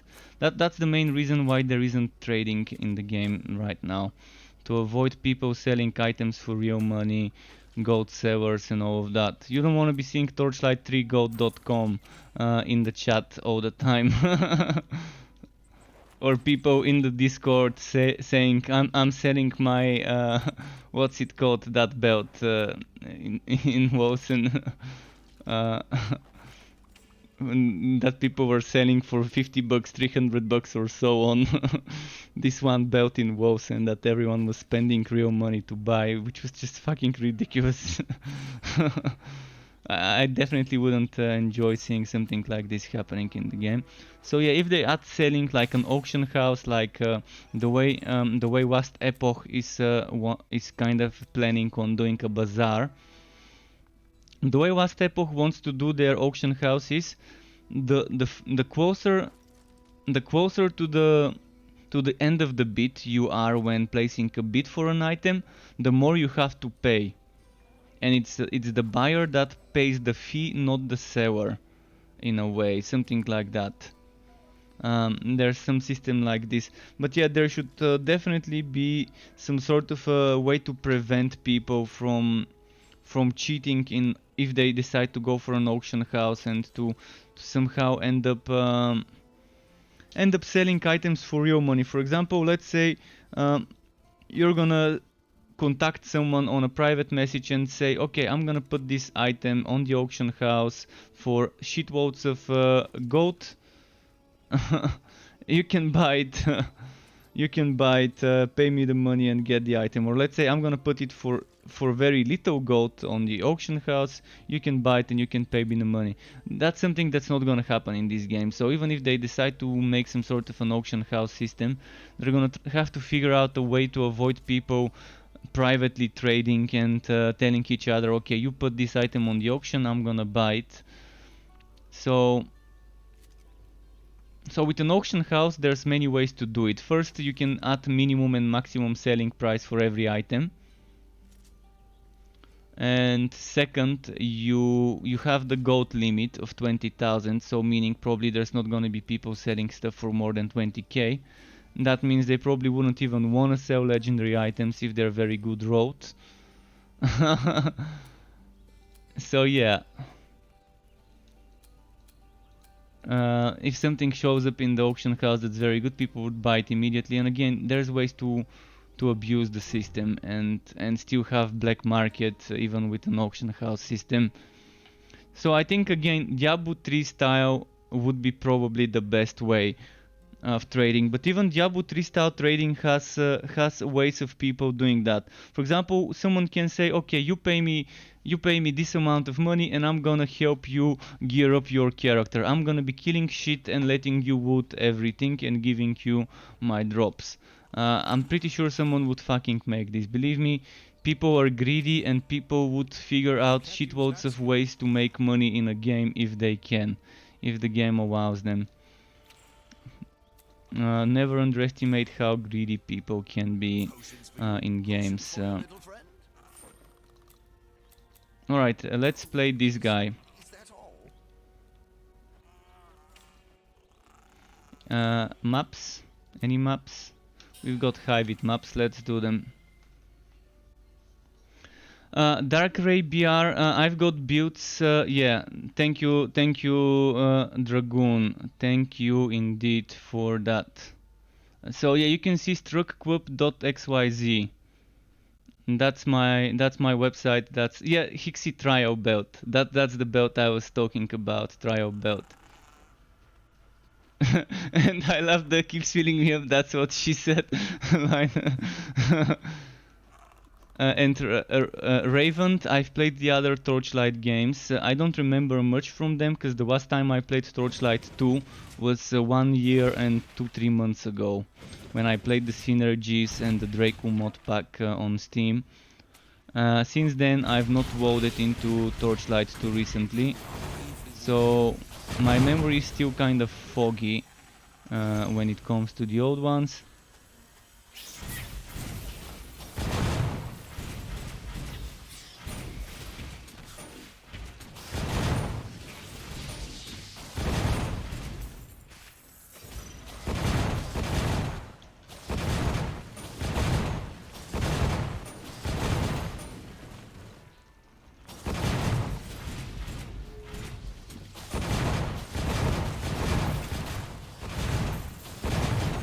So this build is pretty fun.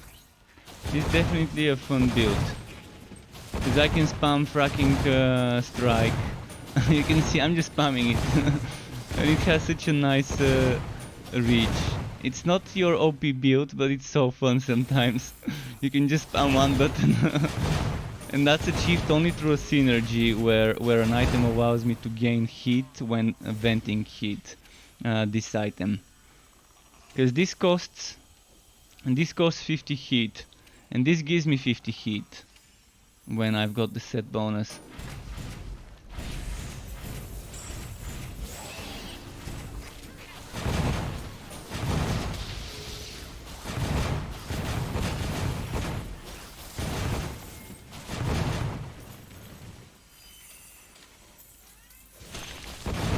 Oh, I've got a new Mega Blaster. Let's see if this one's better than the other one. My pet's bugging me again. No, it's too early for him. I fed him just earlier. I've got witnesses on my stream. My pet has been fed like an hour and a half ago. So he's just being gluttonous.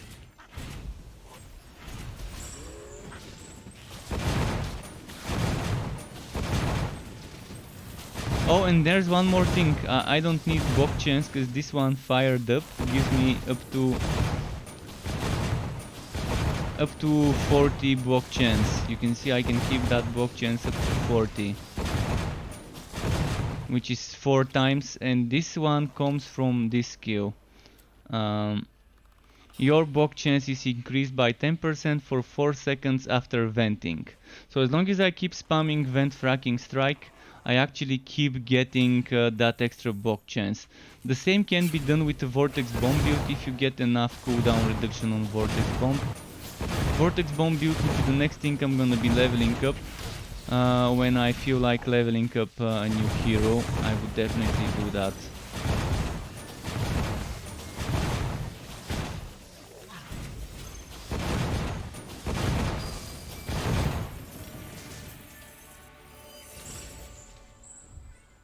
Let's see that Mega Blaster, by the way.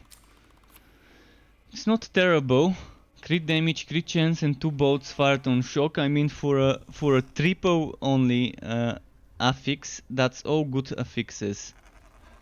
All good affixes for something with just 3 of them. Sky, shush. He's just annoying. Quiet, Sky, quiet. I'm not sure if you're hearing him, but I'm pretty sure you are. This didn't sound right. This didn't sound right, but yeah, I'm betting you can hear him, even with my microphone kind of being set up to isolate some side noises. It still might catch up his meowing.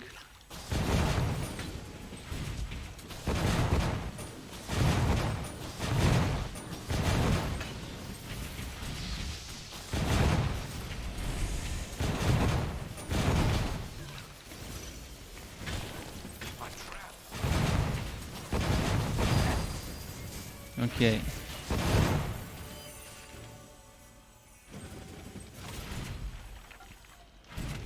It's trapped.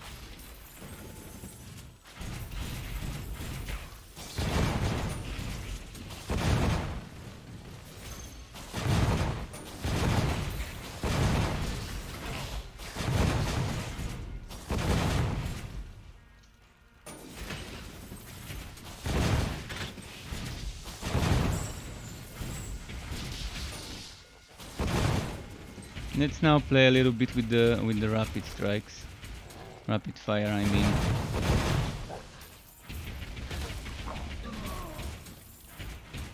If I play with rapid fire, I'm gonna need to use this one.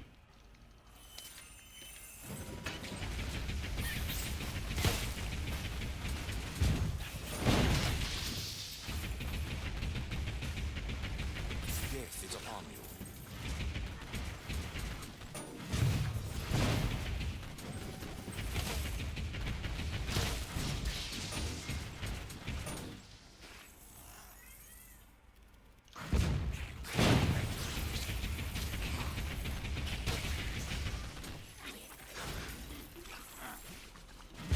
I'm not sure what my cat wants.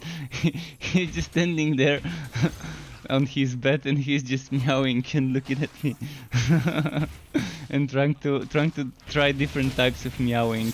If one type doesn't work, he's changing up the the sound.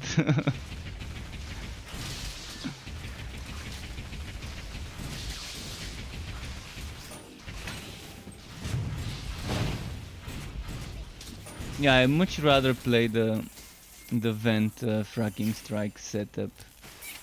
Just like it more.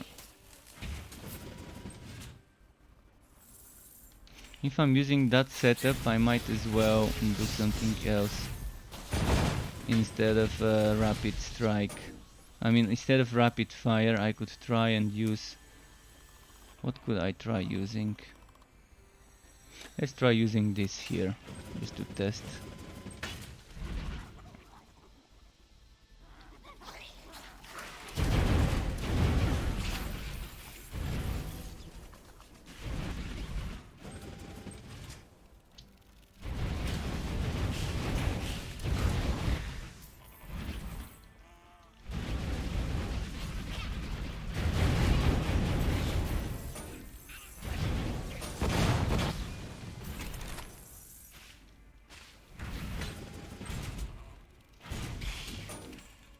What about spin to win for a little bit of movement over here? Is there still rubber banding? Every now and then, yeah, there is still every now and then, at least for me. It has been much better today, honestly, today it has been much better, not sure why.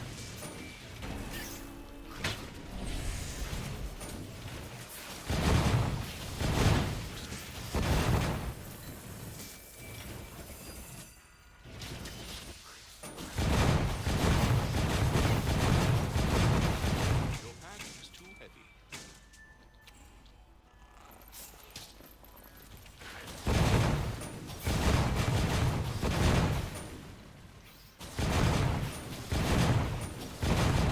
Trying to get them from afar with this.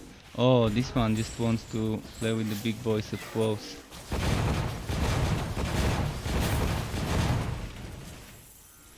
Okay.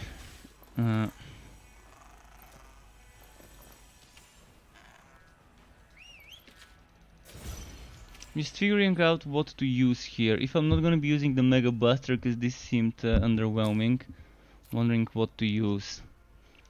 Might as well just keep this in case I want it for single target damage.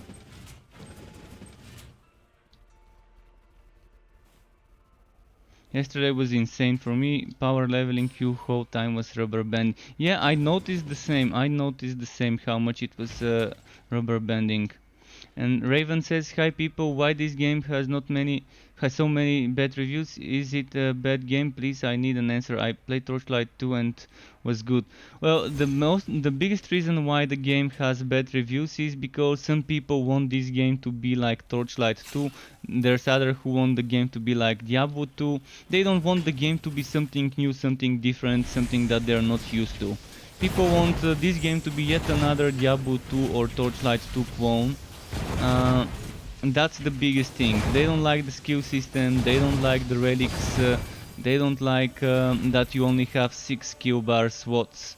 They're counting skills, man. What's happening? They're counting skills. They're opening their skill bar and they're like, oh, you only have 7 skills here. Oh, you only have 7 skills here too.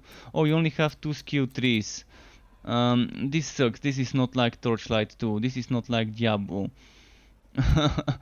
then they don't count that the relics is an extra layer of systems, an extra system, like an extra layer of things that you can get damage or other stuff from. Then there's the legendarium that allows you to have some extra things as well. So I mean, there's so many things that that are just not something you would immediately notice.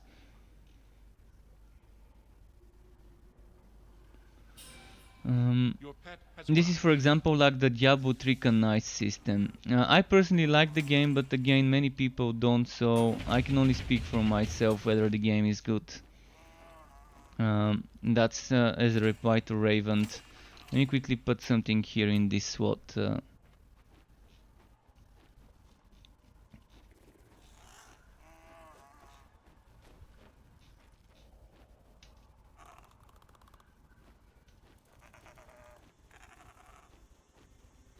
That's what I was missing.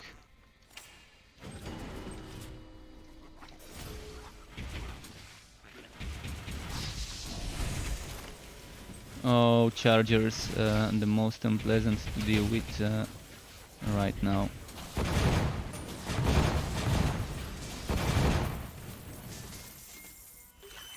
I personally am a huge fan of what this game has managed to do and how it's managed to do things differently instead of being yet another copy-pasted game. I mean, this system might feel like a copy-pasted Connice Cube system, but it's good, it works, it fits well having a system like this in the game. It definitely fits well. If it fits, it sits, it's like a cat. So this game definitely might have adopted certain things from other games, but it's not like a complete copy-paste. See, Torchlight 2 was more of a Diablo 2 clone in a different setting, in a different world where it's all bright and not that dark and grim. But that was the whole idea. Max Schaefer has said it that they wanted to do something different when they created Torchlight as a franchise. They wanted to do something that's not Diablo, and they achieved it with Torchlight 1 and 2, and this one also achieves it even more, because this one is even further away from Diablo than the first two games. This one originated first, the original idea was for them to do online kind of MMO version of Torchlight, but then they scrapped that idea and decided to just do Torchlight 3 instead of your MMO kind of setup, and I'm happy that they actually did that. Mostly happy. I'm more happy than disappointed that they decided to go for Torchlight 3 instead of Torchlight Frontiers as the thing, because it feels right. It feels like the right move when they gave up on the MMO. It was working in few ways, but in many other ways Torchlight Frontiers really needed massive changes, and them changing it to Torchlight 3 kind of allowed them to get away from the free-to-play business model and to not have cash shops and things like that, which they were probably planning on doing. It's much better if we have that title, then we pay for expansions when they're ready, get more bosses, get more wood, get more enemy types, get more acts with expansions. Engine X3D is asking what is his level. My level is 60, if you're asking about my level. You can see I'm doing a level 60 ridiculous map and my level is 60. This is the current cap.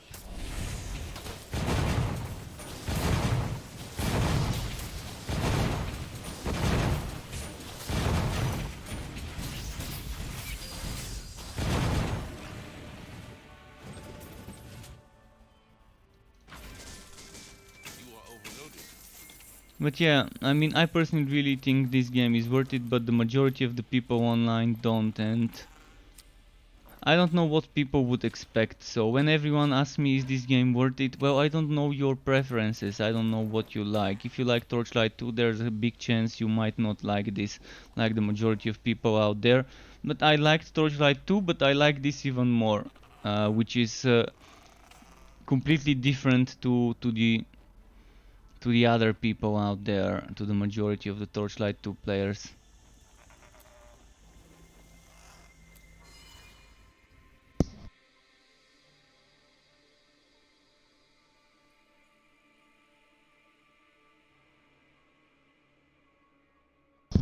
A free pair of wings.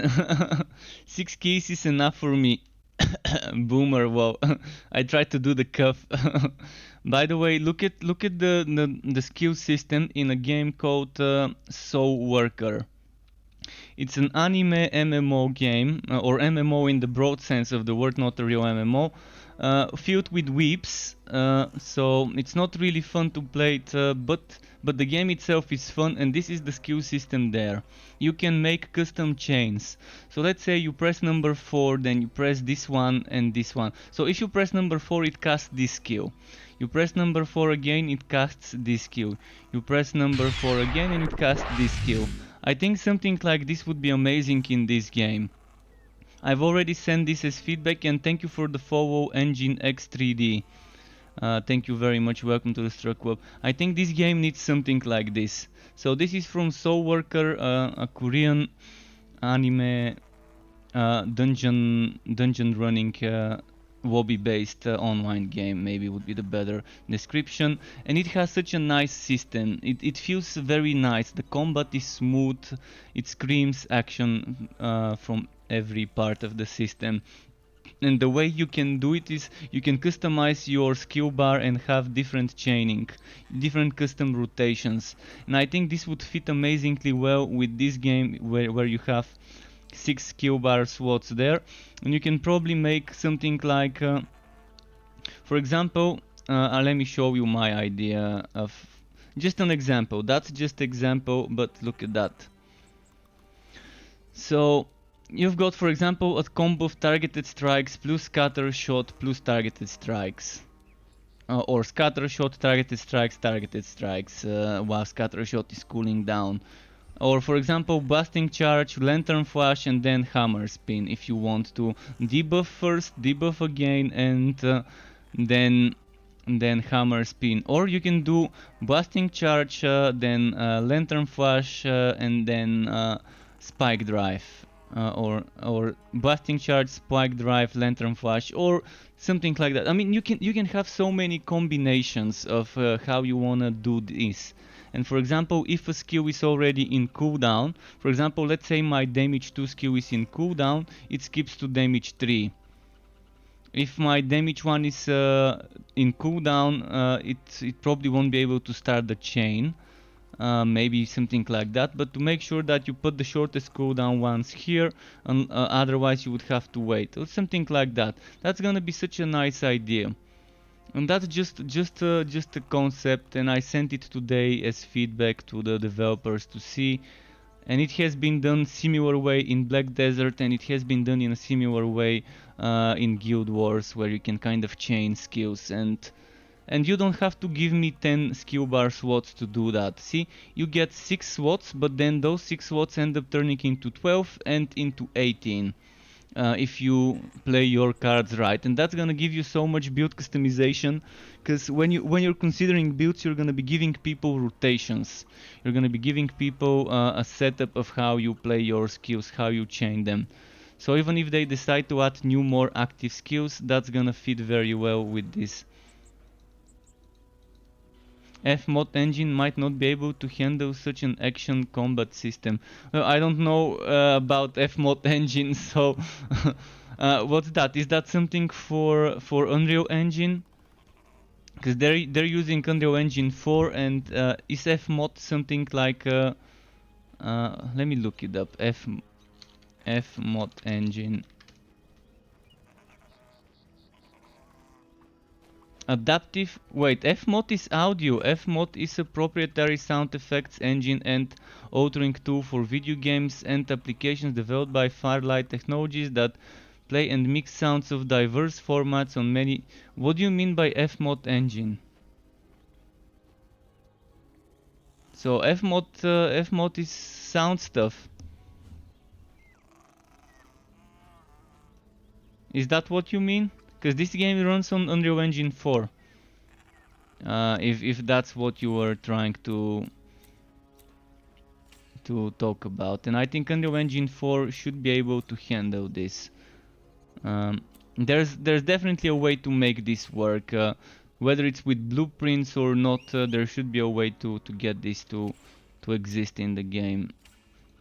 I don't think it's gonna be that difficult. Your pet is back.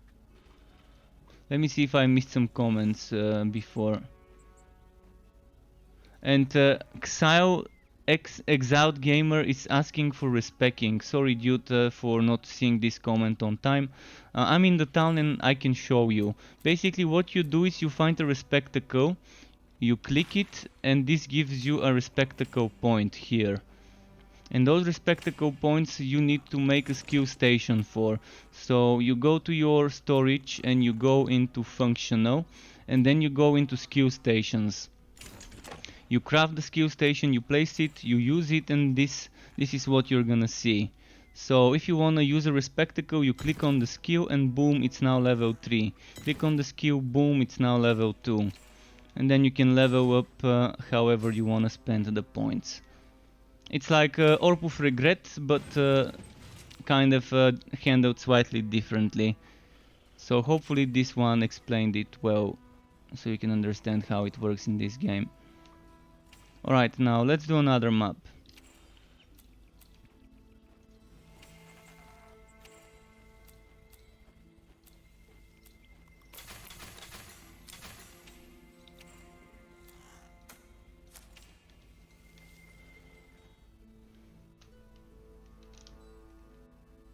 Yeah, Unreal Engine 4 definitely can do it. I mean, Unreal Engine 4, the developers have already said it, that they had so many problems with this engine to make such a game.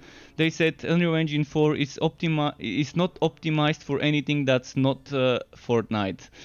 They're saying Unreal Engine is so well optimized for games like Fortnite, for VR games, but for games like this, I guess it's not the best one. I mean, there was this stream where they said they were kind of showing us some of the bugs they encountered with the game's development phase all the way through alpha and beta. And there's one bug that still exists where the enemies would die, but they wouldn't disappear, and they would just stay there, floating, I mean not floating, but standing like static. And eventually those static enemies would go underground like an elevator type of animation. And they're saying that they keep finding multiple new reasons why this exists in the Unreal Engine. It's something deeply rooted in the Unreal Engine that causes this bug to happen. Like they would find 10 more reasons every time they kind of try to solve more things and that could fix this. So there's something weird that that they're having trouble with still, and it's been happening for like over a year or I think since the game exists probably. Not sure what's happening there, but I'm gonna try and show you this bug if I see it.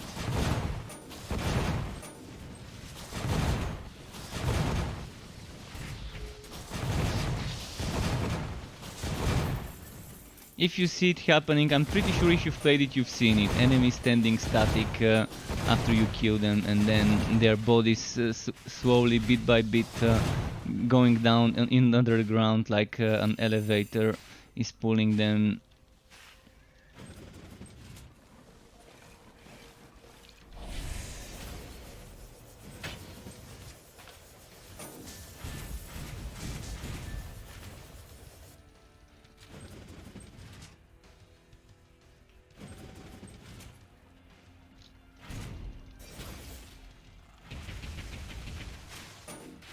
Aha!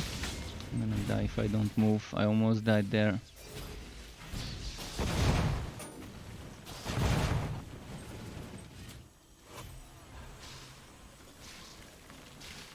I'm gonna get them to spawn and pull them away from there.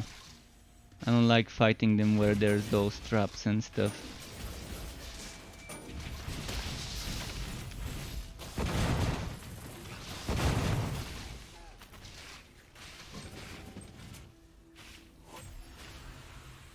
I'm gonna do the same here. Get them to spawn, pull them out, fight them over here.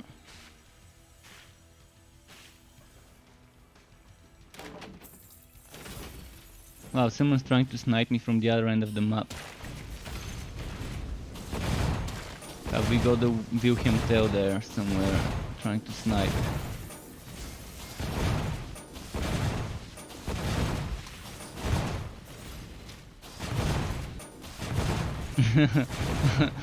Fortnite, what is this black magic you speak of? Well, before it was a BR game, it actually had plans to be something great, something nice before the BR game existed. As a it had the potential to be a very good water shooter, but they ended up turning it into build my base simulator, tower defense kind of thing. It was okay. I mean, I've actually played the what's it called, the save the world part of the game, and it was fine, but eventually it ended up being Woodbox Simulator. That's what it ended up being, Woodbox Simulator. And it was so grindy in getting resources in that PvE version of the game. It could have been such a nice water shooter for them that they could have done with their original game, not the fucking BR. But yeah, Woodbox Simulator 2016.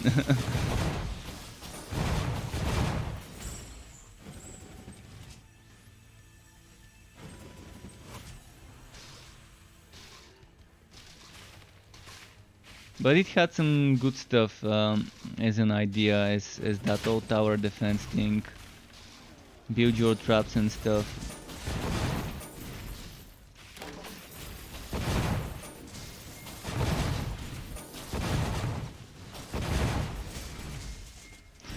And yeah, I think the days of BRs have long stopped. I mean, now I think developers kind of realized it's kind of pointless to keep making new BRs. Because everyone's been making BRs and people just want something different. They're sick of fucking BRs. It's much better to do a classic deathmatch arena, regardless whether it's a free-for-all, something small scaled. Don't make it big like 100 players. Make it like up to maximum of like 16 players or 30 players, something like that. Allow people to have like team deathmatch with 2 or 3 teams. Have some goals, things like that. There was this one game that unfortunately failed. That was amazing because you could use some grappling hooks and things like that to travel around the map. And I think it failed because it was published by Nexon. I forgot the name of the game, but it was pretty nice when I played the beta. But I guess they had a bad business model and not enough marketing, and it was just too restrictive, I think. But if I remember the name, I'm gonna give you the name. But it was so fun to play it sometimes.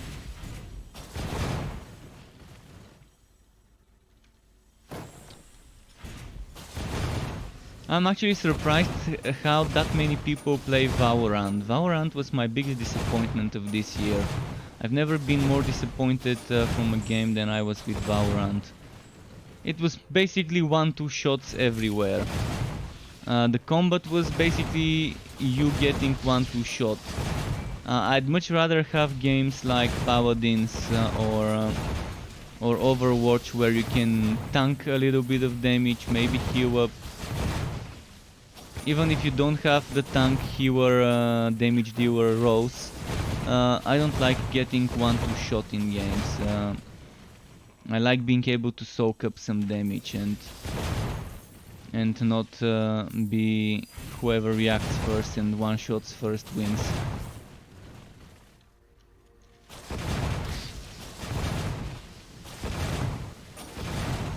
But I kind of knew it. I kind of knew that Valorant would be a Counter-Strike type game.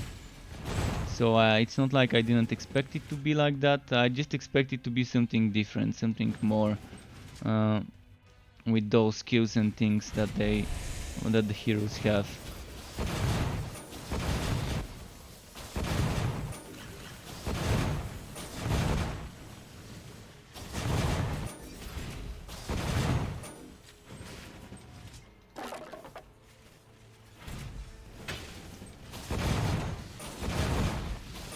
Okay, I think we need more games like the old school Unreal Tournament and the old school Quake 3 Arena and Quake 2 games. That's the type of shooters I think we need to return back into the popularity,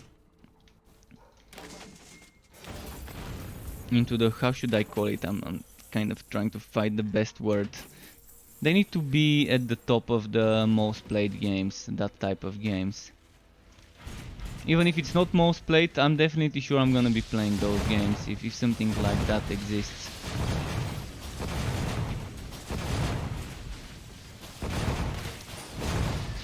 You still had one-shots there. I mean, of course, with rocket launchers and with railguns, you could still one-shot stuff. But it was super nice, fast-paced action where you can just respawn immediately after you die.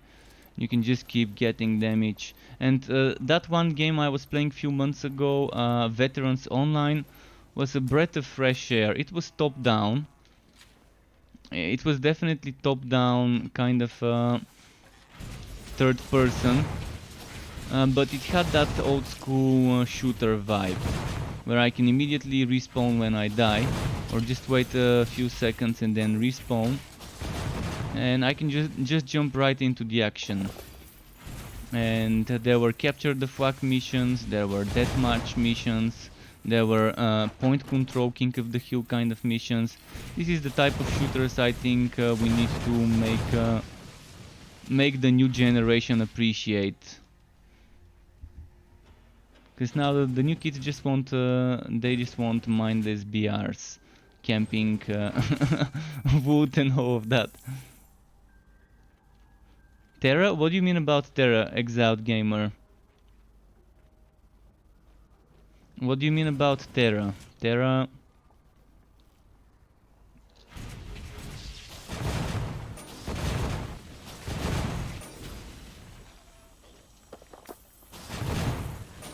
The game I was talking about, where you can grapple, it was a shooter. It was a first-person shooter, where you had two teams, and you could grapple certain things, and just move around the map with that grappling and with dashing and stuff like that. It was very fast-paced, and it was by Nexon as a publisher. I can try and find it. Let me just quickly find it.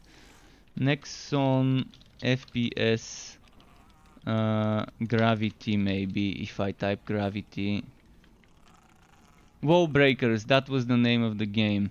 Wall Breakers. Look up Wall Breakers. I'm gonna write it so you know what I'm saying, because my pronunciation might be different.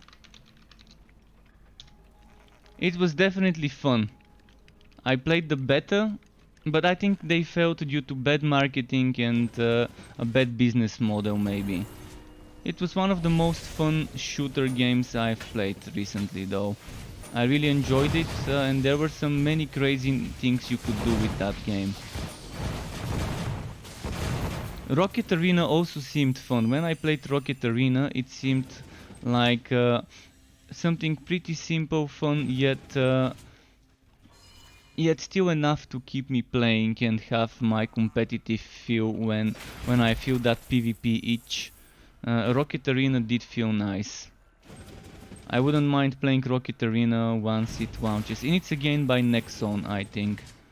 Actually, I'm pretty sure about Rocket Arena. But the thing is, Nexon didn't like Rocket Arena, and now Rocket Arena are finding, I think, they're either looking for means to self-publish, or they're looking for a new publisher, something like this. I can't remember exactly what the case was there.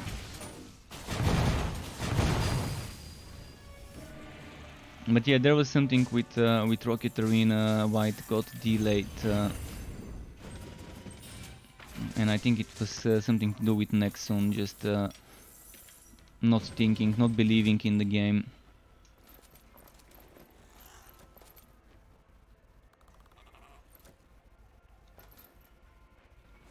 I think Perfect World Entertainment might be might be a good company to give Rocket Arena to.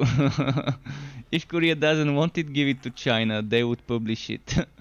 they would gobble it up and make money from it.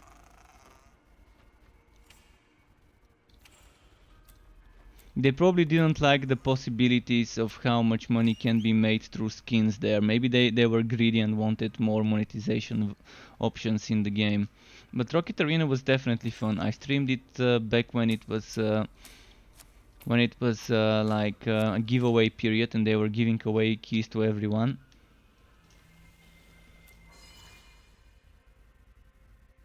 My image viewer software is Honeyview.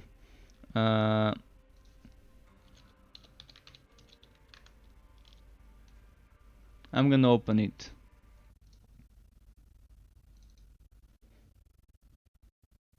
Honeyview 5.3.2.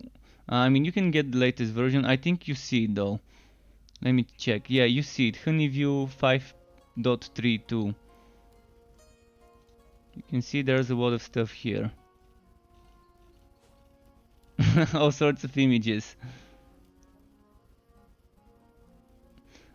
It also has an option where you can do something like this. Let me show you. It's how I convert. Oops, wrong button. It also has a very useful option where, for example, one image might be too big. Let's say I want to convert an image. I'm gonna do convert with Honeyview, and then there's this option how to convert stuff, what format, and so on, and prefixes and so on.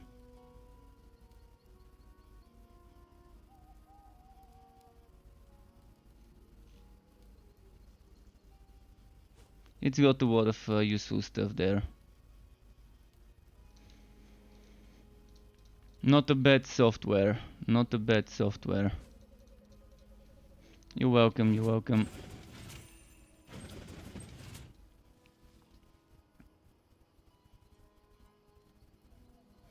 Someone says they love Italian pizza in the in the global chat. Mini Marcus was actually in my stream yesterday, I think, or was it 2 days ago?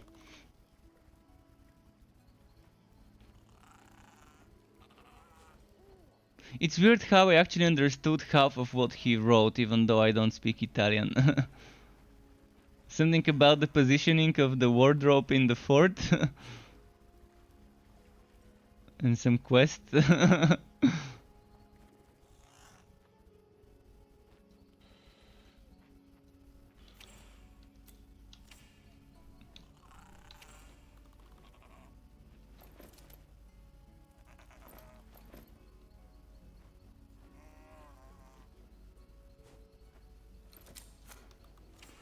Okay, let's switch to a different hero.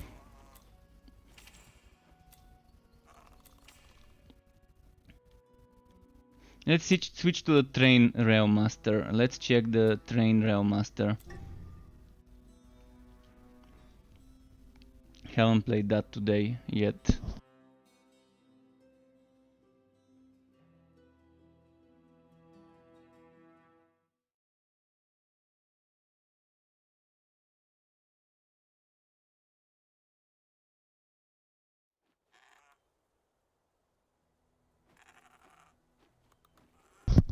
Right, I had muted myself quickly to drink.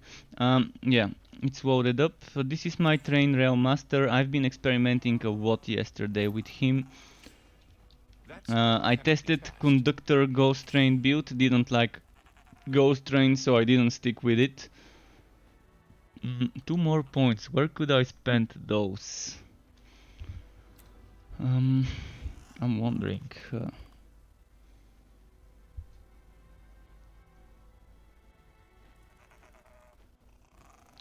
Where might I wanna spend those extra points?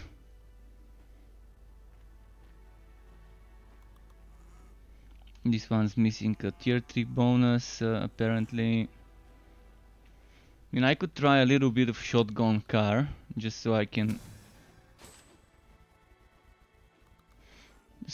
have some points there and experiment with shotgun as well. Did I play co-op in this game? What's my opinion? My opinion is that co-op is nice, a little bit more laggy now, but that's server-sided problems, and it's fun because this game is much better played in co-op. I've played a lot of co-op in this game and it's much better when you play it together with others. because you're constantly buffing each other. You're giving each other different auras from the pet. Each pet can give you a passive aura, Thanks for the and gold. that aura is for you and for your nearby teammates. And you can only have one aura on a character. So when you play with others, it's much better because you can stack all 4 different auras, and it feels great. It definitely feels great when you play together. First of all, you're stacking different debuffs. For example, with my dynamite, I could make the enemies take more damage. And then the forged has a sonic pulse that can make the enemies take more damage. Then the sharpshooter has a sacrifice to goose that can make the enemies take more damage. And then the mage has consecration that buffs the damage of everyone in the circle, and also buffs the mage's damage based on how many enemies are in the circle. So there's those nice synergies that kind of push you towards playing together. So yeah, there's fun to be had with that one. Good luck out there. You can't keep Alright, stacked I here. think we are ready to get a map done, right? Let's do this one. Oh, I need a cell first. My bad. So you buying or what?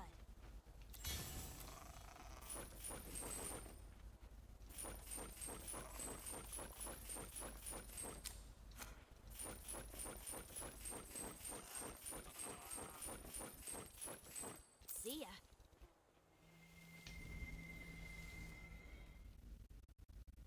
So this one is not 60 yet. I think this one is still 59, right? I think it's 59.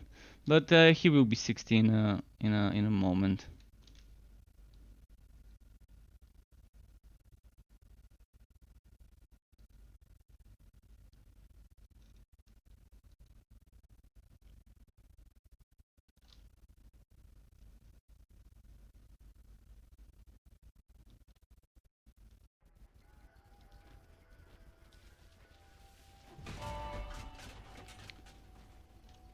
So choo choo aboard the paint train.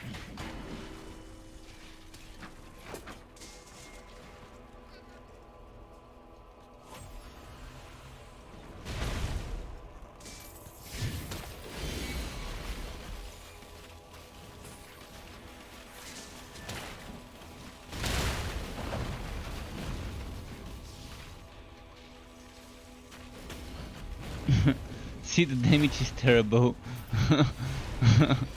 Those would have been dead so many times by now with my other build, but if I'm relying on my train to do the damage, it's just not gonna be happening all the time. Especially with that weird mechanic it's got.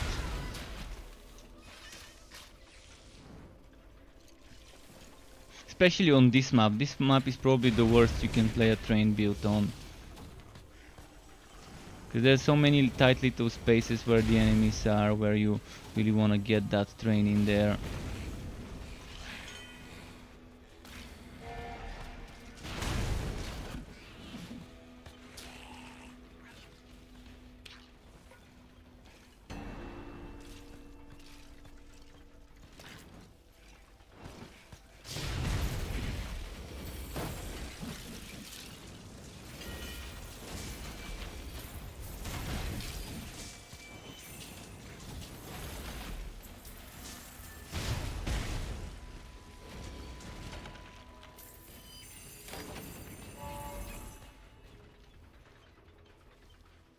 Let's leave just the train doing damage, and I'm just gonna do dynamites.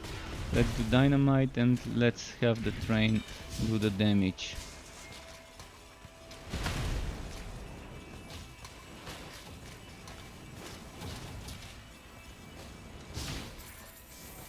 See, it's terrible. It's nowhere near as good as it might need to be.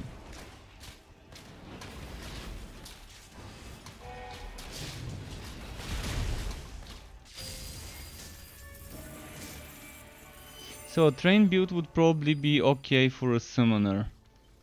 If you wanna make like a summoner setup with maybe the pickaxe, The Flying Pix could probably work on a train build, but Flying Pix is not in the train setup, so it's not a conductor skill and it's not gonna get bonuses if you don't do a slammer build. And Ghost Train seems so weak compared to how strong it used to be before. I'm not sure what they did to that skill, but it feels so bad using Ghost Train compared to before, when Ghost Train was my favorite Rail Master skill back in the day. Right now I can't even get joy from playing it. The same way I felt with Scatter Shot. It was my favorite skill and still is my favorite skill of the sharpshooter. But it had a 4-second cooldown with the early access, which now is down to 1 second, and now it feels better.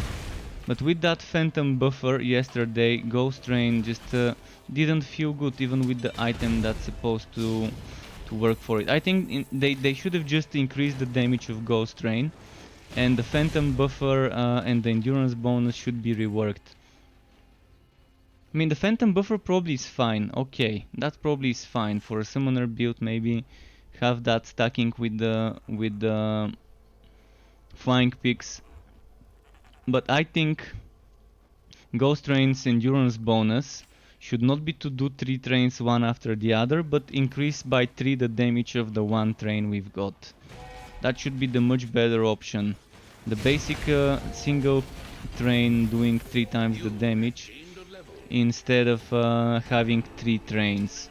3 trains is too much knockback and too much chance of you missing a hit with every single one, because the enemy moves away. The train moves too slow as well when it's 3 trains, so yeah. It's probably better to just double the damage, not even triple, just double the damage with the endurance bonus of Ghost Train, and that might feel okay. But the damage was terribly bad compared to my slammer build. Even this train setup seems a little bit better than the Ghost Train one, I think.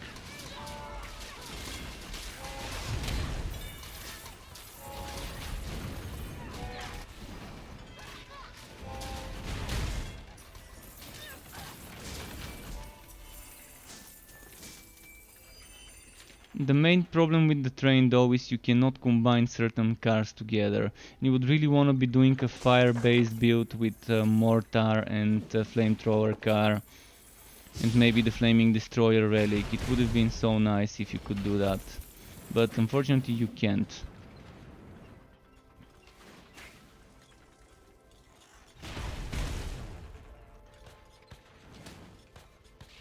Look at that.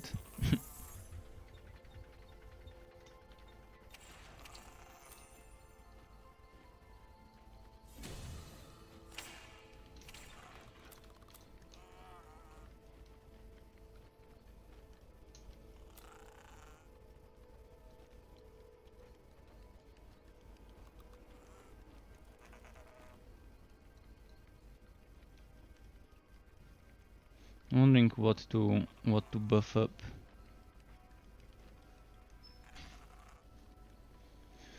Should I buff up this or this? Let's buff up this. I might try a build without hammer spin, but that's gonna be a very bad build if I don't have hammer spin for the mobility. I can still survive if I've got shield car, I guess.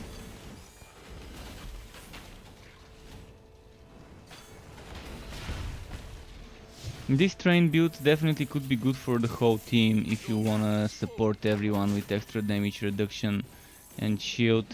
Damage when near your train probably would work well on a build for the train, where you would wanna be standing close to it.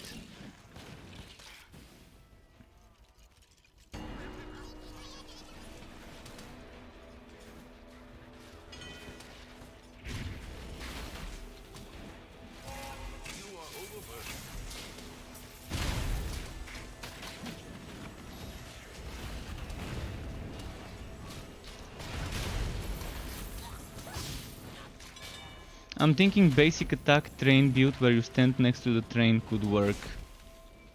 interestingly well.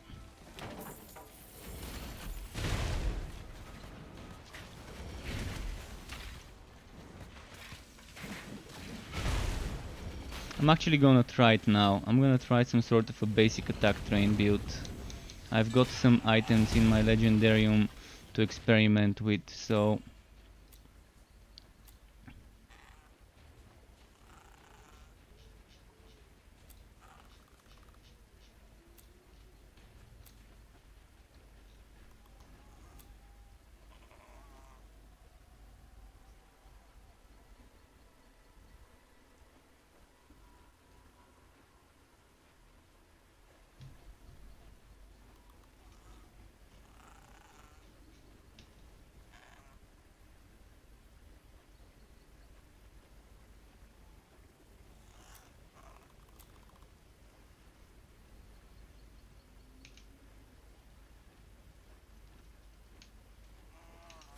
okay, let's see something like this, and then this a basic attack.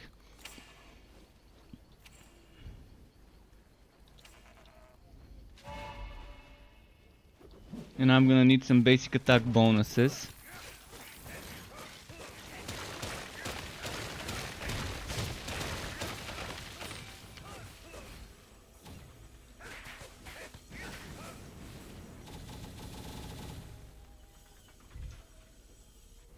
Let's pull them. I'm gonna need to stack a lot of basic attack bonuses if I wanna do a basic attack build though. Such as like the Frenzy Gloves. The Frenzy Gloves and...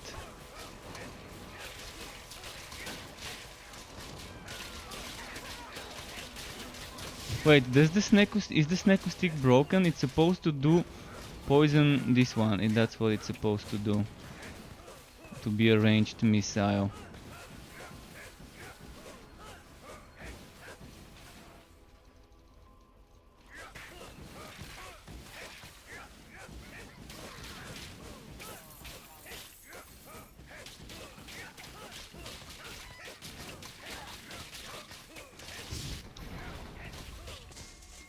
You can't carry anymore.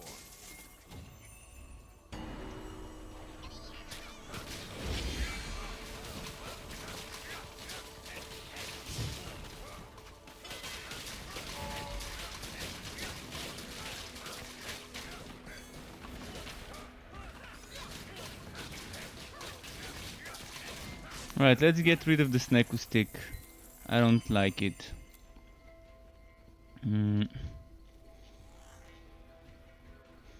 This one would be interesting.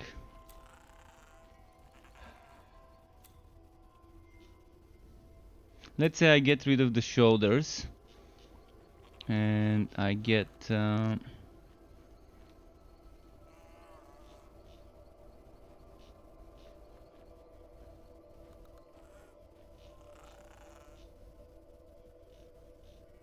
I mean, Firewall and Firestarter would be an obvious choice, but let's say something else like the Frenzy Blade or the Maestro Sword.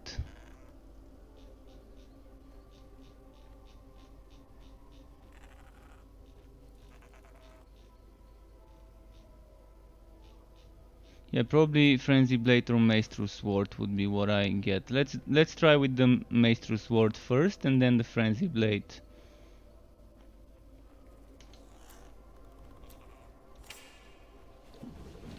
And that means I'm gonna need this 30% basic attack damage instead of this. I'm gonna respect next and try it.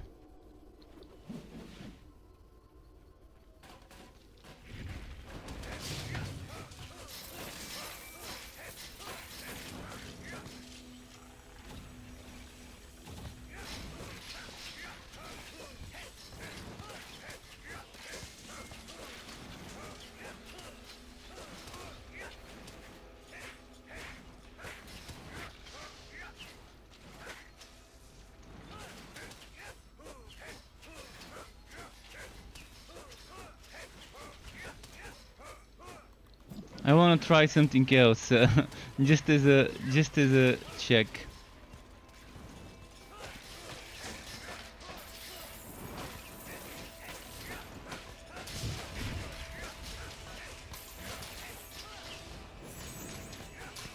The Maestro Sword is definitely not the better option. I'd much rather have better attack speed for basic attacks. So I wanna try Maestro Sword and Sneko Stick, and then next I'm gonna go for this setup with the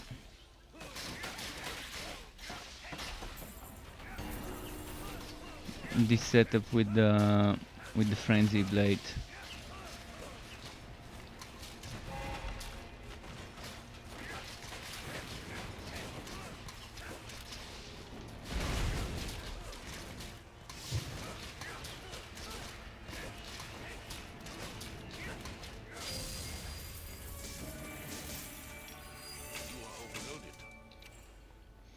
Shoot car does seem like the build you want on basic attacks. Shoot car seems like the survivability that a basic attack build needs.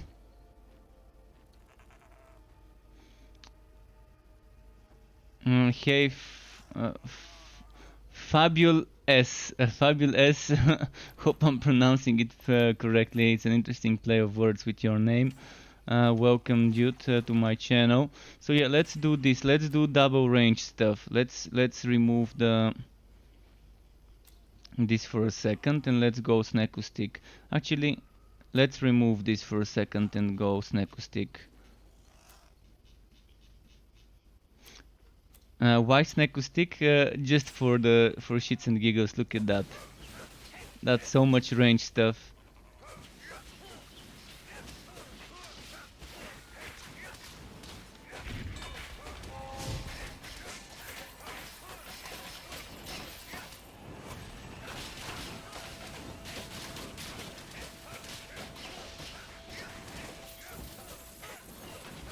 It's definitely not good though. The Sneko Stick is just a Sneko Stick. It's just bad. So now we are replacing it again. But I'm replacing the Maestro Sword too. So we're using... okay.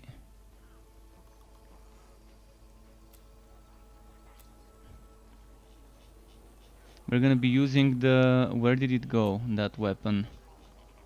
So we're gonna use the Frenzy Blade, and instead of the Maestro, we're gonna be using the Storm Blade.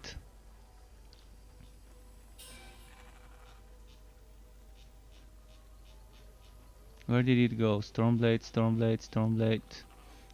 It's somewhere here.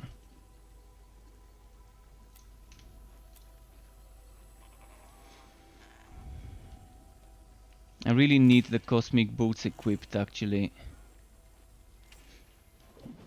for a basic attack build. And I think the gauntlets also were good. I need to check what the Cosmic Gauntlets gave. I think there was something good with those there as well. Cosmic Gauntlets, what could I get from those?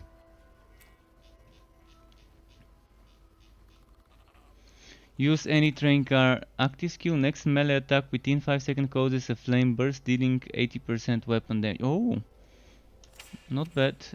Not bad. I'm gonna consider doing that.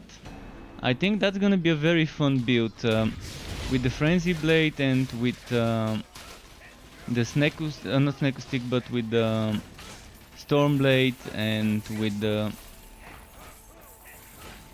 Cosmic Boots and Gauntlets. And what am I wearing here? Yeah, I'm actually wearing the boots right now. And I'm liking the numbers I'm seeing right now with an unfinished build, with basic mediocre build gear. As for can you change your characters whenever? Yeah, you can change your character just by going to the character selection. I mean, I can't change my character mid-mission because I'm gonna lose the progress of the mission. But whenever I want, I can just change it. I can go to the character selection and just select a different character. They have their own progression though. They have their own levels, their own quests and story progress. So you have to level those up separately. But you can definitely change characters. Okay, let's go to the fort and try and find some extra gauntlets or boots of the cosmic set and maybe test this setup.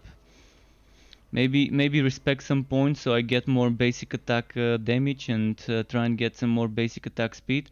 I think the basic attack build is not something to be ignored. I knew there would be some build there to be discovered, I just never had the time to test it.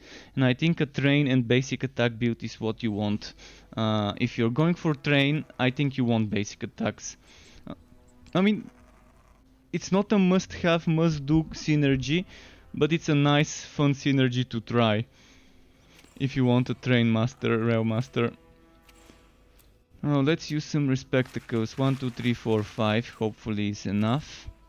I'm gonna remove 1, 2, 3.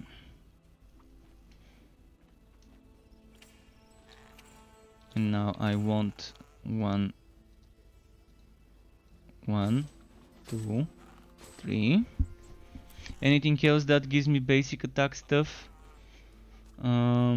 Basic attack stuff, I don't think so.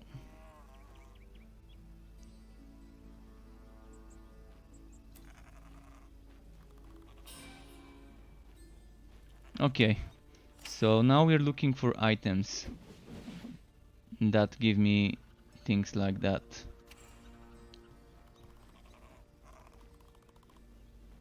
Attack speed for basic attack. Perfect.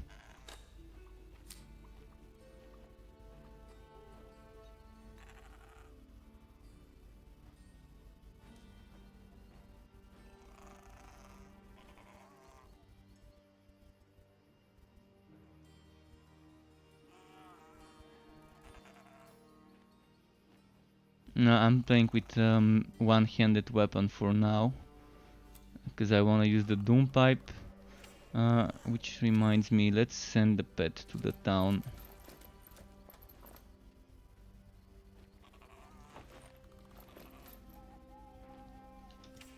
Pet go sell. So we've checked this here, let's check this one. That's level 26. Okay, we don't need this. Your pet has returned.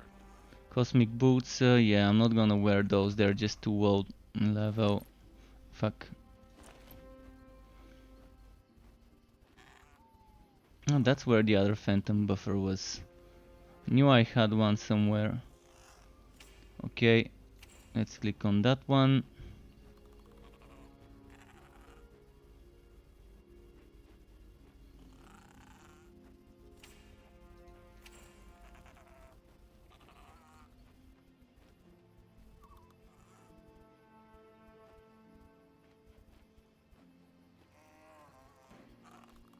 I want this. I can't equip it? Why?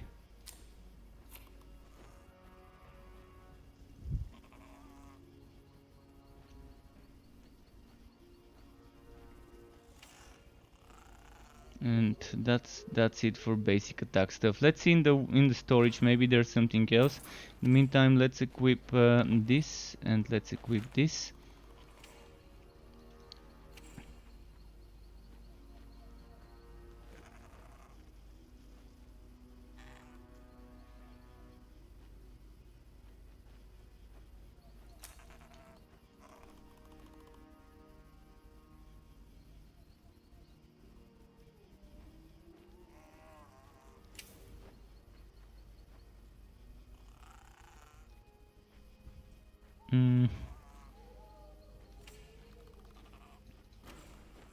I need boots. I need good cosmic boots.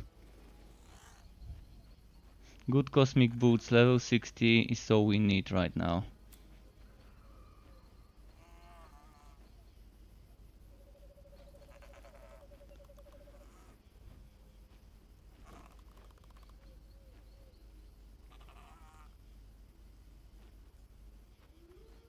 Or a good one-handed weapon, better than the one I'm wearing, but I doubt we're gonna find one at level 60.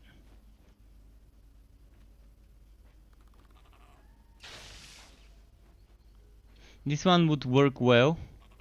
This one would work well because I'm gonna be up close and personal with them. But I'm not gonna be casting my relic skills, so no, not for a basic attack build. And if I'm doing a basic attack build, probably the relic I'm using right now is not the best choice.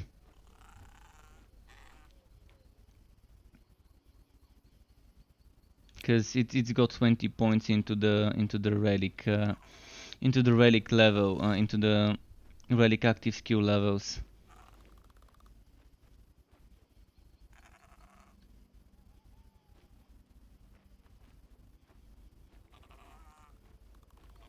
Oh, let's see which one is better now from those two.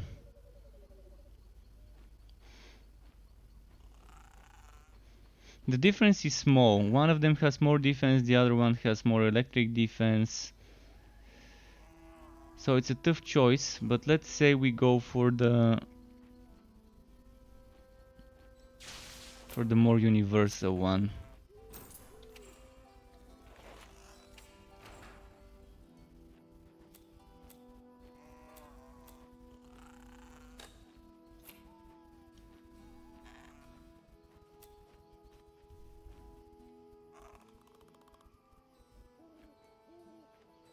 If I get rid of my Doom Pipe, I can use a Stormblade equipped and get some more room in the Legendarium for other stuff. And maybe get the Doom Pipe in the Legendarium. Let's see what's gonna happen if I do that. I think this is better still. I think it's still better to use this plus a one-hander for a basic attack setup. Stoneblade's attack speed is pretty disappointing, because it's a great sword.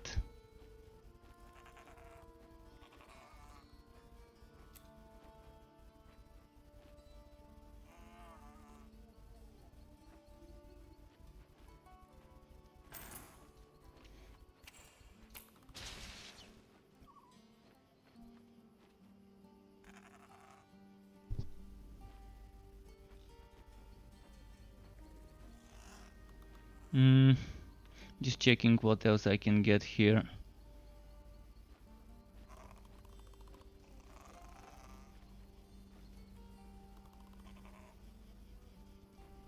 Attack speed for basic attacks I can get from here.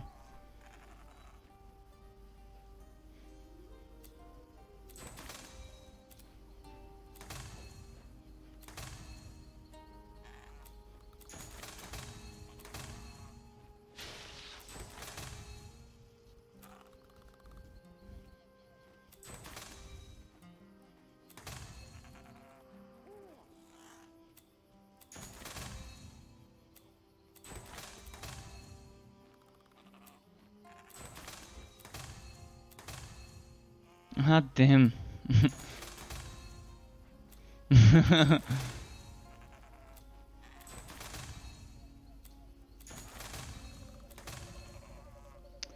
Ah, damn it.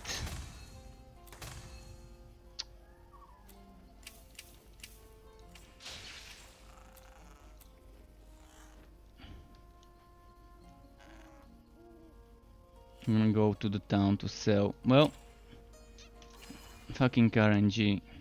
That's why they need to make it much easier to min-max with enchanting a weapon. They need to put all the different types of damage in one category, and you're just rolling for fire, poison, ice, shock, or whitening damage. Then they need to put all the damage over times, like bleeding, shock, burning, poison, and all of that in a different category. Then you're just rolling for the type of damage over time you want. Things like that. And this enchanting system in general just needs so much more reworking, so much more user friendliness and quality of life. Because right now it's just Here pretty for coin. basic. Here for coin.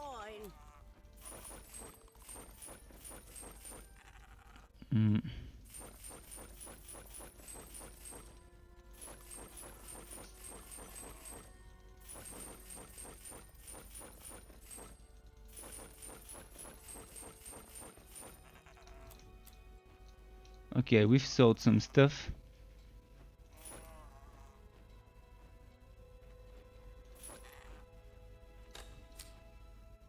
We've sold some stuff, we're ready to go back to the fort and try another enchant. I'm just gonna keep it one time basic attack and one time relic cooldown if I can. I should have kept the first couple of rows, they were okay. They were giving me like 50% relic cooldown and like 20 something percent basic attack speed, and I should have just instead of getting greedy to get 2 times basic attack speed, settled down for that one. Because attacking faster would mean building those charges faster, and building those charges faster meaning getting all that damage faster. I'm not sure whether getting flat damage would be the better option, but I will be finding out today.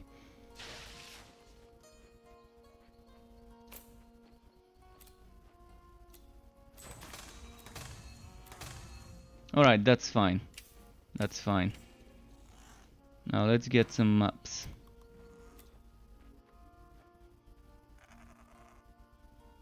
The hardest maps to do would be those, so I'm gonna be doing those, but I'm gonna get some of the others as well. This one would be hard because they've got that annoying whitening that 1 shots, 2 shots.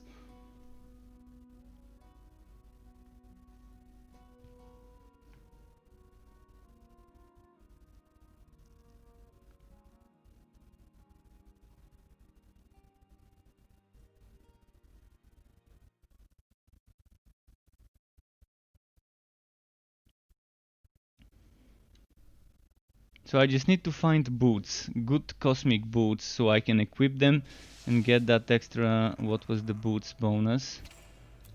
Get that extra gain twice as many seismic charges. Meaning instead of every 10th attack, it would be every 5th attack to do 400% weapon damage. Dilis Animatronics, thank you for the subscribe on my YouTube channel if you're watching, really appreciate it. Alright, let's check it now. Let's put the train and let's do this.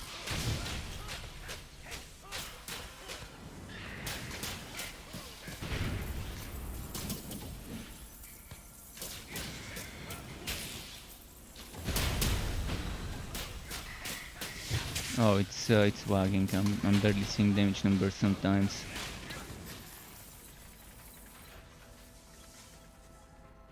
Let's go here and see. I think I wouldn't need basic attack speed though. It's not helping me this much.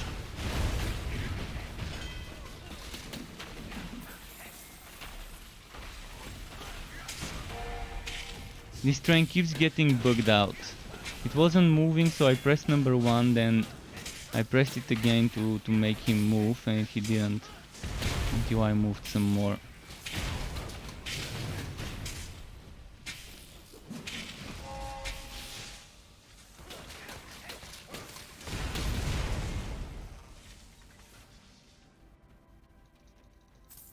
My biggest problem with the train is the whole movement of the train. That has always been the most annoying part of the train. And having to take up 1 slot in the skill bar. It's just not worth 1 extra skill slot to have this stupid skill in the skill bar. It's just the biggest problem with it. And the way it moves and sometimes gets stuck. I don't see why it should have tracks and not just be a ghost train. Why shouldn't it be just an ancestral ghost train that's like semi-transparent and just moves behind you and follows you like a pet? Why couldn't they do it like this?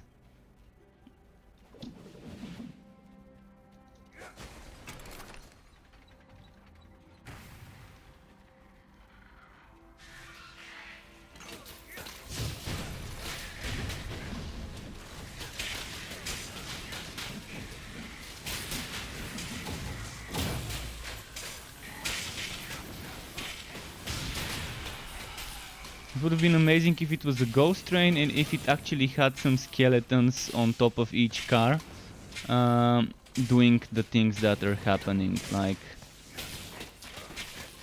a skeleton with a flamethrower attached behind him, like a skeleton on the cart, and then he has a flamethrower and he uses those abilities that the flamethrower car uses, or a skeleton with a bow that, or with a machine gun or whatever, like this turret, But it looks nice right now, it looks nice, it's just traveling so weird. Even if they just use this same car and remove the trucks and make it a ghost train that just follows you around as a summon, the same way the spiders and the spirit well and all of that follow you around, that would still work pretty nicely.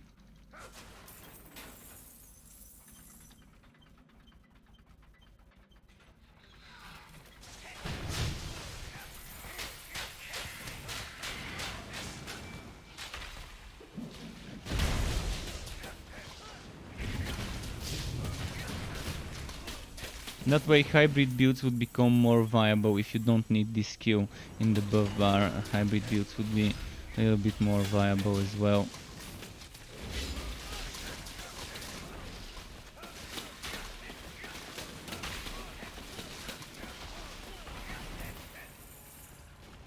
But I'm liking the damage even without a two-hander, even with those enchantments, attack speed and cooldown. I think the cooldown is a good one, but the attack speed probably I can just get rid of and just not rely on it. And just if I get the boots for the twice as fast seismic charge build-up, it would be amazing. Because if I get the boots, I can use the blast breaker for the upgraded blasting charge.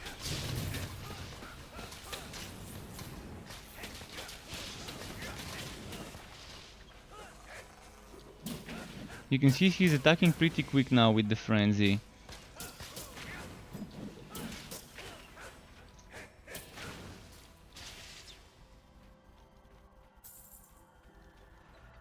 I'm happy. This feels great to play a basic attack build.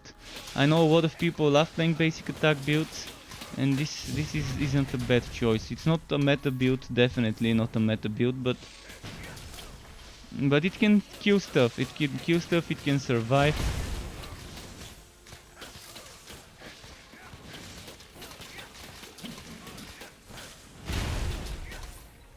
And for this one I would suggest an electrode relic, because right now I'm not playing with the best relic for this one. I mean, you can probably get the ice one, but those 20 points here are useless, so you're probably better off investing more into this or into this. This one is definitely not the relic for that build. I'm gonna do something after this map and grab the electrode from my... I think it was in my what's her name? Forgot her name. The sharpshooter. I'm gonna grab the electrode from her and then see how it works. Because basic attacks, attacking fast, meaning more procs of the lightning strikes. I mean, this one is also great because you freeze enemies, but I can't respec it into the way I want. And leveling up a new one would take a while.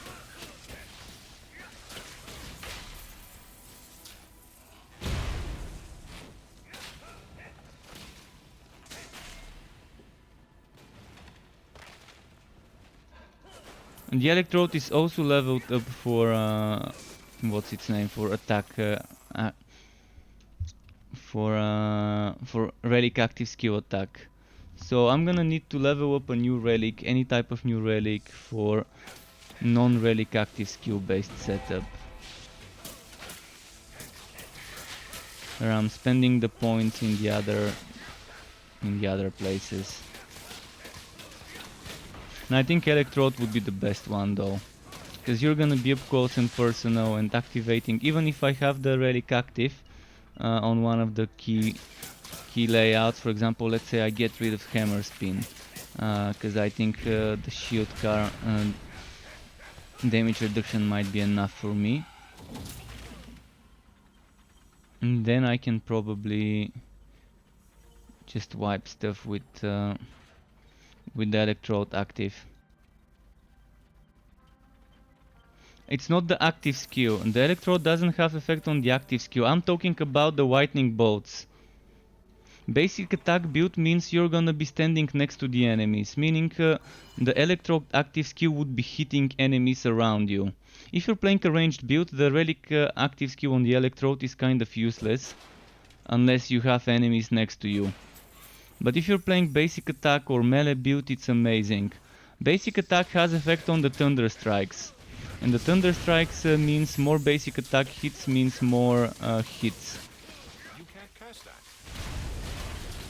I can actually do the skittering shoulder if I find those boots and have some more survivability for myself, because right now I can't face tank without this skittering shoulder. You are refreshed. I have to use either hammer spin or shield car for survivability without the skittering shoulder. So let's say I find the cosmic boots, decent cosmic boots that I can use, that give me good bonus at level 60.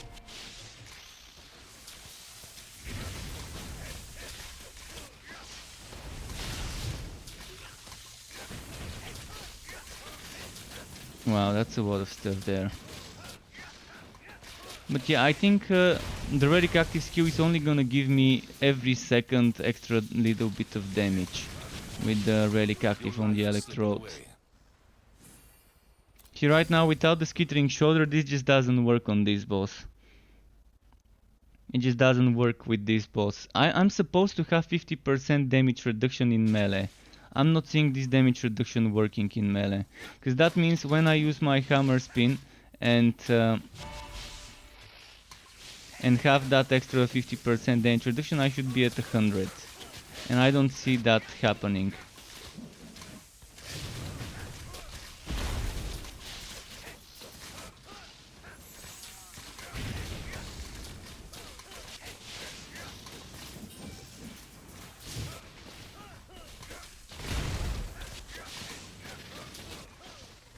You can't use that.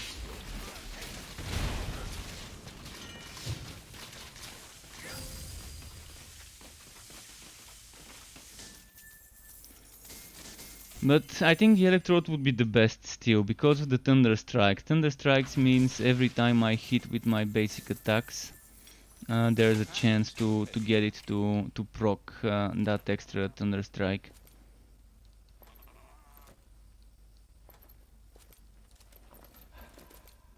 So the main thing I need to get rid of would be, I can probably get rid of this weapon and try and find something like a tenderizer maybe, so I can proc the electrode more, get an electrode, then get the cosmic boots, and maybe skittering legs. Skittering legs would work very well.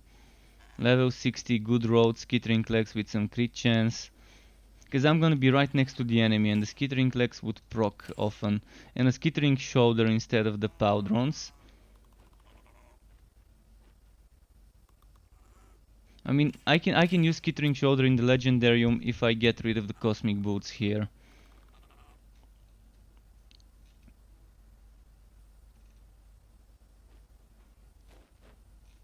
Alright, I'm gonna quickly change relics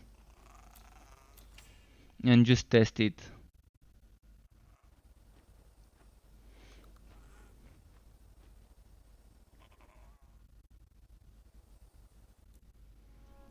What do you mean by you have a damage shield that reduces the damage you take by a flat 50%? It does not increase your defense by... I'm not saying it increases my defense, it gives me damage reduction. Damage reduction is exactly what you said. It makes you take 50% less damage from the target. So if a target is gonna do 100 damage, I'm gonna take 50. But I'm not noticing this working. I'm not noticing this working. The same shield I get from hammer spin and from the shield car, but with that hammer spin and shield car damage reduction and the one from melee combatants, I should actually combine it to 100. The same is with the skittering shoulder. The skittering shoulder also gives you 50% damage reduction, meaning if you have hammer spin and skittering shoulder on you, that's 100%. If you have shield car and hammer spin, that's 100%. But the melee one should be enough to give you the other 50% if you use any of the others. The way they're saying we have 50% damage reduction. This is where the electrode is.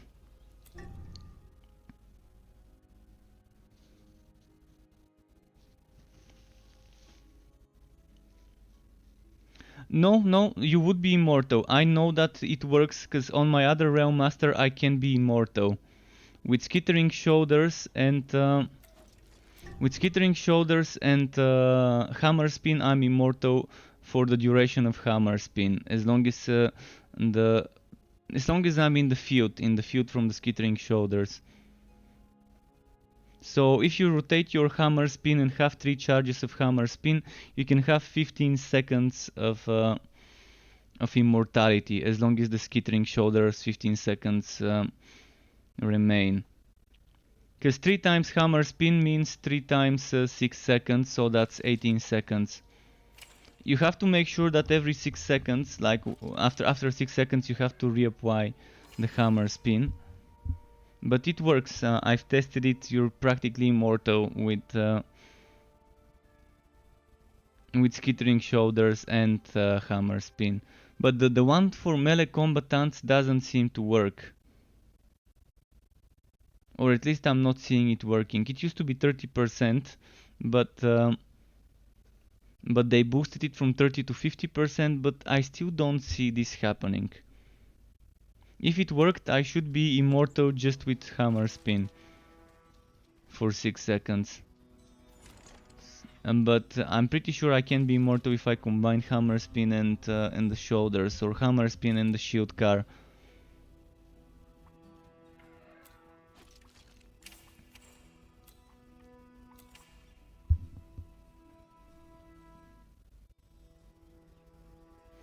It doesn't need a nerf because you're actually sacrificing stuff to use it. I mean, it's a build, it's a synergy.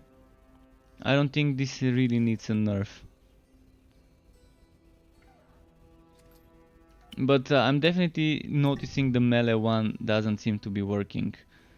At least I'm not seeing it. I'm not seeing the buff on myself, and I'm not seeing the buff in my stats. Although seeing the buff in my stats would be hard to test, because I need to hit an enemy in melee and then immediately open my stats. And I don't think that's gonna work. And this buff I think only applies if you get hit by a melee enemy.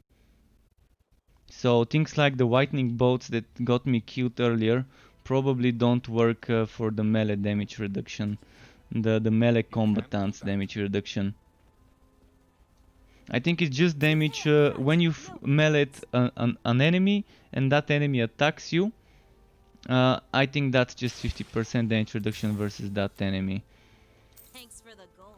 That's how it seems to maybe be. Good luck out there.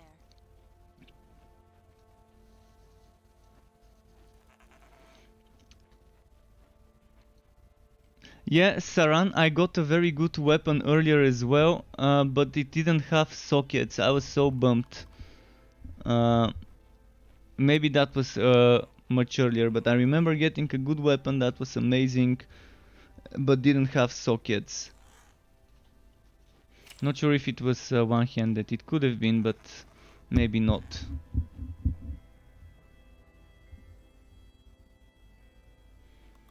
But this weapon without sockets for a one-handed is still a keeper. 6100 is more than enough for a one-handed. Let me go and grab that stuff. I'm also gonna change something. I'm gonna change my my rows probably.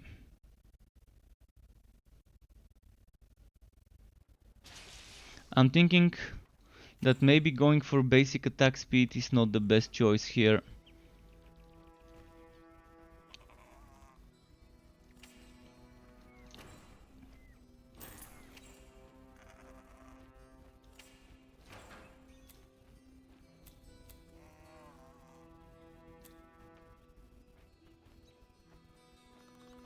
My damage right now is poison, so I need something with poison.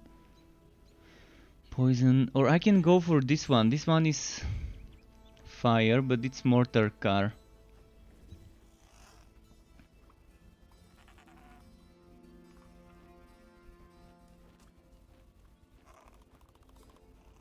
This one is electric.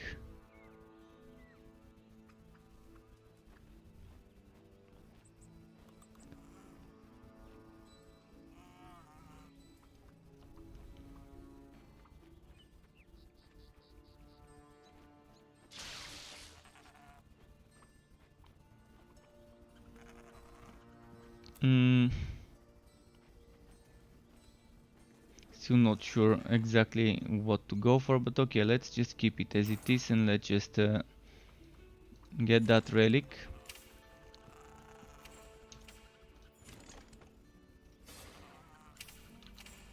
So this relic unfortunately has those points here.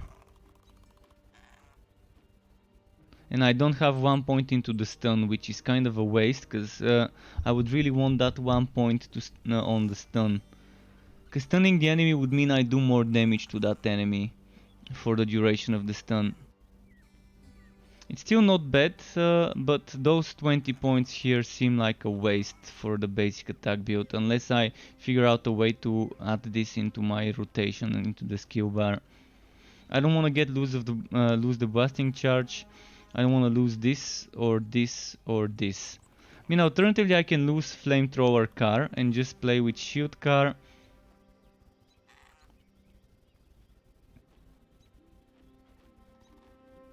It's not worth it. It's not worth losing flamethrower car for this. When my cooldown is 5.6 seconds on my current gear.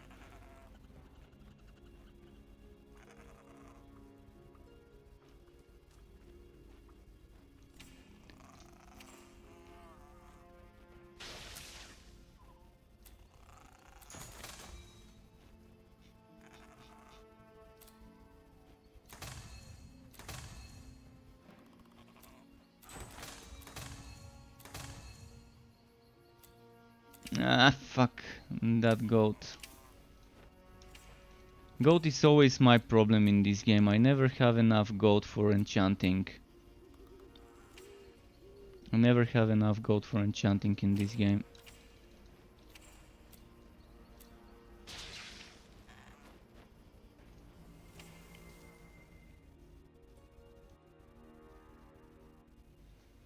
The whole enchanting system really needs to make it easier to get the perfect stats you want instead of just praying to RNGesus for that one row. I really wanted Yabu 3-star rerolling system where I can reroll SWAT by SWAT and get the stats I want on that SWAT until I get them and then move on to the next SWAT.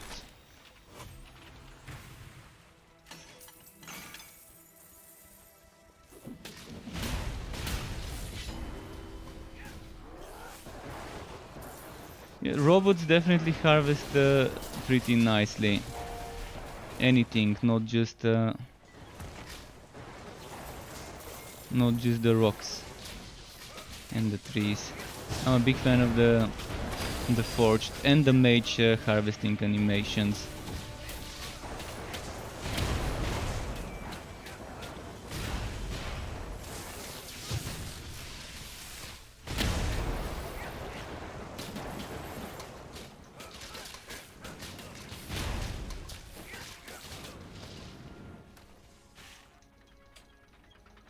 Alright, it doesn't feel bad, by the way. The electrode seems to be a very good choice. You can see how quickly I dealt with those, even though I wasn't attacking all the time. Of course I had my relic active, the relic activation was active.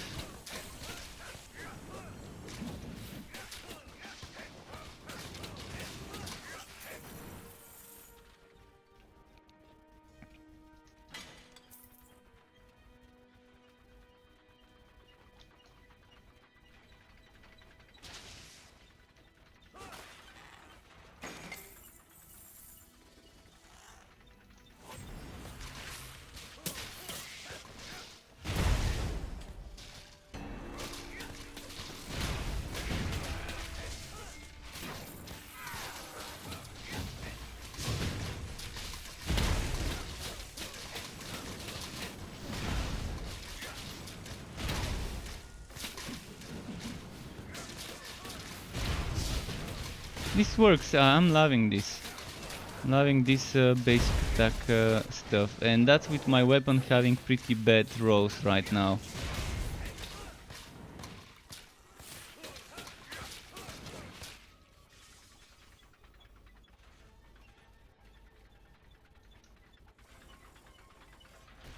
Don't worry, when it comes to relics, there's gonna be so many changes. Just don't think about relic stuff right now. Give them some time, and they've got so many things planned for the relics.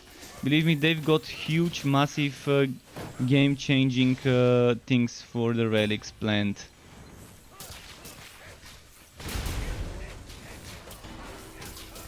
So when it comes to relics, just give it some time and you're gonna see so many changes, so many things, so many skills. Without revealing too much, I'm just gonna say skills.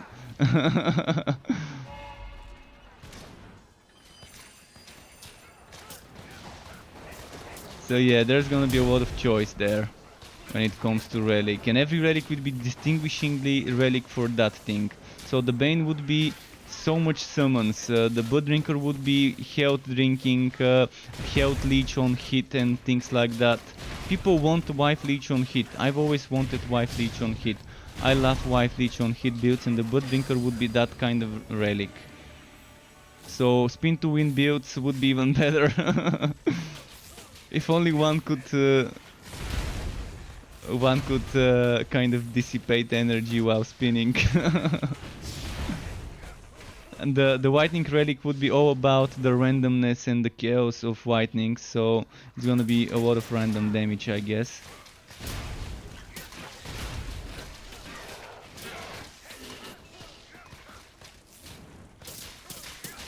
It's gonna be on hit. It will be on hit. At least that's what they showed us as a work in progress kind of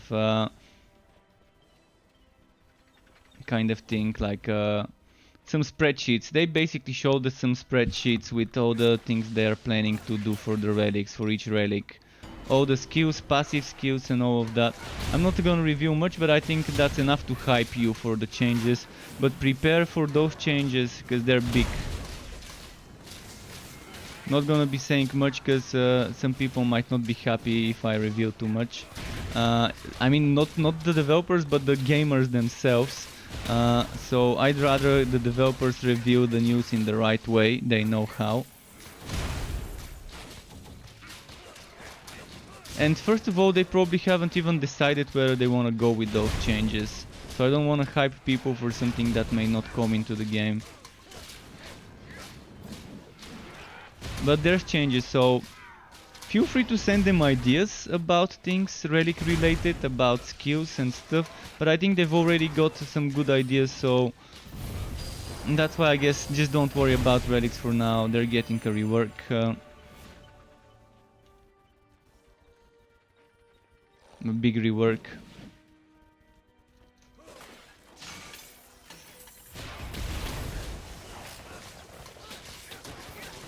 I still don't feel really happy about some of the things that they will be changing, but maybe it's for the better. If they give me more character slots, then I wouldn't mind. If they give me more character slots, then I wouldn't mind the changes they're making, because I would have to make 20 heroes to test every single possible combination of a hero and a relic.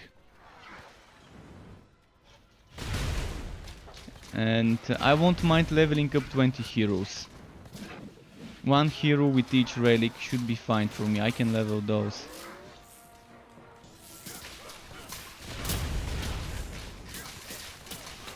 Because you can see within 6 hours or so, if you focus on the leveling up, maybe even 4 hours, and you can just you can get to 60. If you focus on it, if you just focus on speed running the maps. Just running the map quest, going to the boss, and then moving on to the next map. Doing the map quest, going to the boss, and doing the next map. That by itself is pretty quick as a power level of a new character. Man, those enemies are the worst I can fight on a basic attack build. Because they're just constantly rubber banding and knocking me back and not letting me get close.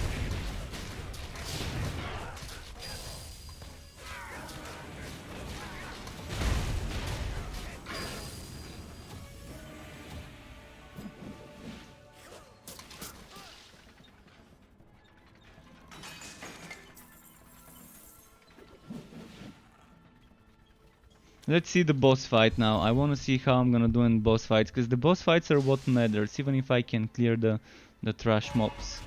The build needs to be able to do boss fights reasonably easy. Your health is low. Your strength is returning.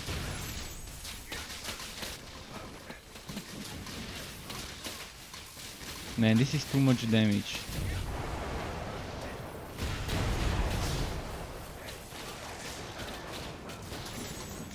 Fuck this stun. This stun was right when I was fucking pressing my space bar, and the stun got me. Feel much healthier. Right when I was pressing my space bar for damage reduction buff. It's kind of annoying.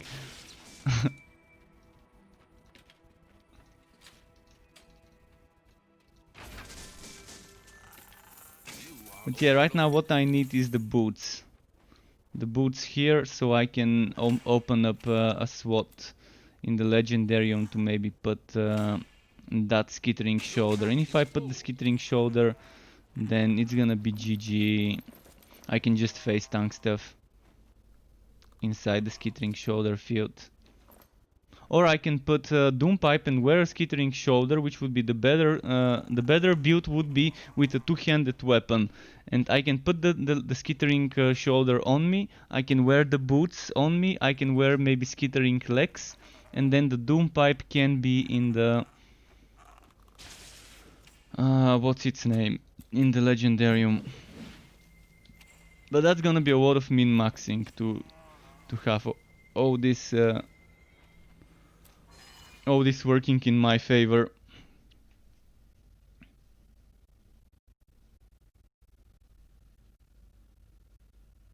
I've always said that outs in games like those need to be easy to power level. Let me catch up on chat. Disenchanting needs to be way more cheaper. I think disenchanting needs to be cheap based on how many slots you disenchant. For example, I've got 2 slots, but I'm only using 1. Well, let me use only half of the price of the disenchanting. Let's say I've got 3 sockets I want to disenchant, then maybe a little bit more expensive would be fine.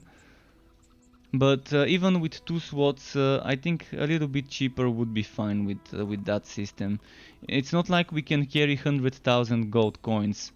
So at best, with legendary items, you can disenchant 20 legendary items at once. And before you need to go and farm more. And that's not good. 20 items, 20 tries would not guarantee you that you can get the rolls you want. Allow me to get 100,000. And allow me to go and try 100 times on an item to get the perfect rolls. 20,000 limit just doesn't seem pretty good right now.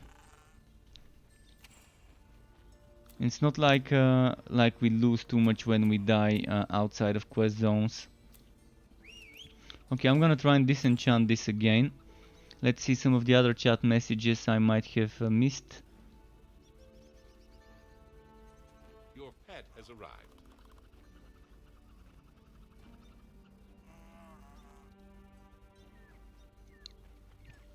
%16% damage to brawl skills, that's actually pretty strong. This % damage to skills stats are so amazing. What would they say? Relic with multiple... Okay, it was it. So you're saying relics won't be interchangeable? I'm not saying that relics won't be interchangeable. At least I'm not confirming this.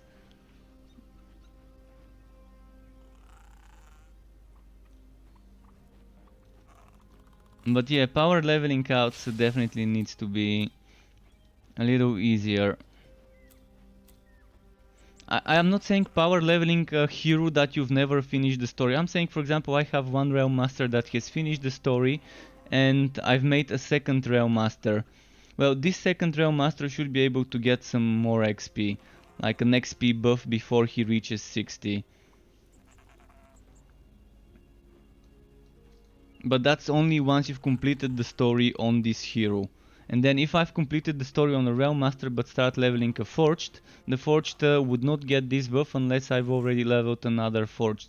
And that would make sense because everyone would do one of every hero, and then if they want to level out other than those heroes, then let them have a little bit of a faster experience, less grind. Okay, my pet is back. Let's do one more disenchant with this one.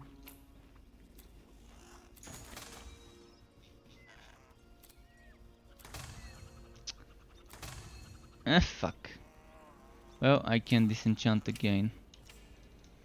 See, completing one map only was able to give me one more try on that weapon.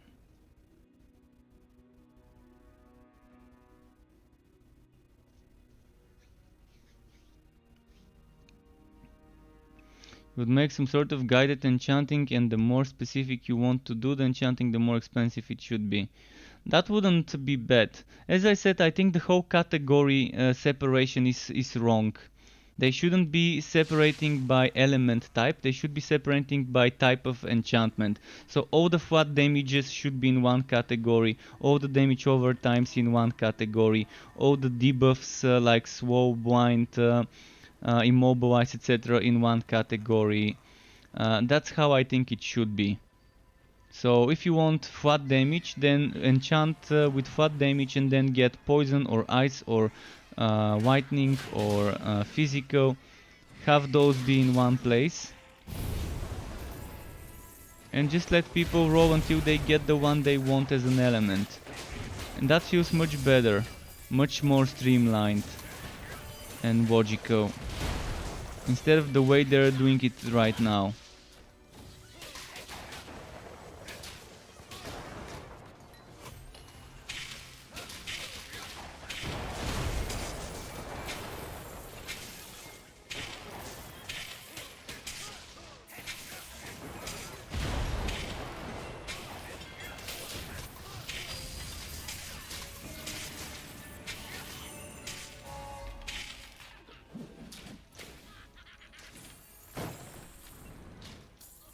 We can see this one is pretty strong with the shield car in regards to some survivability.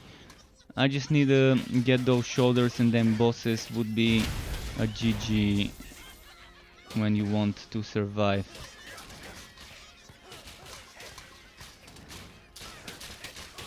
So for now there's two items I need, the shoulders and the boots. Skittering shoulders and cosmic boots, and then first the damage would be better, because that means twice as many shockwaves.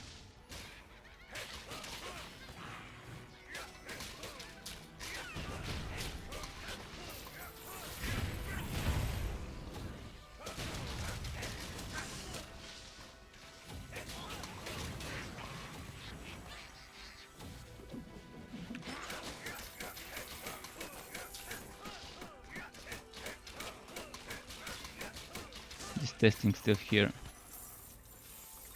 Testing that damage.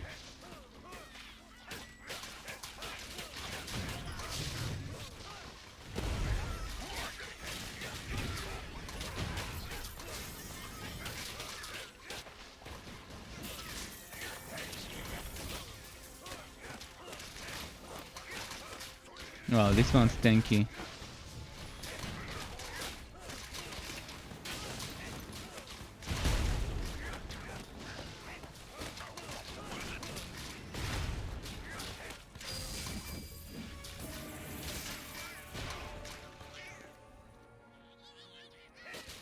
This is the book I was talking about earlier, where he's just falling down the ground from a from a static pose. You know, earlier when I was talking about the Unreal Engine book, that's it. It happened.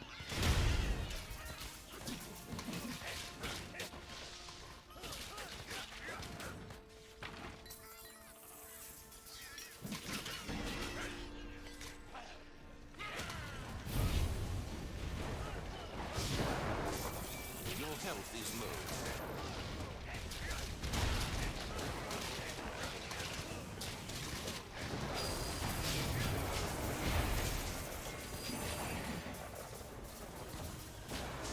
Look at all the whitenings.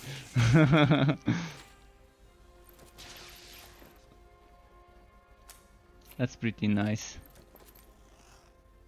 Considering replacing... No, actually, no. So much electric defense.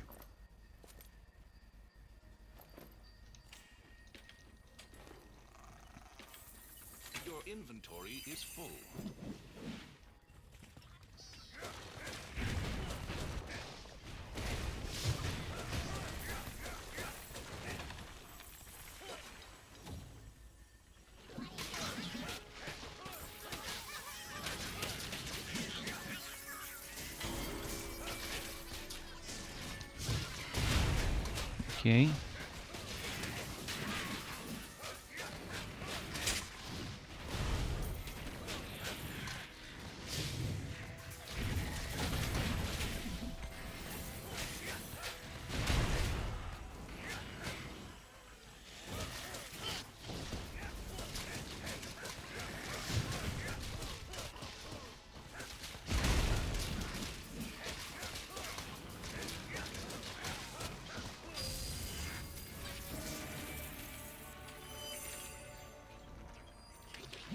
Okay, I'm loving this though. As you can see, seems like this damage reduction in melee might be proccing sometime, because sometime I really do survive a lot of hits. I think as long as I'm attacking and channeling my attack, I can survive if I've got shield car or hammer spins buff on me.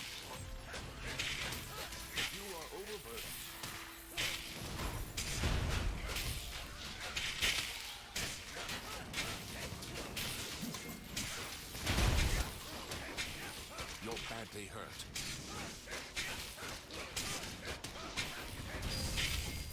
You can't carry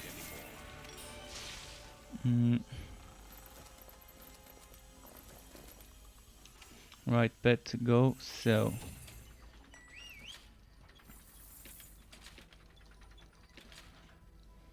Well, the strongest class at the moment is what THD is asking. Well, THD, Sharpshooter, Realm Master and Dusk Mage, all three classes have strong builds that can clear stuff quickly.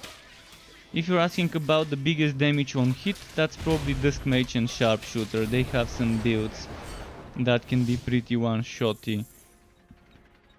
But the Realm Master does have a very strong build without the train on the Slammer build, the Slammer side of the skills.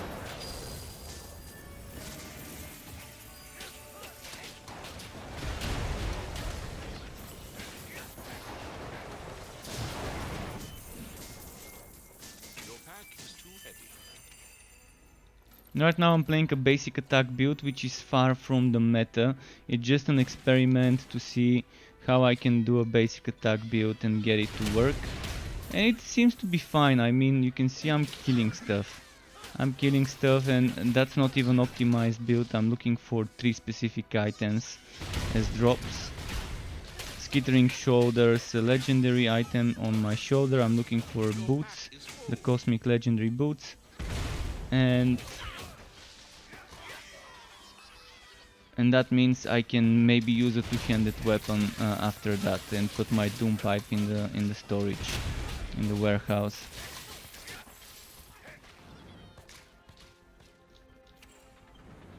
"24 seconds.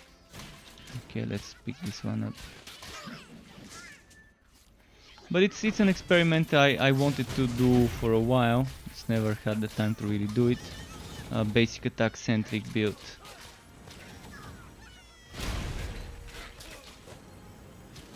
I guess the relic is actually what makes me do a lot of damage, Your pet has returned. not my actual attacks. When I activate it,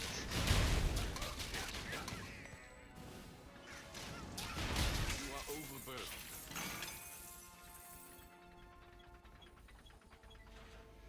okay, Dragoon, nice to see you, Dragoon. Nice being here. How many times you finished? Finished with what? What do you mean if I'm gonna finish today? I'm definitely gonna end my stream today. I'm not sure what you mean by am I gonna finish today?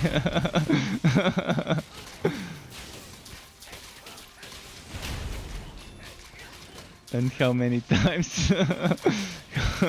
That's such a weird question though. Do you mean how many times I've completed the game up to level 60 on a character? I think I've got 5 level 60s and 2 level 36, 5, etc. heroes. If that was kind of what you were asking.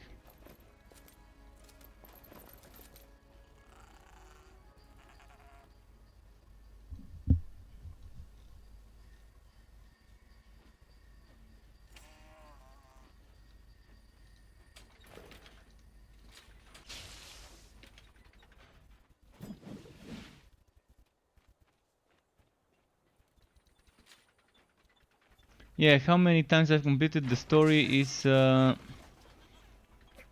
think 5 heroes are level 60. I've got 2 heroes that are done with Act 2 that are level 35 right now.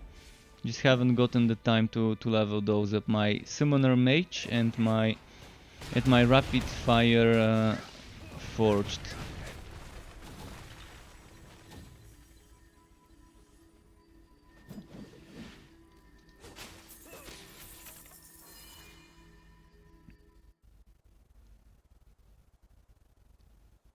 Vortex Bomb Forged is the strongest build in mod if you do consider not damage only but survivability too. Well, Vortex Bomb build is amazing, but you can get survivability with Skittering Shoulders and other things on other classes too. Vortex Bomb is really... for a good Vortex Bomb build you really need gear. Oh, this is this bug where there is no boss spawned. It's the second time I'm getting this bug on this map. Let me Control and D it, and I'm gonna save this Control and D. Paste it, file, save as... no boss spawn. I'm gonna report this later. Those I need to save so I can report them later to tell them there's no boss in this map seed. It's the second time I'm getting this map seed and not getting a boss You can't cast or that. similar map seed.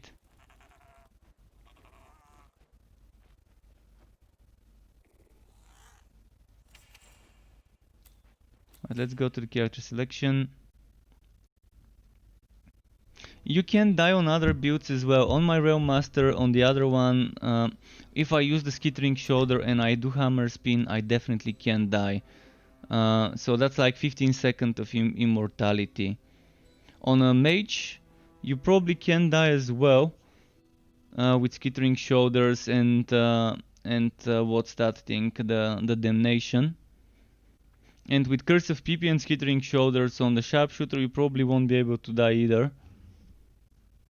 But yeah, for that build you really need a lot of cooldown reduction for Vortex Bomb build. Vortex Bomber build is so fun to play with low cooldown, because you're just practically spamming this. You're practically just spamming Vortex Bombs. I could try and show you some of my older streams where I was playing Vortex Bomb without cooldown, so you can kind of see how it looks like. But back then the survivability was not that good on such a build.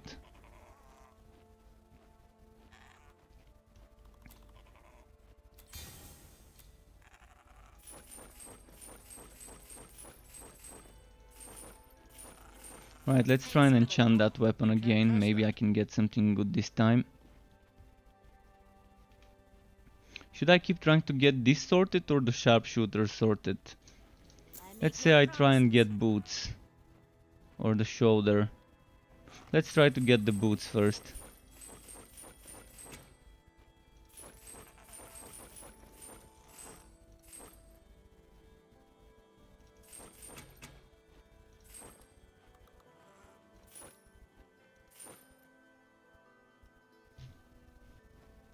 Wait, what was this? Attack bonus. Oh yeah, the rail hammer attacks, okay.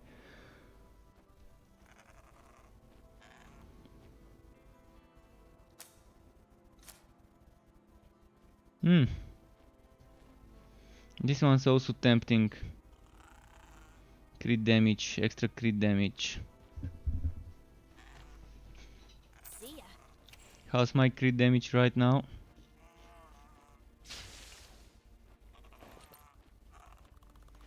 Okay, let's keep that in mind. That spell cannot be cast.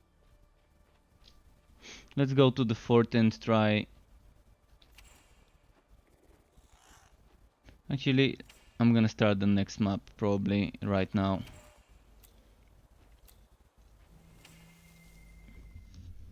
Next map right away. Hopefully I can get something good. Eventually the items would drop. It's just a little grindy sometimes when the RNG is just constantly dropping you the same items over and over. But thankfully the cosmic boots are one of those items I constantly get. I get cosmic boots all the time, so at least that's good for the build, needing an item that that drops all the time. And watch me now probably not get that that cosmic boot at level 60 for a month. Getting shitloads of cosmic boots and at WoW levels and so on, and now when I decide to make a build around it, I might not even get it in a long time.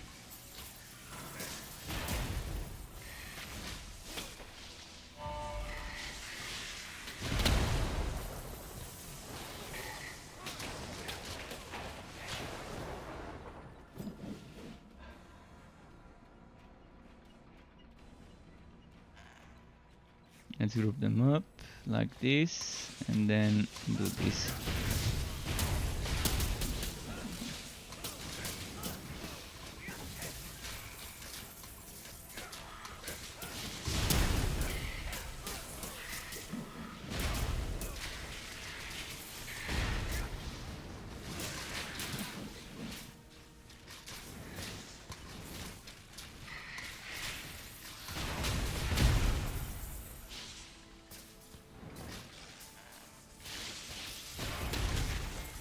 So many fields of whitening.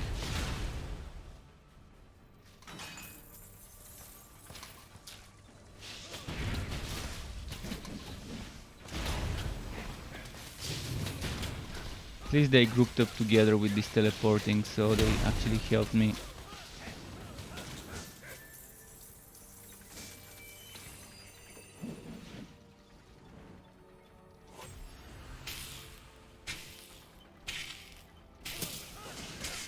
Staffs, by the way, are great for basic attack builds as a weapon that you're wearing, because they have the fastest attack speed from the two-handers.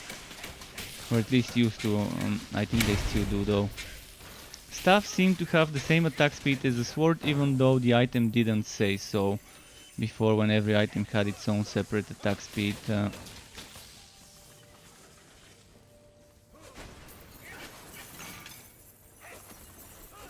Now they've gotten rid of the stat that tells you how quickly an item attacks. It used to say here attack slow, attack speed fast, attack speed very slow. Now they just gotten rid of it.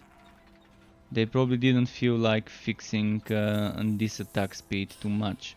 And now a staff attacks as quickly as a sword, if you've noticed. But it's a two-hander, whereas a great sword attacks so much slower. Let's see if I've got a great sword and a staff to show you. So this is the great sword. I don't have a sword. I don't have a staff. This is the great weapon. This is the sword. If I get the staff, you're gonna see what I mean by that as well. Let's try and get the staff and show you.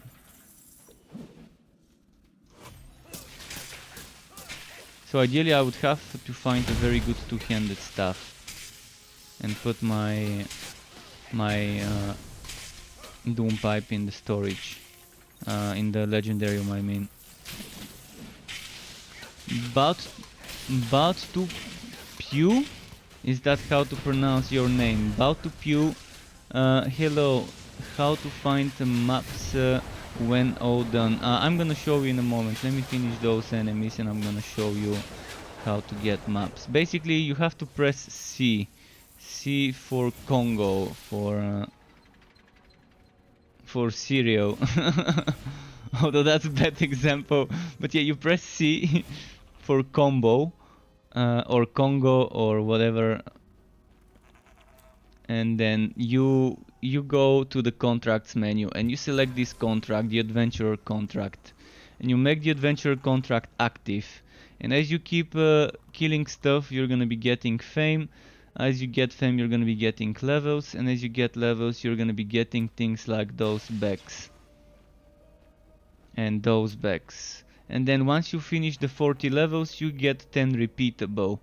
10 repeatable levels at level 1, 4 and 8 you get maps. You reach level 10, you get back to 1.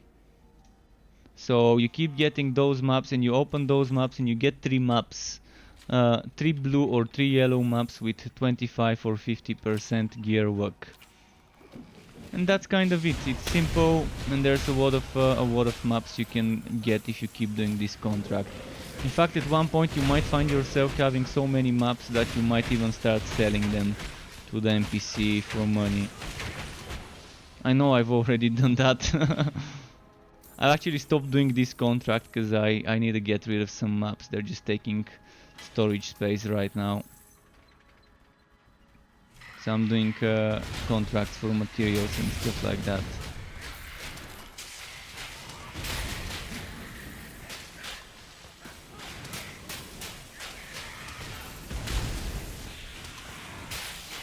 Your life is slipping away.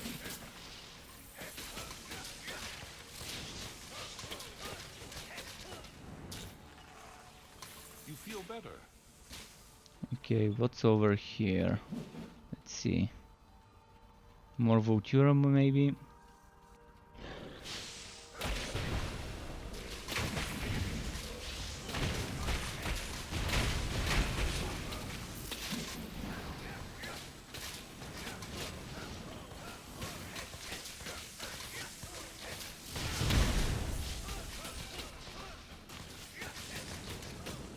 I'm gonna save my relic activation for the big boss.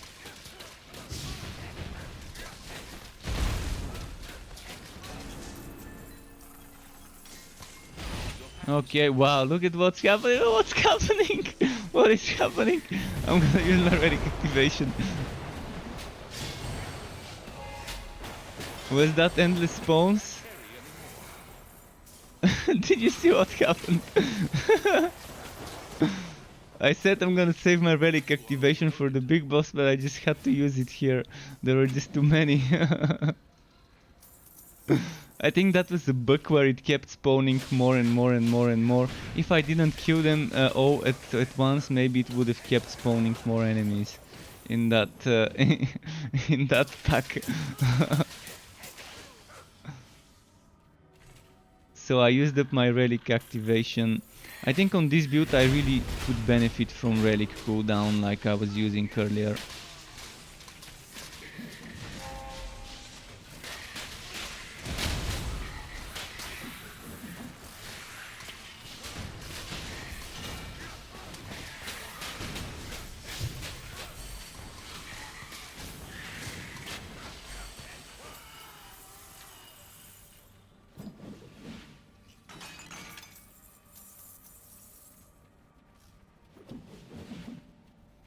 Alright, and there's some more uncleared. I'm gonna clear them all before I move to the big boss, just so I can feel those 60 seconds of cooldown for my relic. Might as well kill some more enemies here.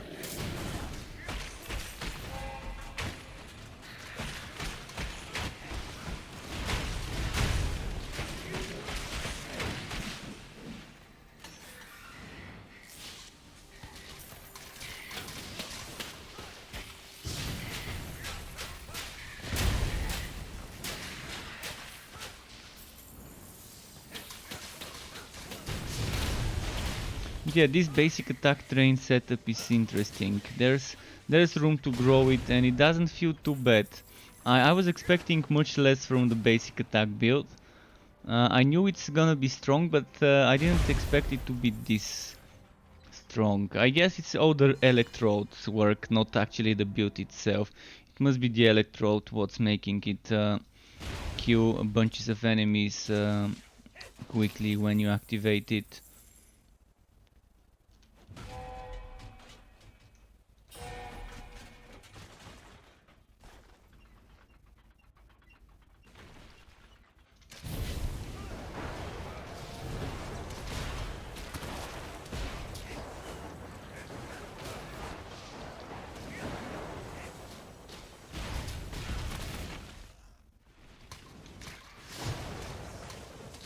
You are dying. My damage reduction ran out. Should have paid attention to my shields. Your pack is full.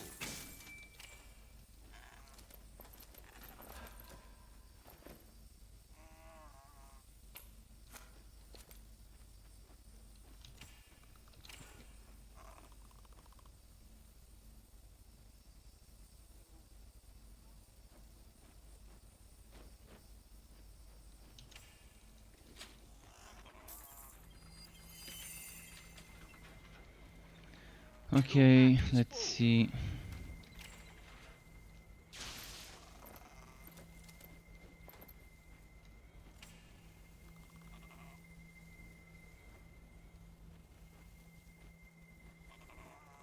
Let's go back to the fort again. Actually, I'm gonna change characters. Enough of that. Let's do something else. I'm gonna come back to this one later. Let's play this now.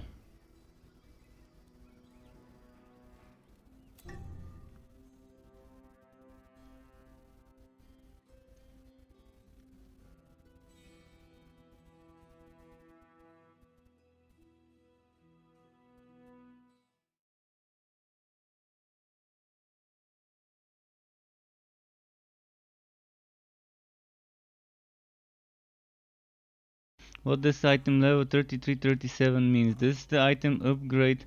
No, that means that that means your item is stronger than your content, and the item is getting downgraded while you're in a low level zone. So if I go with a level 60 item in a level 30 zone, the item would be level 31. So the level of the item is the level of the enemy that you're doing plus 1. You know how the zones sometimes are level 4 to level 8 or something like that. You take the maximum level enemy of that zone, you add 1 level to that, and you get the maximum level of item out in this zone. That's how it works.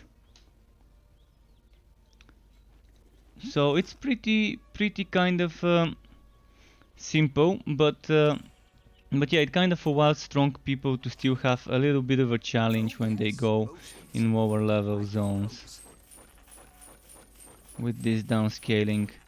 Alright, now let's check here. Have I got any maps? I need to go to the fort to get some maps.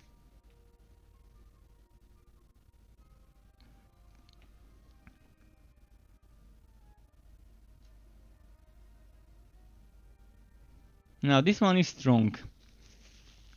It's not geared up completely. Still whacking some stuff, but the damage is here. So I can definitely do some nice damage with this one. Some decent damage. Which reminds me, I need to level up my summoner eventually. Which act should we do? Let's do this.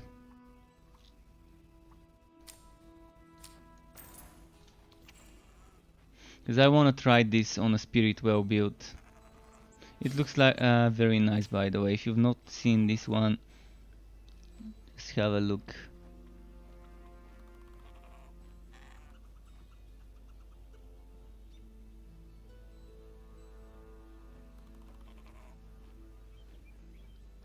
Pretty decent weapon in regards to skin.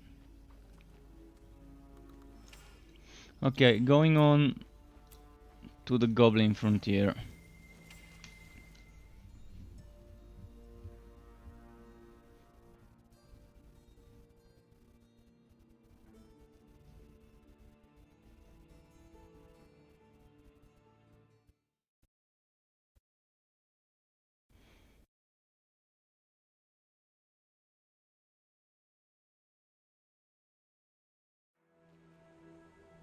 Okay, here we are.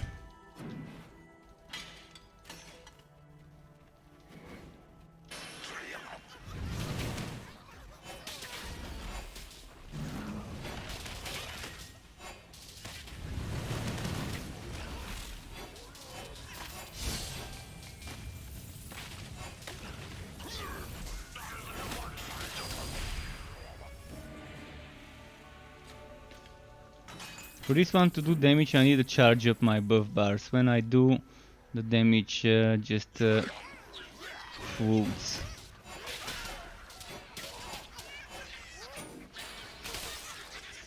Oh, it's wagging and rubber banding now. Maybe the servers are getting overloaded now. Because there's some delays.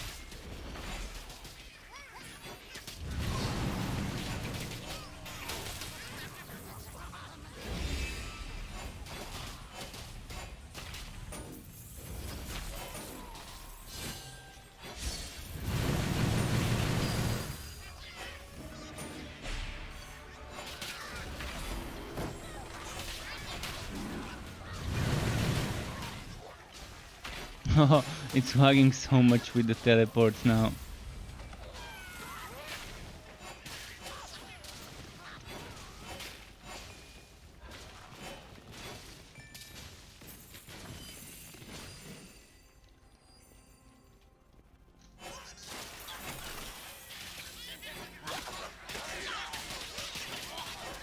But I'm loving this Absolver skill.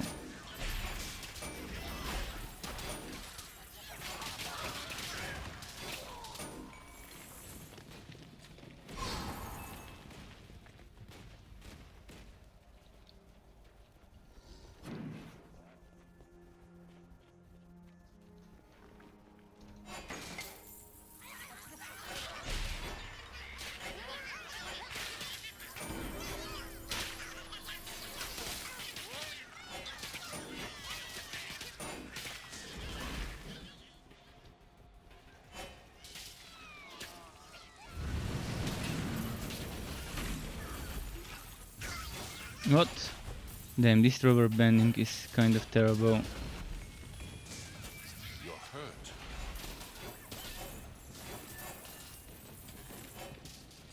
You can't carry anymore.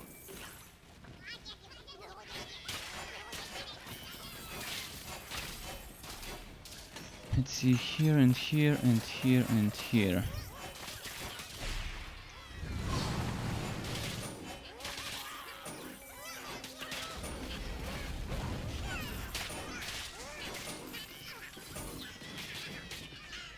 Did you try power leveling in the lower level person's maps? I think it might be faster than running level 61s.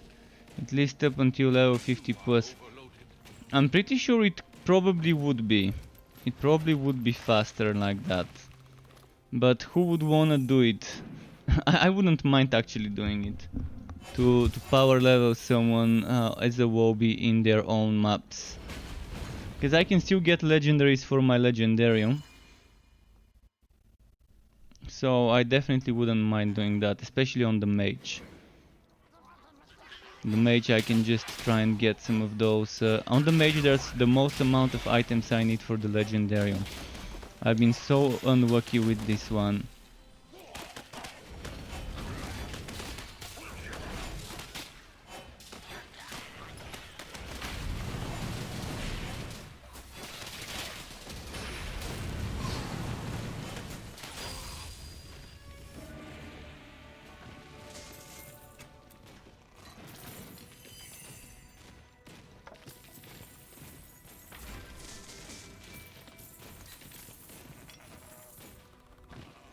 Okay.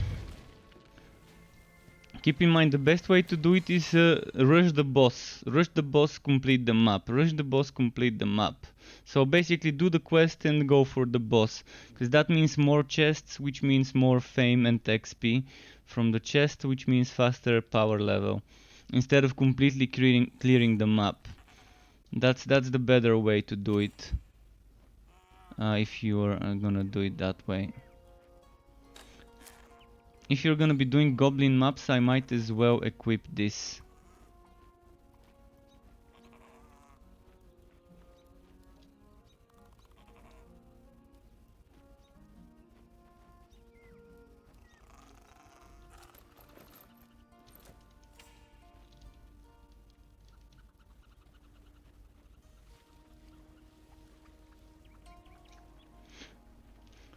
Well, Act 3 is the last act, but that's for now. You don't know what's gonna happen with expansions eventually. There's probably gonna be Act 4, more enemies, more story, and we do know that there's gonna be some endgame coming as well. Your pet has arrived.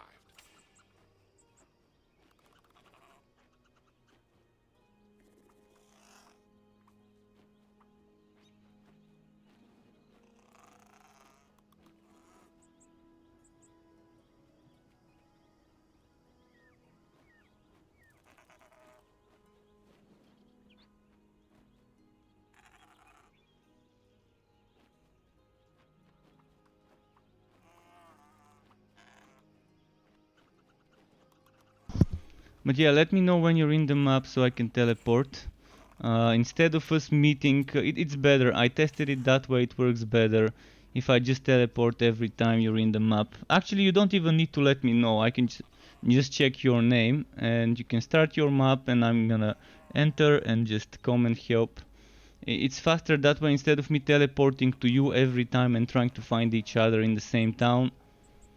It seemed to work well yesterday around the end of my stream or so when I was mapping.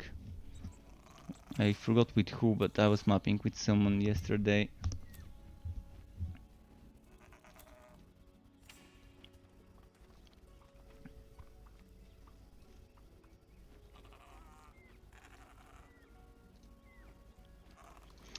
They have said it long ago in an interview when the game was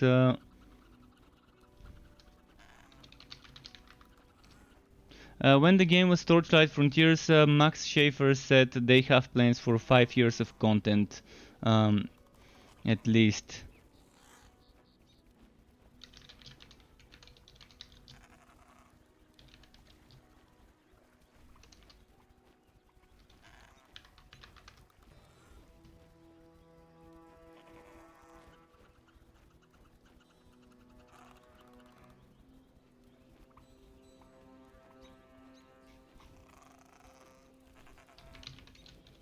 I'm gonna try and find you the article.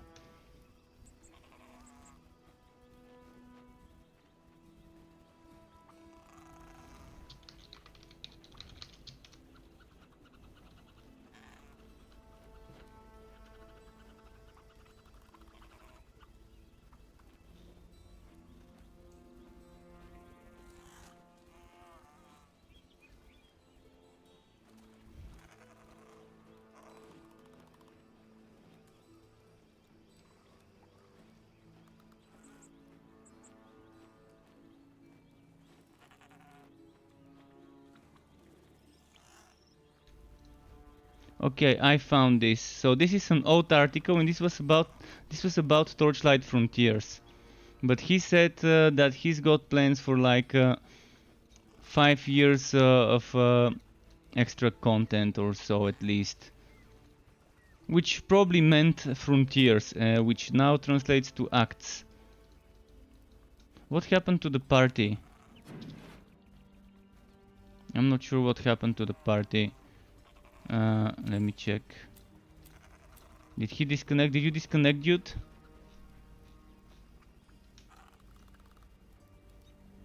He might have oh no, he's here. Did he write something?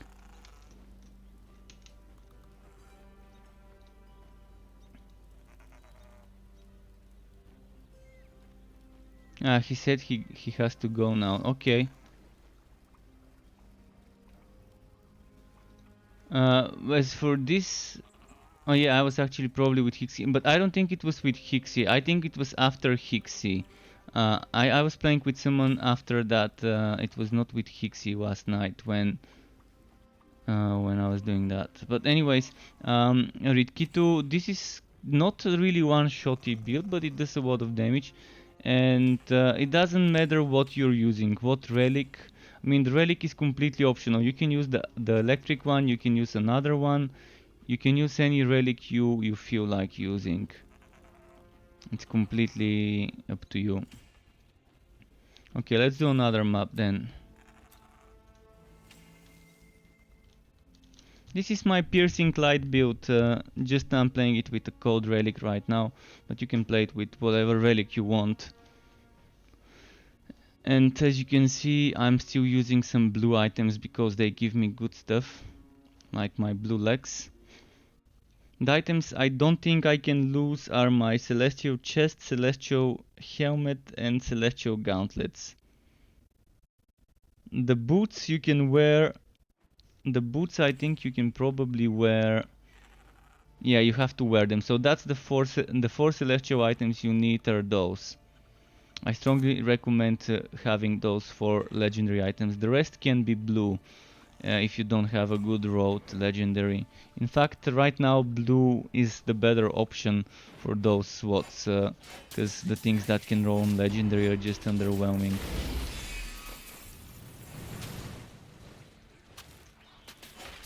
Wait, it's not letting me attack. That was weird. It was not letting me attack. Even though I had mana and my skill was... Oh, it's rubber banding like crazy right now. Oh. Oh, what the fuck? You're gravely wounded. You feel healthy again.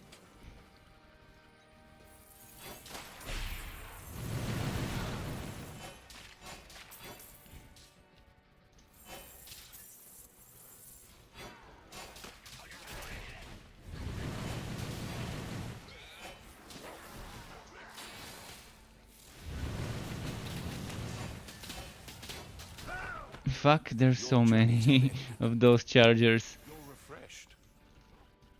If it wasn't rubber banding this much and delaying all the stuff, it would have been amazing. Especially if my teleports didn't glitch out on me when I used them and try to walk to the destination when I'm teleporting.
Okay, what's here? This way. Another guy like that.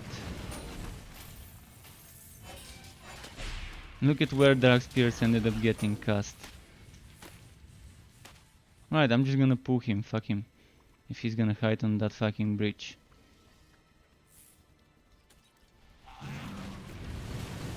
Your health is low.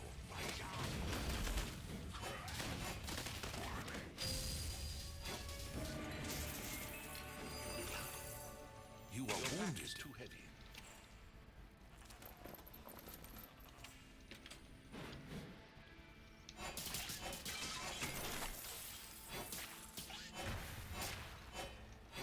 Okay. Hixie Live followed me on Twitch. Thank you, Hixie, for the Twitch follow as well. Welcome to the Twitch side of things. Fire is nasty with the Dusk Mage and goes along with the beam attack. What do you mean fire is nasty with the Dusk Mage? Do you mean as a damage over time? Not sure what you mean, Artemis X.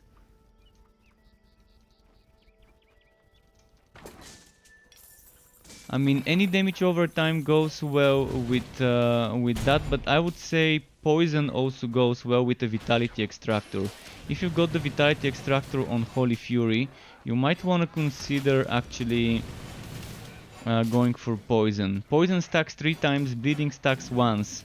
But with the changes to the relic, the bleeding relic, you can actually have another bleeding that stacks up to 4 times with the relic activation. Fire only stacks once. Oh, thank you for the bits, Hixie. Thank you very much. Wanna boost my forge up my maps. Okay, let's group up. Send me an invite and I'm gonna come help you. You can probably join me on this map until I finish it. And then we can do your maps if you want. But yeah, Hixie, feel free to send me an invite. Wouldn't mind boosting you. And thank you again very much for the 100 bits. You are overburdened. Keep in mind I've got only like 1 hour left until my stream end time, because I'm back to my regular streaming schedule. So around an hour and a little more, like hour and 5-10 minutes more until we are done. But I can definitely boost you for that time until I end my stream, and I can keep boosting you after that. I can end my stream and keep playing without streaming and help you level up a bit.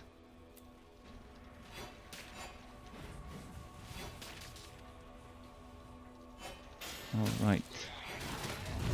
Yeah, feel free to come in this map if you want.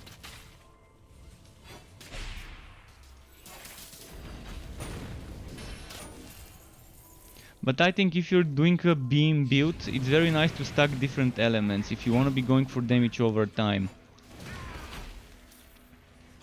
You can go for consecration and do poison with consecration.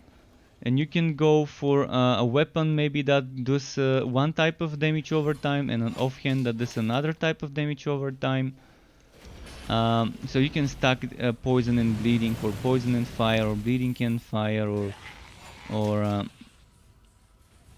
bleeding and or burning and poison. I mean, there's many ways. Adam Gem or Gem, I'm not sure how to pronounce this with that E stressed, but thank you very much for the follow, for the subscribe on YouTube if you are watching. Really appreciate the help on growing my channel. So Hixie, feel free to use the game chat, I guess. It's not bad to use it while we're in a team. But yeah, I still haven't completed the quest on this one, so if you join, there's still time for this quest to be completed and to get that reward. How do I tell it to me? Press Z for the portal, and then you're gonna see warp. And use warp 2. Don't use warp to my fort, just teleport directly to me. That's the better option from the choices we've got.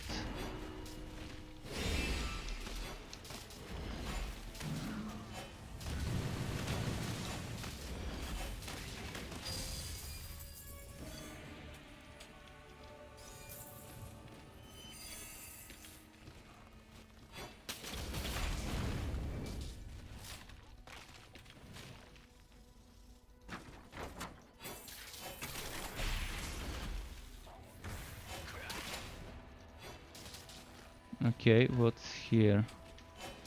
More spiders. Is it letting you teleport? If it isn't letting you teleport, maybe I'm gonna need to exit the map and we can just start yours. I'm right next to the boss fight. I don't care about the fame quest. It keeps me forward, probably because you weren't there when I opened the map. Alright, I'm just gonna quickly finish this one. Let's go find spiders. They should be up there. 2 webbings. There we go, spiders.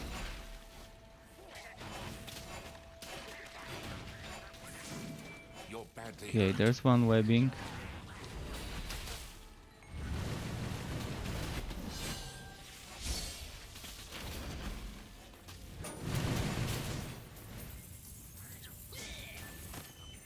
Where's that other webbing? Come on, it should be somewhere here.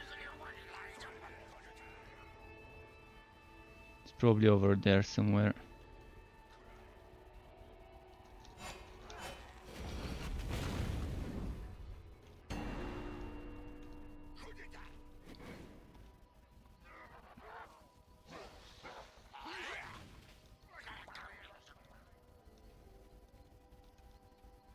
Well, this map is annoying. I'm just gonna quickly.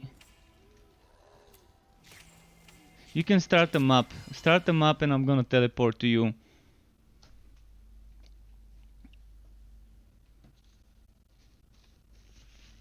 Start the map, go inside, I'm gonna teleport to you. Because this one, I didn't want to go back to find the spiders I've missed. Alright, hydration.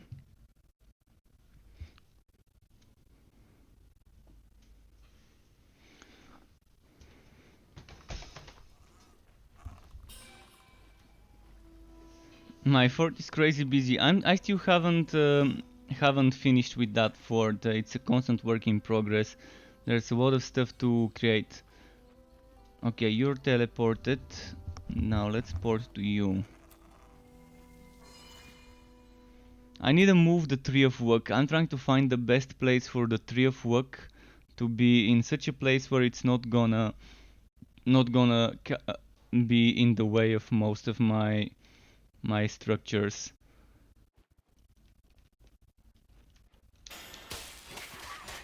So right now we're trying to get that quest completed as fast as we can.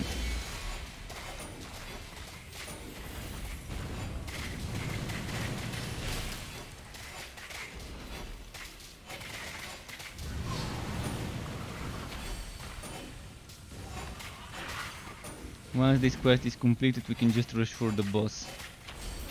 And you should be getting wood for your level here, so that's pretty nice.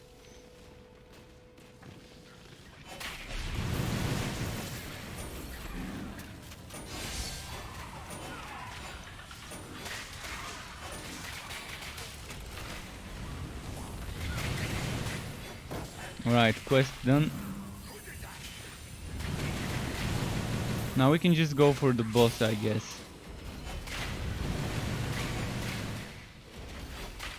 And since you're getting wood your level, you wouldn't be getting one shot by everything. If I miss a mob or two, it's not gonna be a problem.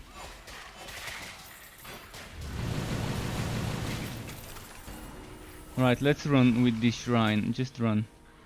You can't do that here. I can try and kill some enemies on the way, but let's try and get to the boss.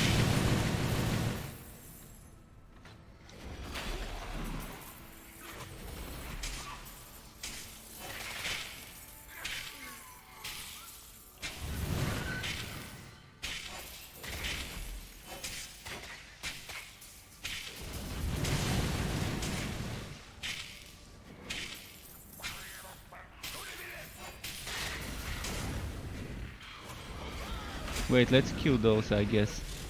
Oh, never mind. We can enter. And I think this is gonna be fast if we just do it like that. Doing that quest, then doing the boss. Doing that quest, then doing the boss. And you're gonna be getting a lot of chests, and as you've noticed, those chests are huge chunks of XP.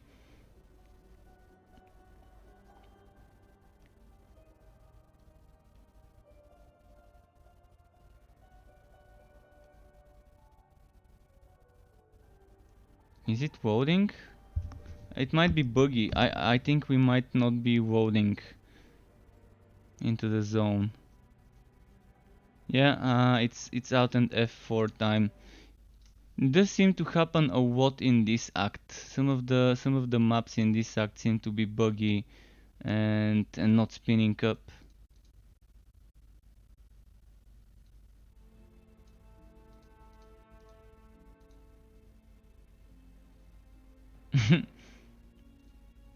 It's always this. Yeah, we're leveling right now. We're leveling him up right now. And we're not doing it in level 60 maps, but in his own level maps, which seems to probably be a better option. We're testing it now to see how it works.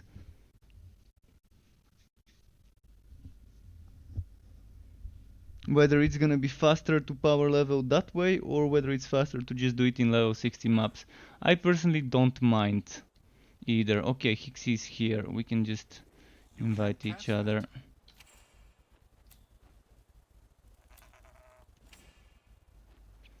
Feel free to join if you want, but keep in mind it's gonna be his level maps.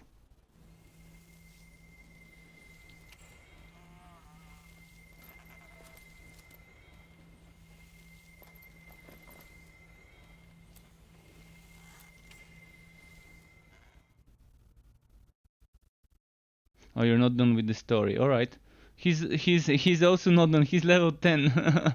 You can join it at any level, but you might be a little bit higher level for this. This is level 10 maps. You're not gonna get XP. You might have to wait until he's close to your level. Once we get to your level, you can join us, because you don't have to have done the story. He's not doing the story. He's just leveling out, as you can see.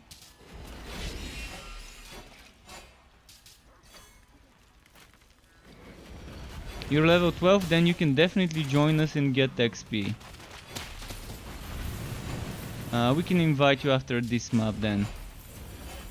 I'm gonna try and let me quickly kill some enemies and give you my Steam code.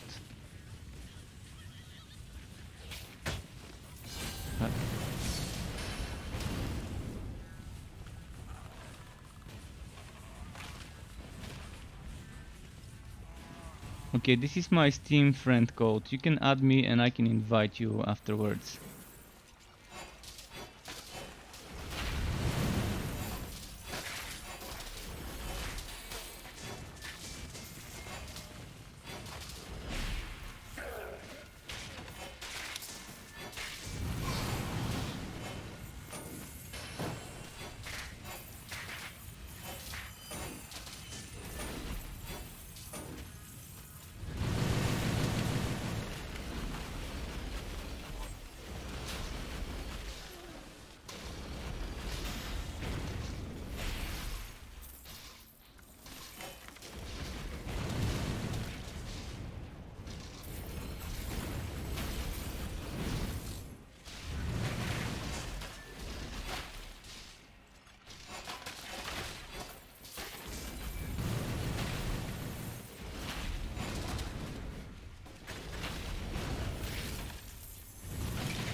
Oh, that's the wrong way, I guess.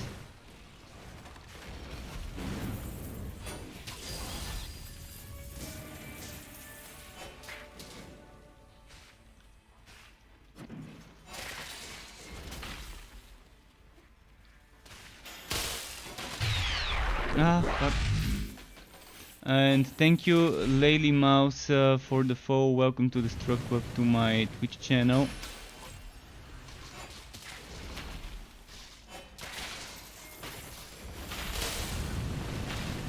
Okay, I think he's at the boss already. Your health is low. Shit, it's rubber banding so much, so many ranged enemies. I should be using Luminous Run. I'm gonna switch my skills to include Luminous Run for more running. I don't need White Spear urgently here, so let's get Luminous Run.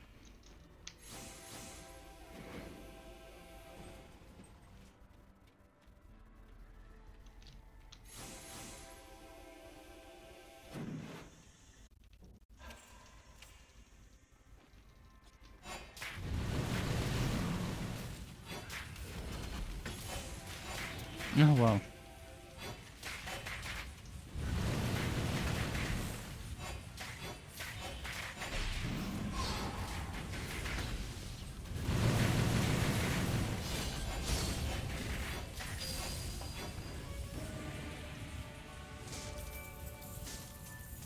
So let me accept this friend request now. Oh, I've got two invites.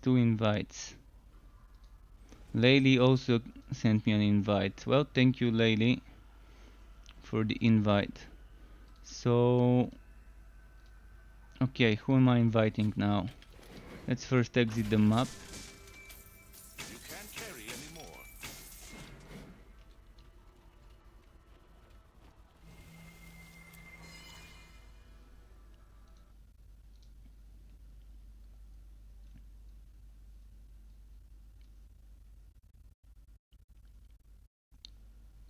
Four people is the limit in a team. You can't play with more than 4.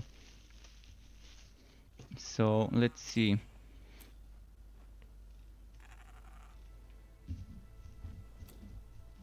Layli, is Layli here for power leveling? Like, does Layli wanna join us in those maps? Keep in mind we're doing like level 12, 13 and upwards maps.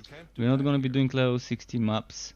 So as my teammate progresses, the maps would progress as well in level.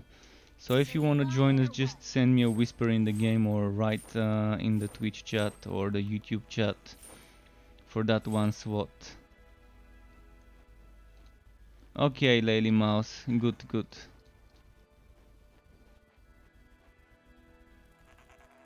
Good luck out there. You can't cast that. So accept the invitation when you're ready, and whenever we exit the map, all you would need to do is just to teleport to Hixie when he's inside the new map. Basically that's what's gonna happen. See, now he says he's in fetid crow space, meaning I can now teleport to him, pressing Z and pressing warp to Hixie.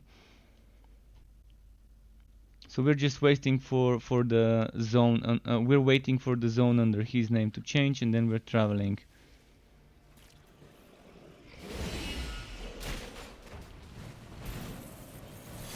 What's the quest? Spiders. Alright, let's find those spiders. Keep in mind there will be rubber banding, like heavy one every now and then.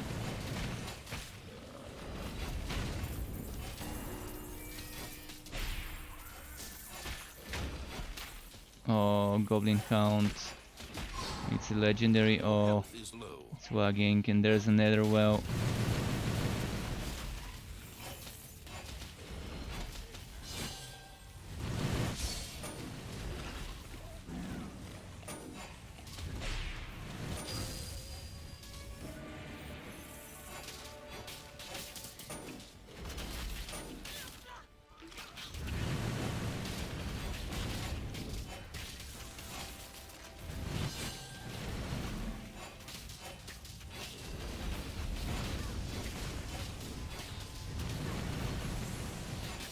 Okay.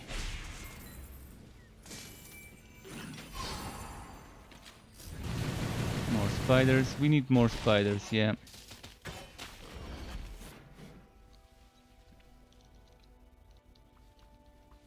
Once we complete the quest and you guys get the chest, we're gonna be running towards the boss.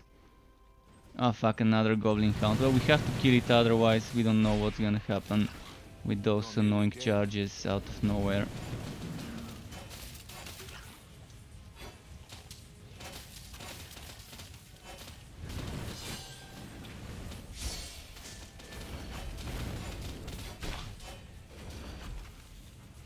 Look at where he went.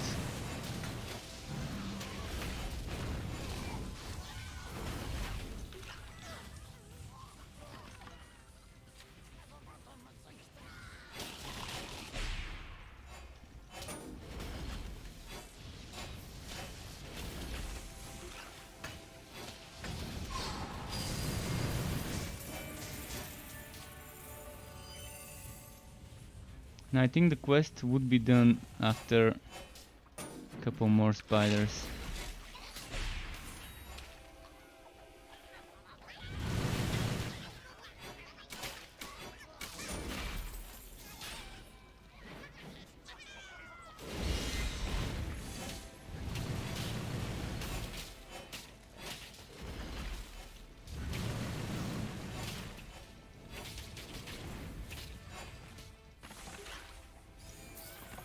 Where's the... Oh, there we go, that's the spiders. They're probably gonna drop the Icar here.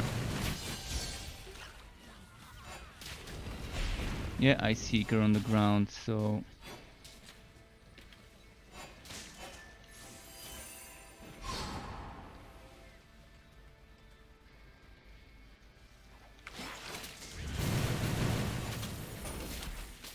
Yeah, it's 9 out of 10.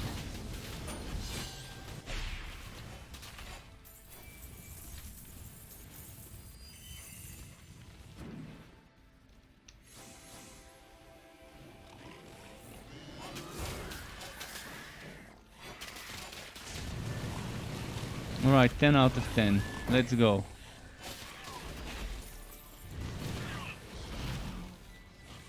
Let's try and find where the quest is. I'm assuming it's here on the south side.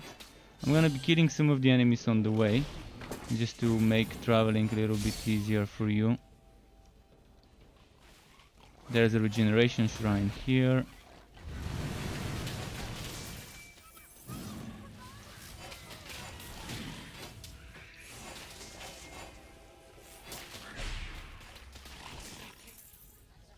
Okay, it's here. I see it. I see the boss fight zone. Are we all in this place?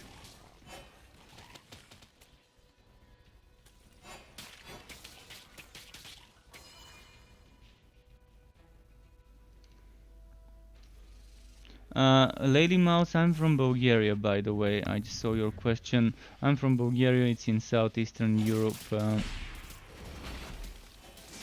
close to Turkey, Greece, Macedonia, Romania, and Serbia. That's my neighboring countries. If if you didn't know where it was.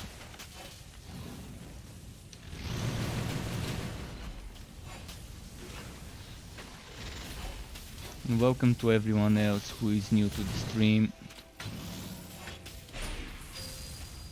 The last week I've been streaming with slightly unusual streaming times, where I was streaming for like in the early morning hours and stuff like that.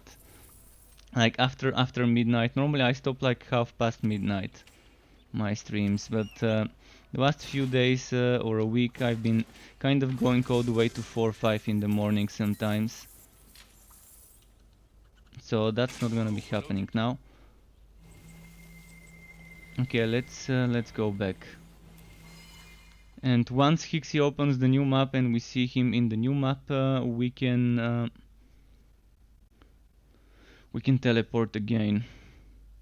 To those of you who are looking at my builds on my website, keep in mind the videos are a little bit outdated, few days outdated, so there were major changes to mostly the relics. Mostly the relics is what changed. And they kind of maybe broke the items, the legendary items, to drop with less stats now. I don't think this was intended, but who knows, we'll see. But yeah, the Bane relic is no longer something you can spam for damage. It's more of a summoner-centric relic.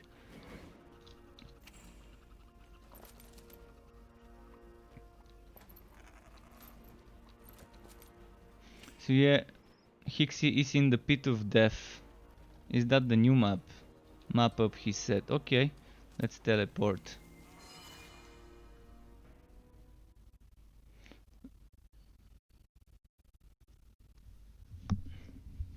When all three of us are there collecting quest items, it's gonna go quick.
You have died.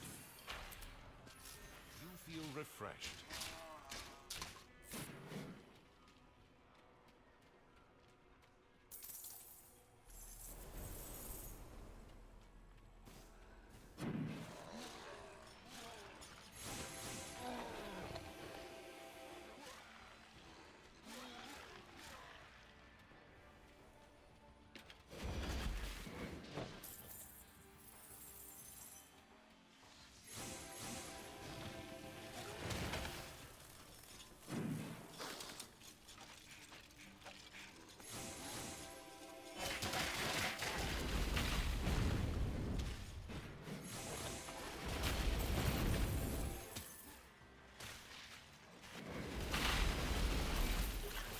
is upon you.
Your life is slipping away.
refreshed.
Wait, my audio?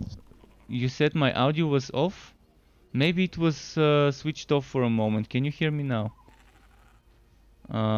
Maybe it glitched out, because I never muted myself or anything like that. Alright, it's fixed. Sorry if you weren't hearing me. And I was just talking to Evil Storm. I was talking to Evil Storm about the game. For me, this game has not ever been bad.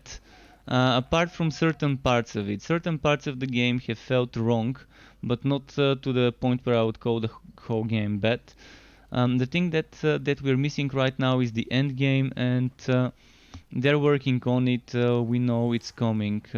We know the end game is coming. Alright, let's go to the next map. The game is not released, by the way. Evil Storm, this game is not released yet. It's still early access. And early access for some games takes years. For this game, it's probably gonna take a few months or several months before the game is ready for an actual release. So until this game is released, whether you call it bad or good, it doesn't matter, because what matters is what the game is on launch, on shipping day, when it's ready for when it's ready and when everything they want to have in the game has been implemented, like all the content, all the items, all the systems, core systems and things like that. They're still reworking things a lot. They're still reworking a lot of things in the game right now.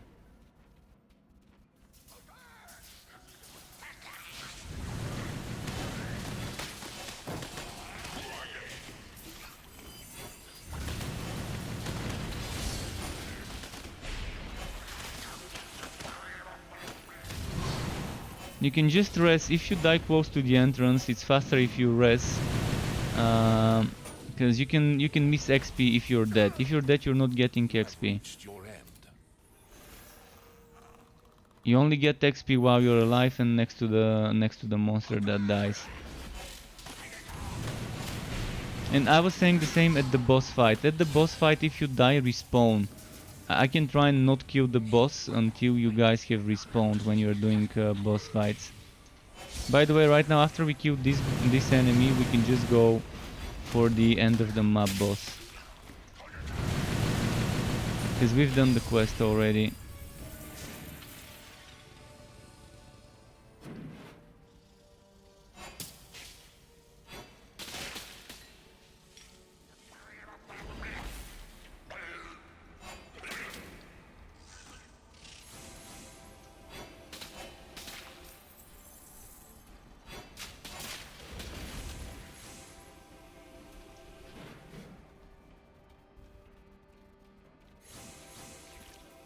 This map's nice because we can really just run straight without getting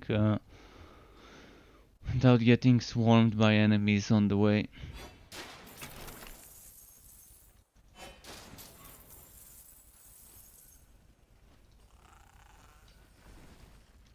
If it's better than Diablo 3, again, it's a matter of point of view. For some people it's better, for some people it isn't. I like the skill system of this game a little better. I like the classes a little better. I like the itemization a lot better than Diablo 3's itemization. I don't like that this game doesn't have re-rolling like Diablo 3, and min-maxing an item might take a lot of time.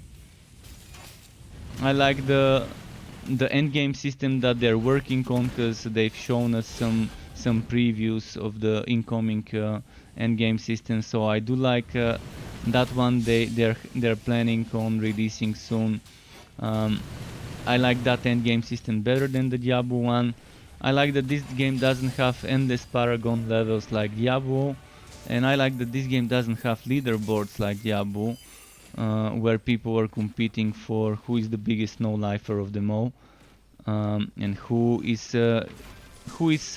farming paragon levels more than the others, and who is sharing their account with others, and who is botting. It's like the contests in the leaderboards in Diablo are just so bad in that regards, like with those endless paragon levels. So there's things I like about Diablo 3 that this game could use, like the rerolling system, and there's things I don't like in Diablo 3.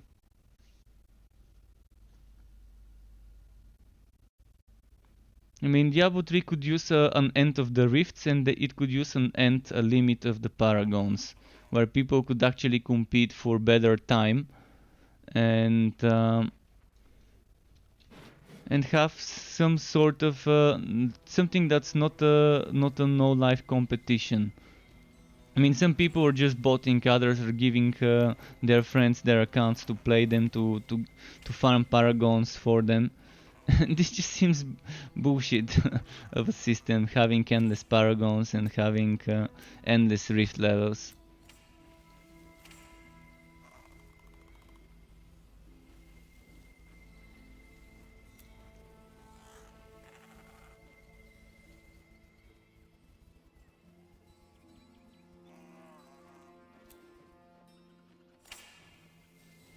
Is the next map up?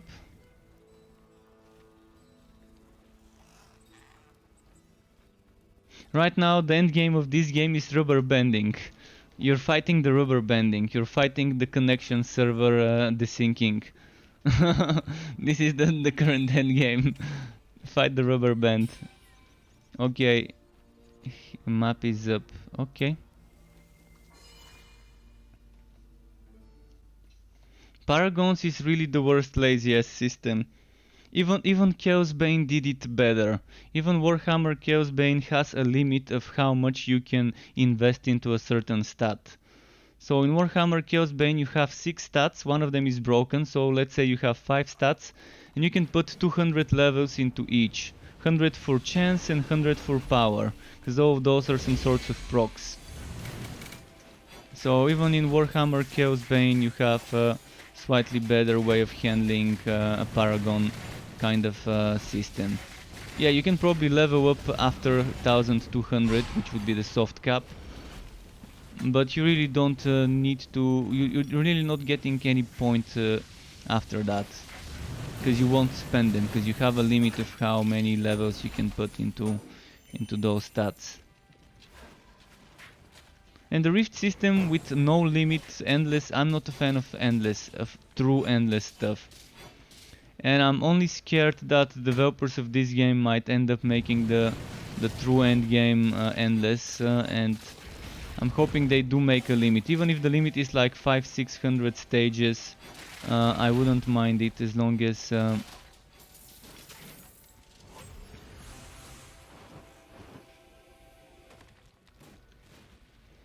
there is a limit.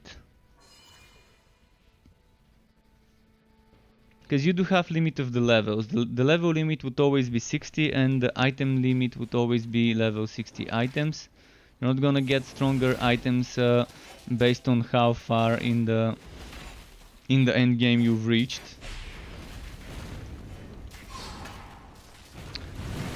Let's see. Another Bruce Killis fight.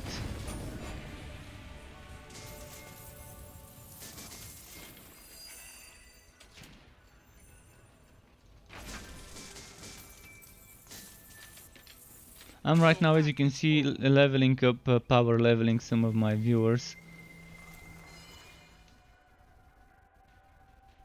We're just rushing the bosses of the maps. You tried Wolsen? Well, Wolsen was better in the alpha. Because Wolsen was gonna be this open world game where you can walk from one end to the map to another end of the map, or just use waypoints and you can just go into a dungeon then exit. It used to look like, not look like, but feel like playing Diablo 2, where you can just walk from one map to the next one, to the next part of the act, and just unlock the waypoints instead of that mobile layout of zones that you cannot even return to. See, in this game you can always return to a zone that you have played. Last Epoch is not really that ugly, by the way. They updated the engine shading. They updated the shading, and Last Epoch is using Unity. The Unity engine has many good-looking graphics games. It's all about the shading and the shader that they're using. So they updated it, and it would feel better. But the problem is it's got very bad optimization, very bad FPS problems. People with 2080 Titanium graphics cards are reporting FPS drops on my channel when I stream Last Epoch. So if people with 2060 and 2080 Titanium and 2070 graphics cards are having FPS problems, then it really is kind of a sad story. Also, Last Epoch lost my characters. Out of 3 characters, 2 disappeared. Mysteriously, somehow 2 of my 3 characters ended up being gone without me doing anything or changing anything. Just updating the game and loading up the patch, and then boom, no heroes.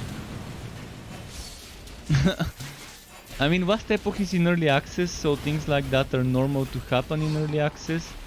But it felt annoying not even hearing anything about this, or anything about if there's a way to recover this data. But right now my biggest problem with Last Epoch is this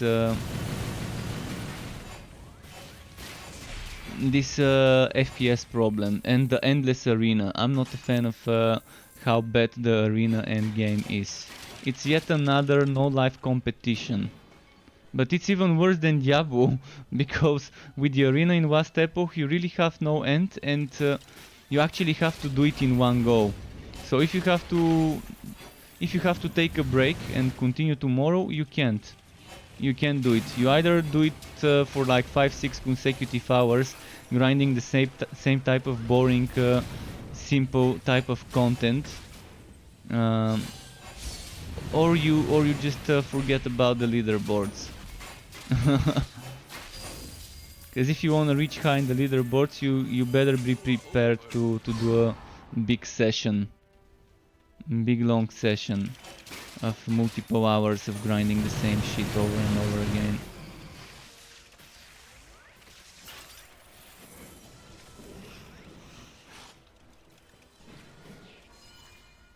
They just never learn. They never learn that endless, true endless is bullshit.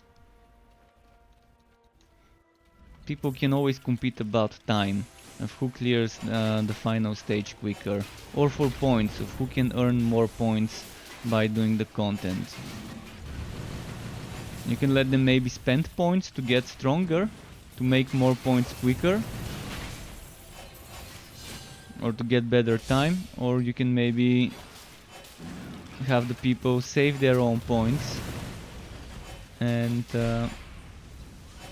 play that way by saving every single point if they don't think they need. I mean, Crucible in Grim Dawn was done very well.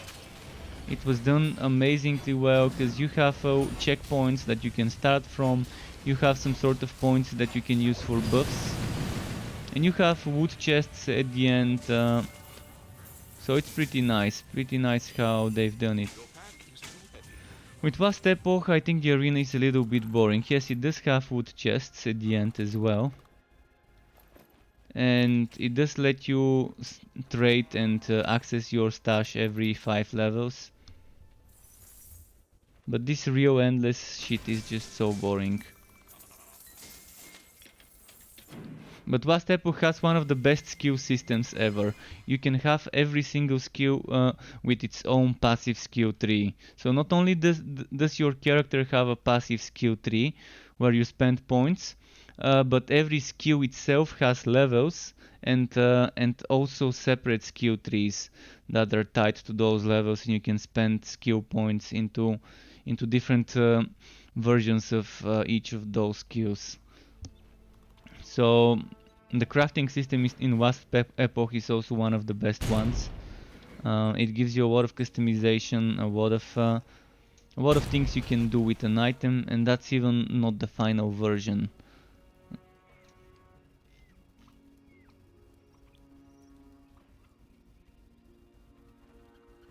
Hixie said, make that the last map, it's so good.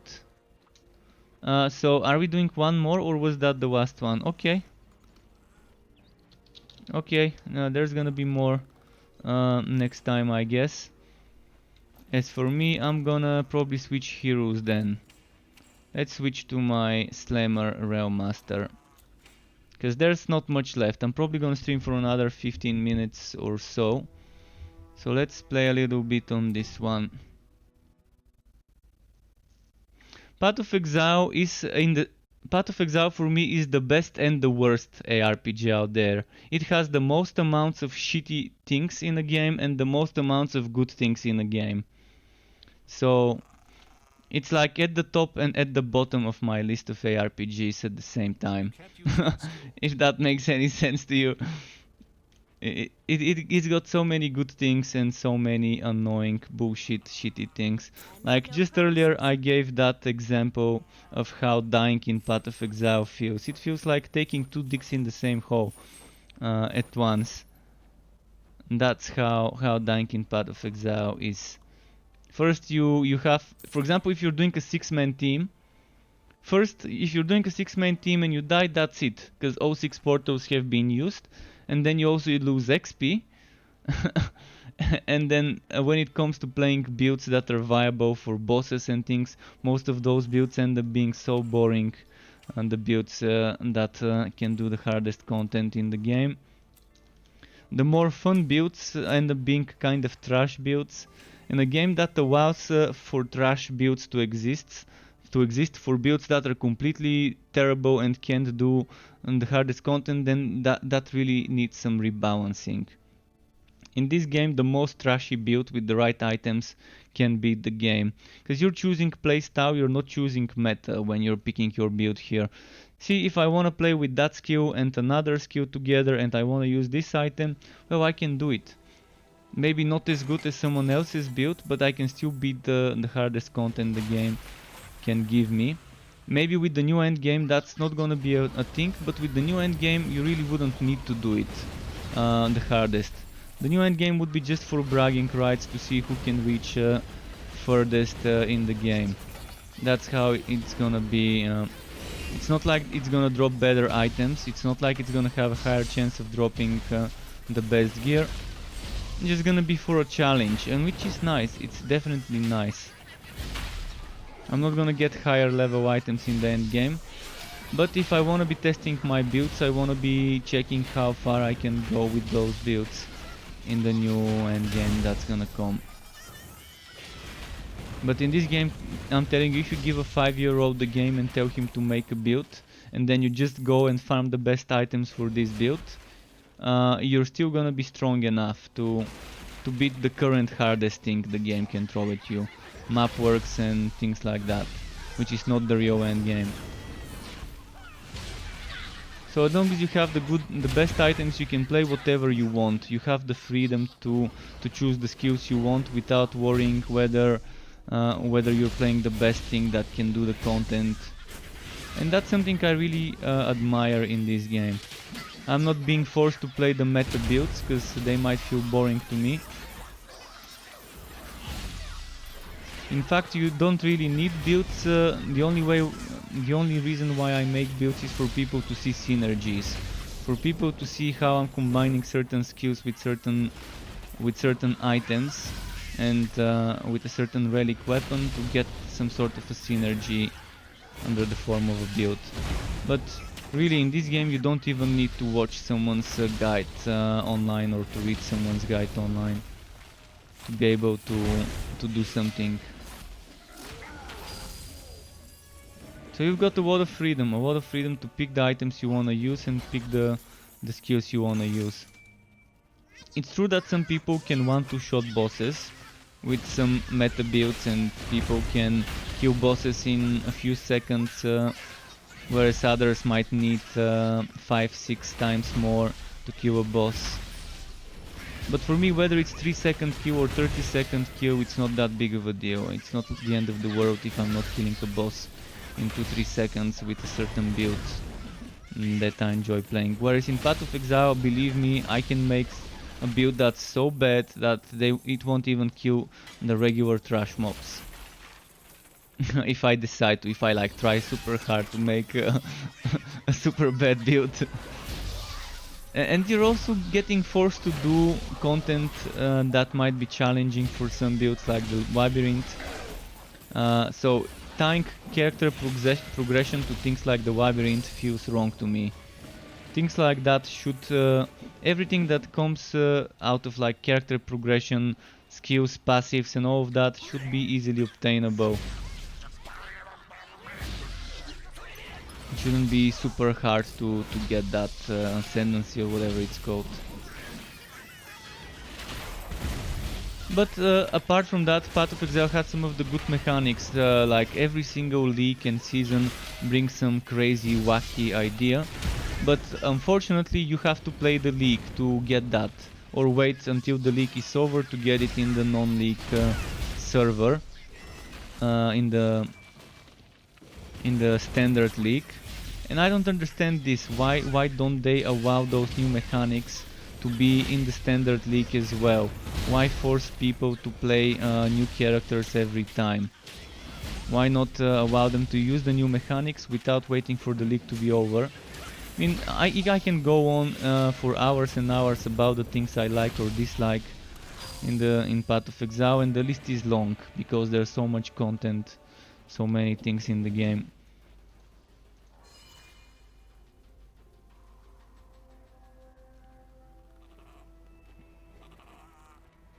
Sometimes in Path of Exile, as you see, sometimes you won't even know what killed you.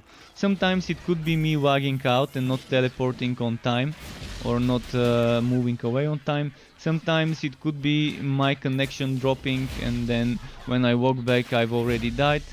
Sometimes it could be some sort of one shot out of nowhere that I don't even see, I don't even know from where. Or sometimes it could be really me making a bad move and just dying. not using my potion or whatever. But the thing is, casual players don't belong there. People, filthy casuals like me, we don't belong in Path of Exile. Probably the semi-casual player could fit well and just play the trading game, play the website instead of play the game itself. And just do that trading simulator as a game. But I don't like how if I want to trade, I can just let the trade do itself. We don't have a real auction house. And every time I want to trade with someone, I have to leave my map and then go to my town or tell the guy to wait and finish my map. And that's not the right way. But in general, just being able to trade freely is bad for games, because that makes people sell items for money. Like like in Wosen, $50 trial belt, $300 for that trial belt. pathofexilegold.com, pathofexilewood.net and things like that. People selling items. Thankfully, with Torchlight 3, this is not gonna be a thing. You're not gonna be able to see people selling items for real money in this game. Thanks for the gold. You can't cast that And the worst is people who actually buy items for real money. Because if people didn't buy items for real money, others wouldn't even bother selling that shit and trying to make some profit. So if you've bought items for real money in games like Path of Exile, Wosen, then fuck you. Honestly, you're a problem in the community. Like you're the reason why bot sellers exist, regardless whether it's this game or MMORPGs. I don't care what people think. This is just the worst kind of behavior in a game, to be buying items for real money and to be buying gold from gold seller sites. That's just not the way the games are supposed to be. Okay, what's this mission? Pins. I'm a big fan of Act 3 maps, by the way. They all look so fucking nice. Maybe because I've spent so much time doing Act 1 and Act 2 maps, and I've not played so much Act 3 even during the closed beta. I've only got a little time playing in the closed beta due to the NDA and not being able to stream myself playing.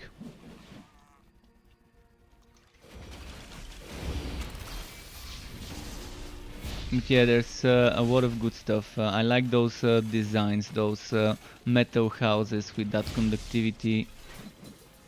Even the annoying things like those whitening bolts that just happened on the ground, the hard stuff. It's pretty nice and unique to this zone.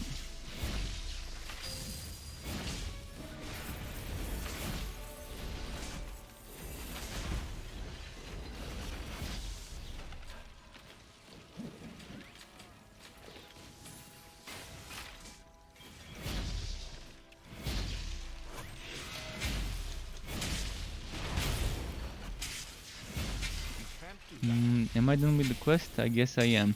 I'm still gonna clear this map 100% or as close as I can get to it.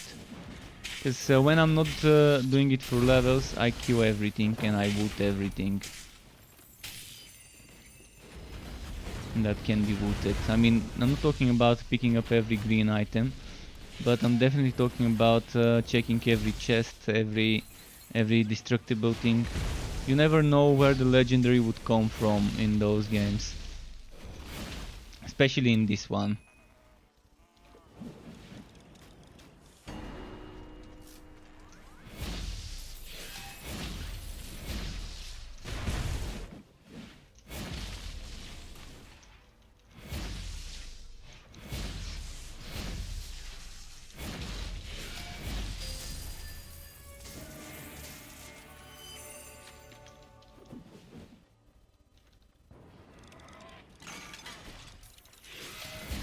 Nice.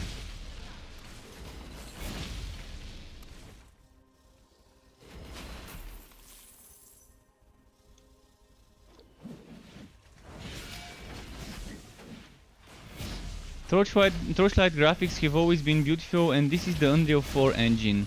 So this is the same engine you see in many games out there. So this engine is a strong, powerful engine that can give you good graphics and very good lighting and effects and shading that can be achieved with that one. Torchlight 1 and 2 has always had those cartoony graphics that many people don't like. I personally don't care about whether my game looks cartoony or not.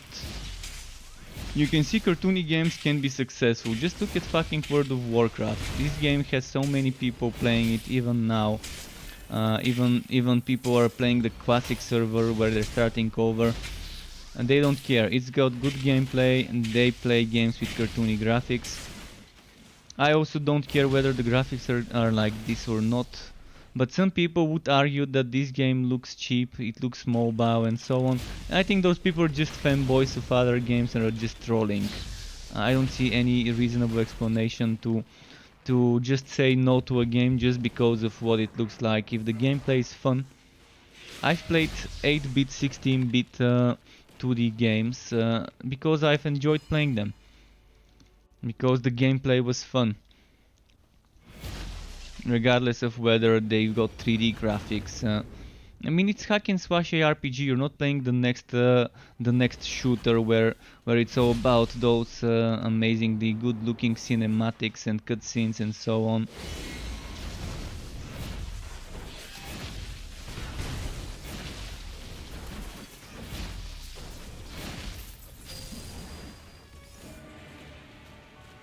It's all about fast-paced combat. Most people don't even zoom in to look at their heroes when they're playing stuff like that. I really like the art though. The art in this game is amazing. Not just the 3D art in game, the 2D art, promotional materials and stuff that they've been making.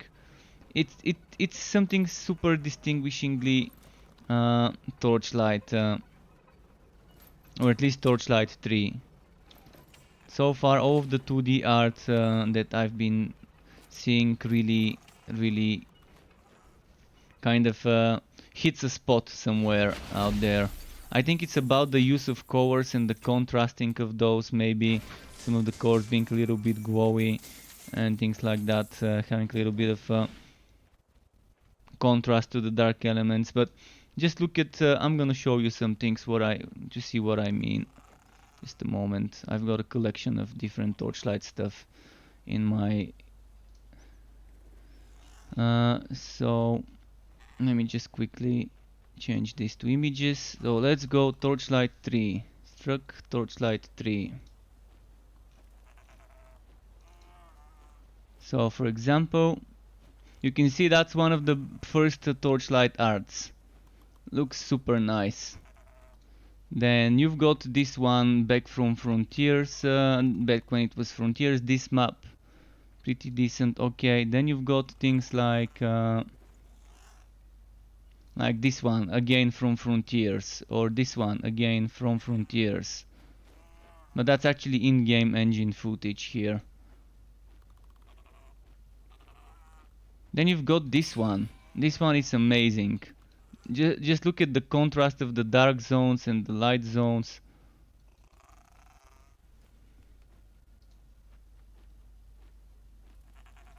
And then there's one that's similar to this one but with a pet.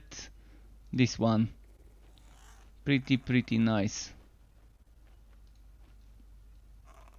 And then let's show you some of the other stuff, like those banners. Distinguishingly Torchlight stuff. All that art.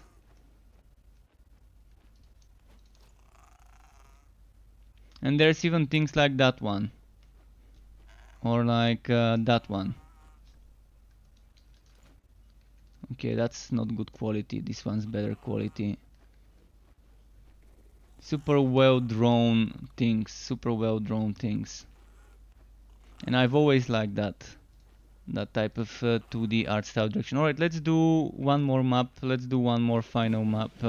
It's midnight. If anyone has preferences and want me to play a specific hero, let's do it. I haven't played the Forged in the past few hours, so I'm actually gonna go and do one map on the Forged, so you can see me play my fracking striker. Should have just walked out to character selection. I think my game wants me to out and F4. Never mind, it doesn't. It's just taking longer to vote.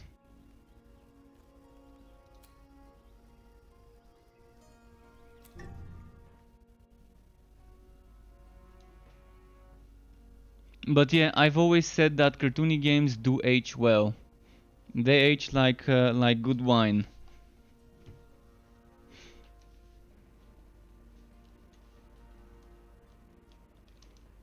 Look at Borderlands 2. It still seems pretty decent and playable with Unreal Engine 3 graphics in the era where Unreal Engine 5 already exists. So, pretty nice.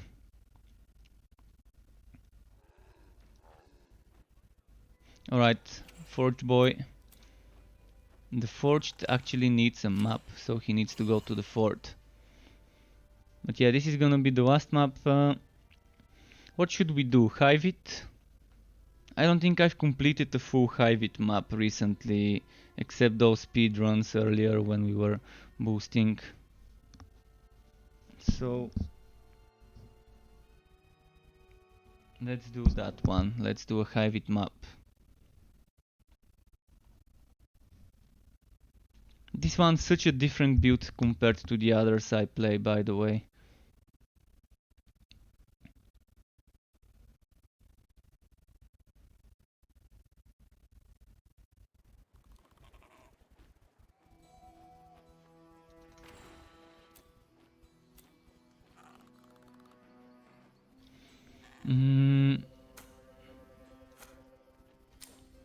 Let's use up some of those.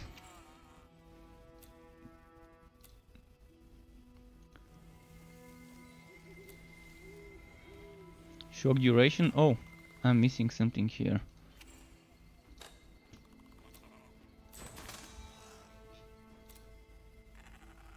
Wait, I don't have this thing?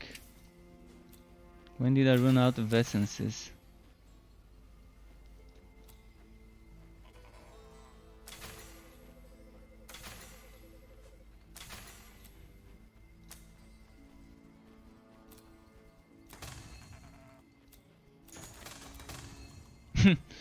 Couldn't get what I wanted. Anyways, let's just go for it. We should be able to make green essence into blue essence and blue essence into legendary essence, and the opposite, to make legendary into blue and blue into green. We should be able to exchange those in, for example, 1:3 ratio. Maybe with one legendary you make 2 blue, but with 3 blue you make 1 legendary, so you're still losing if you're going down. But even if they make it 1 legendary, 3 blue, 1 legendary, interchangeable, that's gonna be even the best thing. So we can just use one type of essence to get another one.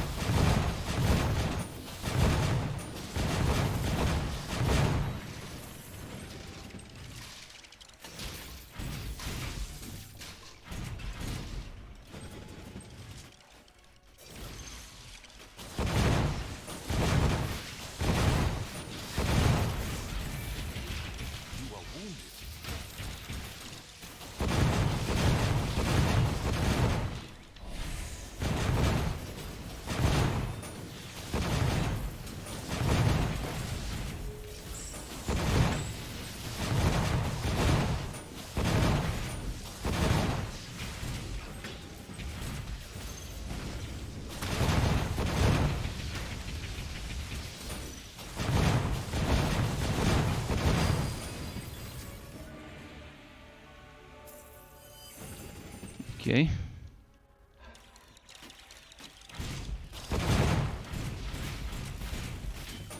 Ah, poison.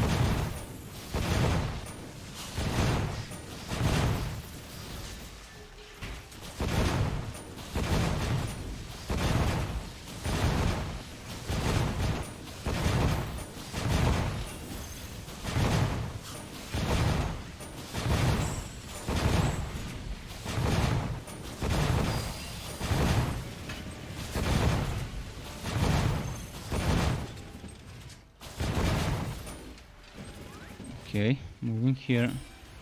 Just to skip some of those little guys and do this.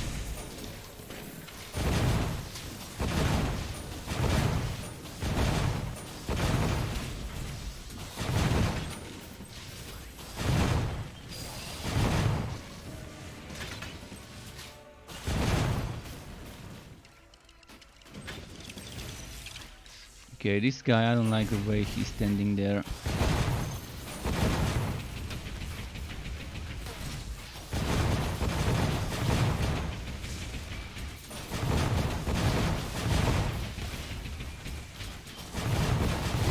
You are near death.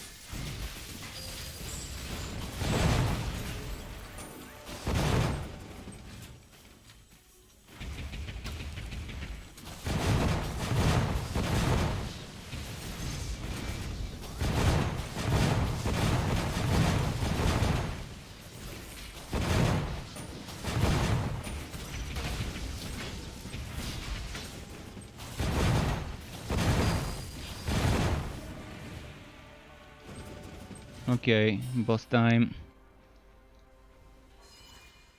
You will be streaming this again tomorrow? Most likely, yes. Most likely again tomorrow. When I'm gonna start streaming, I don't know, because I'm probably gonna be making some video tomorrow. Haven't decided what. I want to make some build videos for this game, but I don't have the items for those. So maybe I can make a build video for Warhammer Chaosbane that I've been planning. I mean, I've got some to-do list build videos for Chaosbane. I could also make a patch video for Minecraft Dungeons, which most likely would be the thing I'm gonna do. The Minecraft Dungeons patch video could probably be the one I'm gonna do. So thank you, Oxer, for the follow on Twitch. Thank you very much. I really appreciate it. And yeah, thanks everyone for watching, regardless whether you were in the chat, on Twitch, on YouTube. Nice having you here working or chatting with me. Keep it cool, folks. There's gonna be more tomorrow. Good night or good day, and until next time.